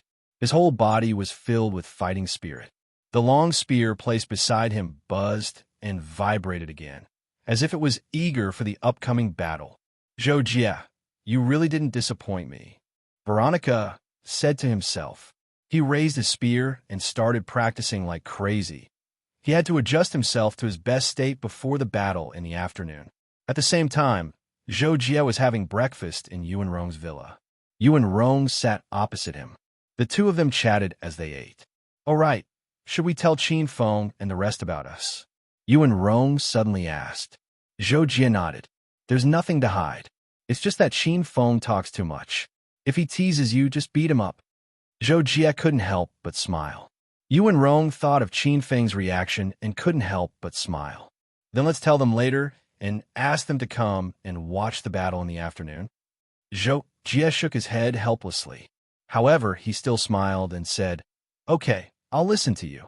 More than an hour later, in Zhou Jie's villa, Qin Feng and the other two were already there.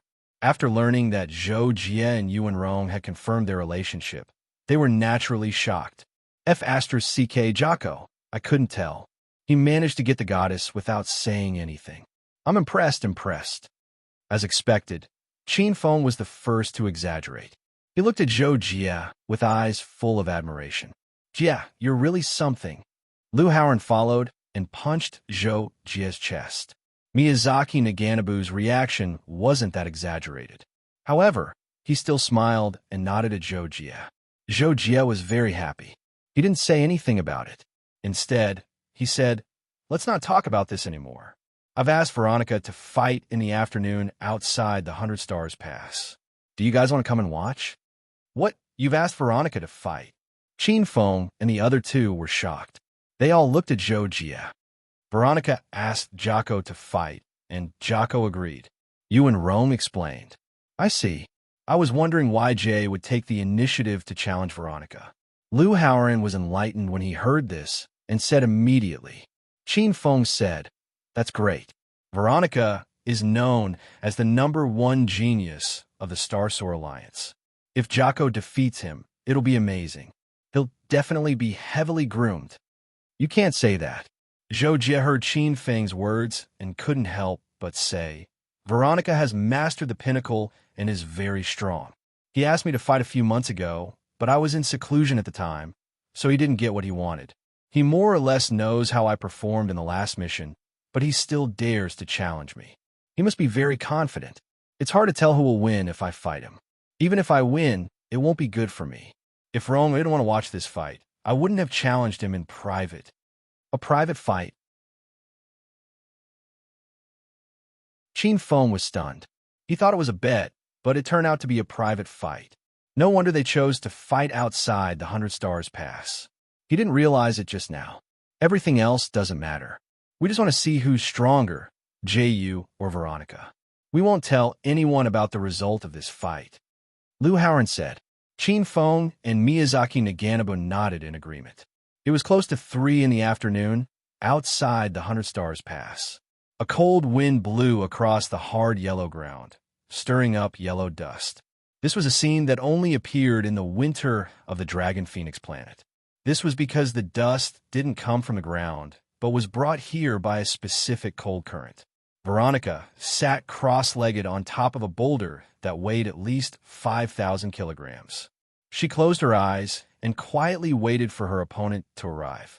Suddenly, Veronica opened her eyes and looked toward the horizon. 5 figures were rapidly approaching and finally landed about 50 meters away from the 100 Stars Pass. They were the 5 people led by Zhou Jie. Zhou Jie and the others were smiles on their faces. It was obvious that they were chatting and laughing along the way. They were very relaxed. All right, you guys go over there and watch the fight, Zhou Jie said to the others. He naturally sensed Veronica on the boulder not far away. You and Rome and the others responded. Then, they also saw Veronica and retreated 100 meters away. Whoosh! Veronica leaped into the sky and crossed the distance of 100 meters. When he landed, he was already less than 10 meters away from Zhou Jie. Moreover, his feet didn't make a sound when they touched the ground. Sorry to keep you waiting, Zhou Jie said to Veronica. His expression became cold again. It hasn't been long, Veronica said. By the way, my friend will be watching the fight. You don't have any objections, right? Zhou Jie asked again. It's fine, Veronica said straightforwardly. Also, although this is a private fight between you and me, I'm willing to bet 20,000 points. If you win, the points will be yours. If you lose, I'll also give you 10,000 points. Zhou Jie raised his eyebrows slightly. There's no need to bet points. I'm willing. Let's start. I want to fight with you barehanded first, Veronica said directly and ended the conversation before the fight. Zhou Jie couldn't say anything more. He could only say, okay, let's start. As soon as Zhou Jie finished speaking, Veronica activated the energy in his body. His whole body released a dazzling light and shot toward Zhou Jie like a bolt of lightning. Zhou Jie reacted quickly. He immediately punched out. However, his body didn't release any powerful energy. It was purely physical strength, dong. After the first collision, Zhou Jie flew back a few steps. Veronica also took half a step back. His eyes were full of shock. Of course, he could see that Zhou Jie had just collided with Zhou Jie's pure physical strength. His physical strength was so terrifying. Was this the reason why Zhou Jie was so strong? Then, all these thoughts flashed through Veronica's mind. His movements weren't slow at all. He immediately attacked again. This time, the power of his attack was 3 times stronger than before. Previously, he was worried that Zhou Jie wouldn't be in the right state and would be caught off guard by him. Now, it seemed that he had overestimated his own strength. After the first collision, Zhou Jie attacked again. The surface of his body flashed with flowing light. Obviously, he used part of his energy. Boom! The 2 fists collided like a storm. The terrifying energy exploded, dispersing the sky full of dust within 100 meters. Boom, boom, boom, boom. The 2 of them soon fought more and more fiercely. They were as terrifying as the most ferocious beasts. The continuous collisions were shaking the world. Veronica, on the other hand, was more and more shocked. He had watched the video of Zhou Jie's fight against Yu Qing Feng and was certain that Zhou Jie was good at fighting. He didn't know until this battle that Zhou Jie's actual combat ability was even more horrifying than he had imagined. His body was also so strong that Veronica almost couldn't resist his energy outburst. The pressure was too great. The so-called techniques here were ways to increase the efficiency of energy cultivation and use it. Some of the more powerful techniques could enable people to fight above their level.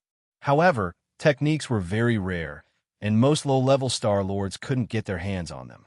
There were techniques in a library, but a lot of credit points were required to exchange for them. Veronica, on the other hand, had acquired a superior technique from the magical stone that he had obtained. There were few techniques that could compare to it in the entire Starsoar Alliance. Thanks to this technique, Veronica was able to deal with Zhou Jie without using the paramount state, despite the huge gap between his body and Zhou Jie's. At the same time, Zhou Jie was surprised that Veronica could fight him without using the paramount state. He couldn't help but become more serious and attack more fiercely. Oh no, I can't stop him. Finally, after Zhou Jie strengthened his attacks, Veronica couldn't hold on any longer and hurriedly used the paramount state. The powerful ice element turned into a small domain, which affected Zhou Jie and greatly enhanced Veronica's combat ability. Zhou Jie hurriedly responded with all his strength and stabilized the situation. However, he couldn't help but sigh inwardly. After becoming a Star Lord, Veronica's paramount state had evolved into an elemental domain. He had made great progress and was only one step away from perfection, although this step was the most difficult.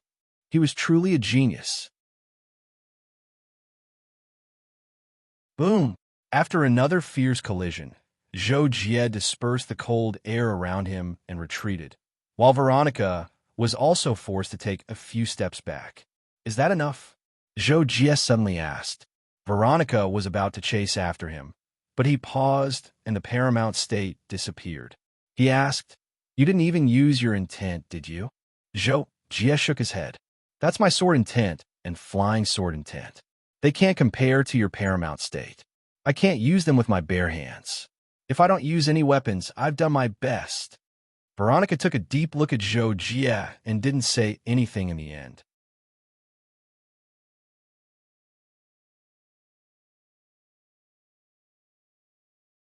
Chapter 126.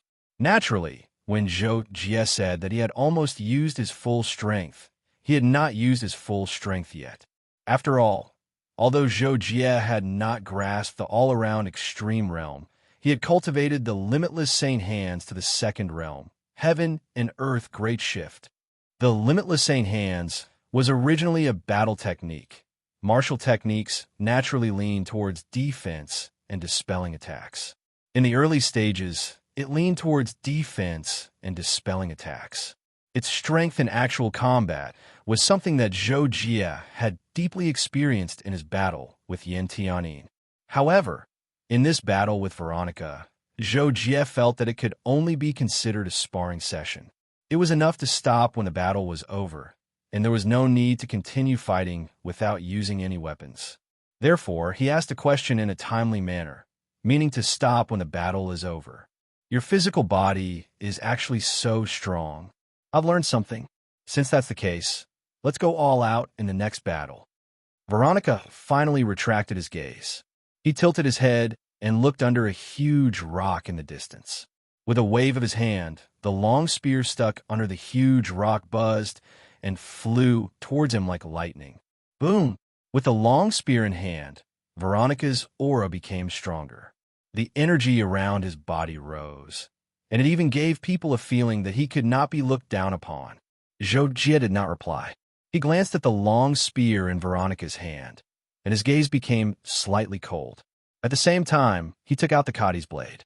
The reason why Zhou Jie's gaze changed was because he saw that the long spear in Veronica's hand was not ordinary. It was no longer the dark blue alloy spear that he had been equipped with when he had participated in the genius competition. The long spear in Veronica's hand was now more short and powerful. It was dark blue with a hint of black, and the energy in his hand flowed smoothly. It could be seen that the material was not ordinary. Furthermore, there were faint flashes of runes, which made it even more terrifying. Weapons with runes engraved on them were weapons that could guide the power of the elemental laws. They had already transcended the realm of ordinary weapons and were at least 2 levels higher than Zhou Jie's Kadi's blade. The material of Kadi's blade was very good, and it was very tough and sharp. However, it did not provide much of a boost to Zhou Jie. "Come on," Zhou Jie said calmly, still letting Veronica make the first move. Veronica knew that there was no need to be modest. So, he nodded and flipped the spear in his hand. Energy flowed as he thrust it out like lightning. Zhou Jie quickly lowered his body and used his saber to block the attack. Bang! Saber and spear collided, creating a similarly terrifying commotion. The air was torn apart, and the scattered energy waves caused the two people's bodies to distort and become invisible. Bang, bang, bang, bang. Terrifying energy waves kept bursting out from the continuous clashes. Zhou Jie and Yi Shiwen were like 2 moving light sources, each of them emitting powerful and dazzling energy. The energy that burst out from each of their attacks was shocking. Qin Feng and the others who were watching the battle from afar were shocked. "They're too strong. If it were me with my small arms and legs, I'd probably be dead in one move." Qin Feng could not help but tremble as he exclaimed in shock. He could not imagine that this was a battle between 2 one-star lords of the same level as him. They are very strong. Jie's strength has improved again, and Veronica is stronger than I thought. The 2 of them are comparable to real Samsung Star Lords. They're really monsters. Liu Haoran could not help but exclaim. No matter what, he was a genius among geniuses. He could even hold his own against an ordinary peak 2-star lord for a while.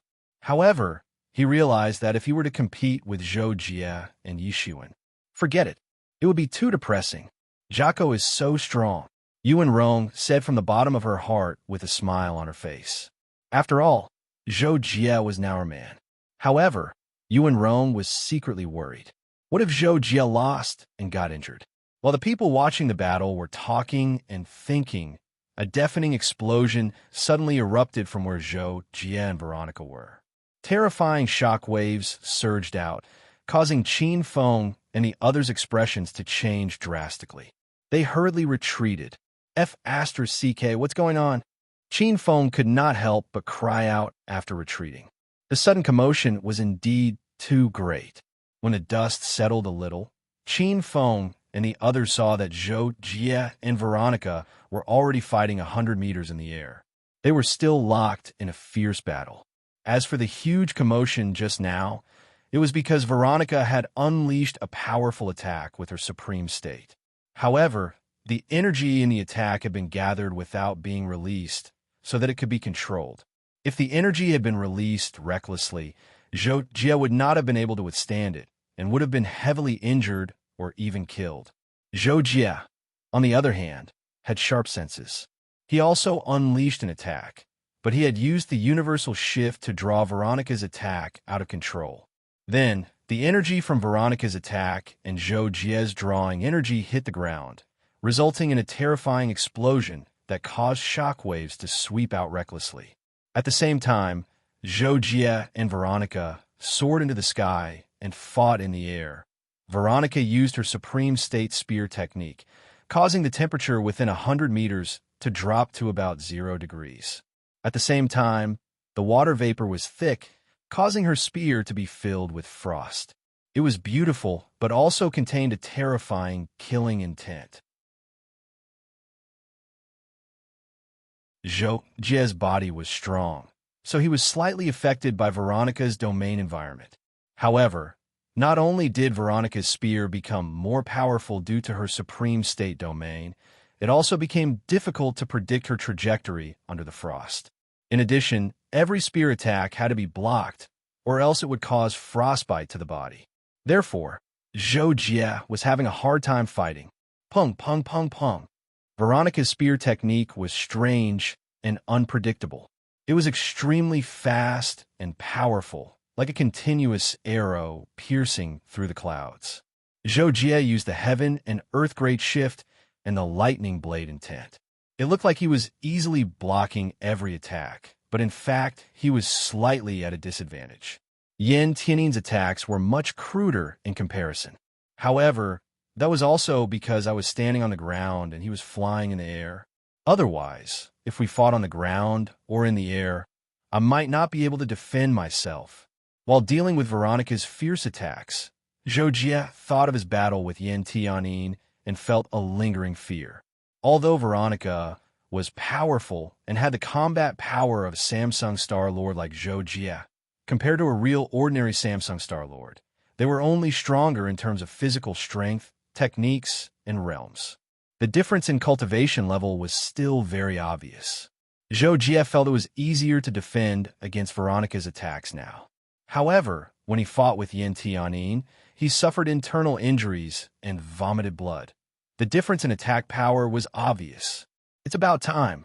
After defending for more than half a minute, Zhou Jie thought to himself. Just now, he was mainly comparing Veronica and Yan Tiannin, so he chose to defend. It looked like he was being suppressed, but now Zhou Jie felt that Veronica's skills seemed to be limited, so he didn't need to test anything. Ping! Zhou Jie suddenly burst out and slashed his blade directly at the point where Veronica's spear was exerting force. At the same time, he used the heaven and earth great shift to neutralize the bursting force of the spear. Then, his blade slid down the spear's shaft. Veronica's spear was intercepted, and he felt the spear's momentum being pulled to the side by a strong, twisting force. So much so that his entire body was about to be pulled out. He couldn't help but be frightened. His whole body trembled, and while shaking off Zhou Jie's blade, he held the spear horizontally in front of him, twisted his waist, and smashed the end of the spear at Zhou Jie. Veronica's reaction was extraordinary, but who was Zhou Jie? Competing in fighting speed? Veronica was more likely to go home and drink milk. Boom! Before the end of Veronica's spear hit Zhou Jie, Zhou Jie had already kicked his left thigh, and his whole body flew back. Veronica was in so much pain that the corner of his mouth twitched. His body staggered and flew back, and the momentum of smashing the spear was completely gone. However, Veronica wasn't willing to admit defeat. At the same time, his body burst out with an even stronger energy brilliance. He used much less energy than Zhou Jie, and he recovered quickly. He was confident that Zhou Jie wouldn't be able to fight with him for more than 2 or 3 minutes, and he would lose because of the lack of energy. However, Veronica didn't have the 2 or 3 minutes that he imagined. Rumble! The moment Veronica stabilized his body and burst out with energy, Zhou Jie had already launched his strongest attack. Flying Sword Concept 1 line Sky Tide. The two of them just flew back, and the distance between them was close to 100 meters. At this moment, the Flying Sword Array was released, and the sword was like thunder, and the sword was like a tornado, and in the blink of an eye, it was in front of Veronica. Veronica never thought that Zhou Jie would burst out with such a terrifying attack at this time, and he instantly realized one point. He couldn't block it. Boom! The explosion of the flying sword changed the color of the sky, and the earth trembled. Out of 10,000 people, there are 9,000 dreams. There are 900 people who persist in their dreams. There are 90 people who do their best for their dreams. In the end, only 9 people succeed. There are still many ordinary people. Man proposes, God disposes. If the flower of dreams does not bloom, I will take it with me to seek safety. 2021-14.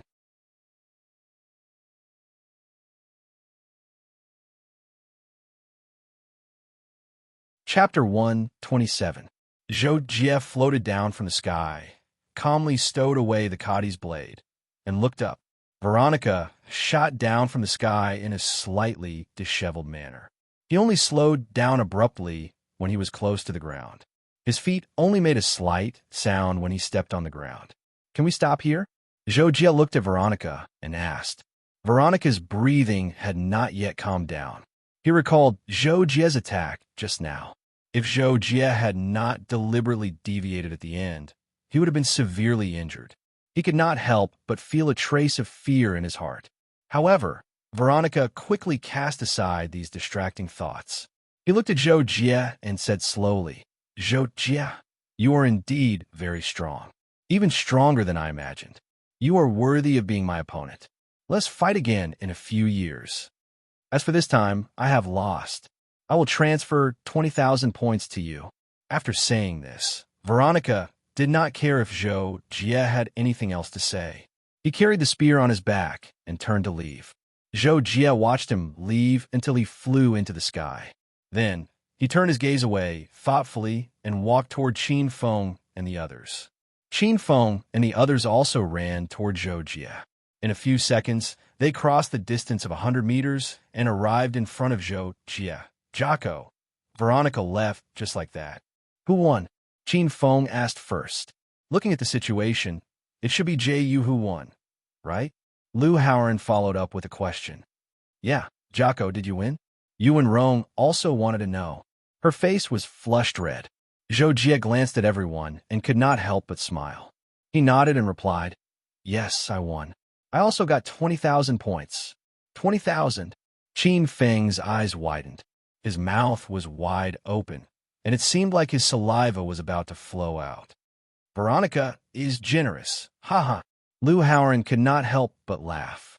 He was happy for Zhou Jie. "Jie, you can consider exchanging for a rune weapon treasure now," Miyazaki Naganabu said. Rune weapons were the most valuable treasures in the treasure exchange. Even the cheapest rune weapon treasure could only be exchanged for 100,000 points. Rune weapons were treasures. The so-called runes referred to the runes of laws that could enhance the target's absorption of the elements of laws and enhance the performance of the elemental laws. Veronica's spear, for example, was a rune weapon treasure. However, she didn't get it by exchanging for it. It was given to her by the Star Sword Alliance. Veronica was the nominal disciple of the leader of the Star Sword Alliance, so she was granted the treasure when she broke through to the Star Lord level. Hearing Miyazaki Naganabo's words, Zhou Jie shook his head and said, "I don't want a rune weapon treasure for now. I plan to give 10,000 of these 20,000 points to Ronger. The rest can be divided among the three of you. Consider it a celebration." As soon as Zhou Jie said this, Qin Feng and the other two men had a wow expression. Yuan Rong was stunned for a moment. After she reacted, she hurriedly said, "Don't, Brother Jie. You don't have to give it to me. It's better if you exchange it for talisman weapons and treasures yourself." When Qin Feng and the other two heard this, they also rejected Zhou Jie's points with a smile. "Yeah, Jocko, you should exchange for a rune weapon treasure. We don't need those points." Qin Feng said, "Yes, let's exchange for a rune weapon treasure." Lu Haoran also said. However, Zhou Jie had the inheritance of the Holy Land. He felt that he definitely didn't lack treasures. It seemed that he didn't need them at the moment, so he still shook his head and said, "No need. Just accept it. Say that it's a celebration. Although there aren't many points, it's enough for daily consumption for a few years." In the end, Qin Feng and the others couldn't persuade Zhou Jie and could only accept Zhou Jie's small token of appreciation. Qin Feng immediately flattered Yuan Rong, which made Zhou Jie very happy. Naturally, with Zhou Jie's temperament, flattering him definitely wouldn't work. However, when he praised Yuan Rong, Zhou Jie was very happy. In the blink of an eye, 2 days had passed. It was late at night, and the cold air outside was especially thick. There was no light in Zhou Jie's villa. However, in the garden, a candlelight was placed on the table. The dim light only shone on the edge of the table. There was some delicious food on the table that hadn't been touched.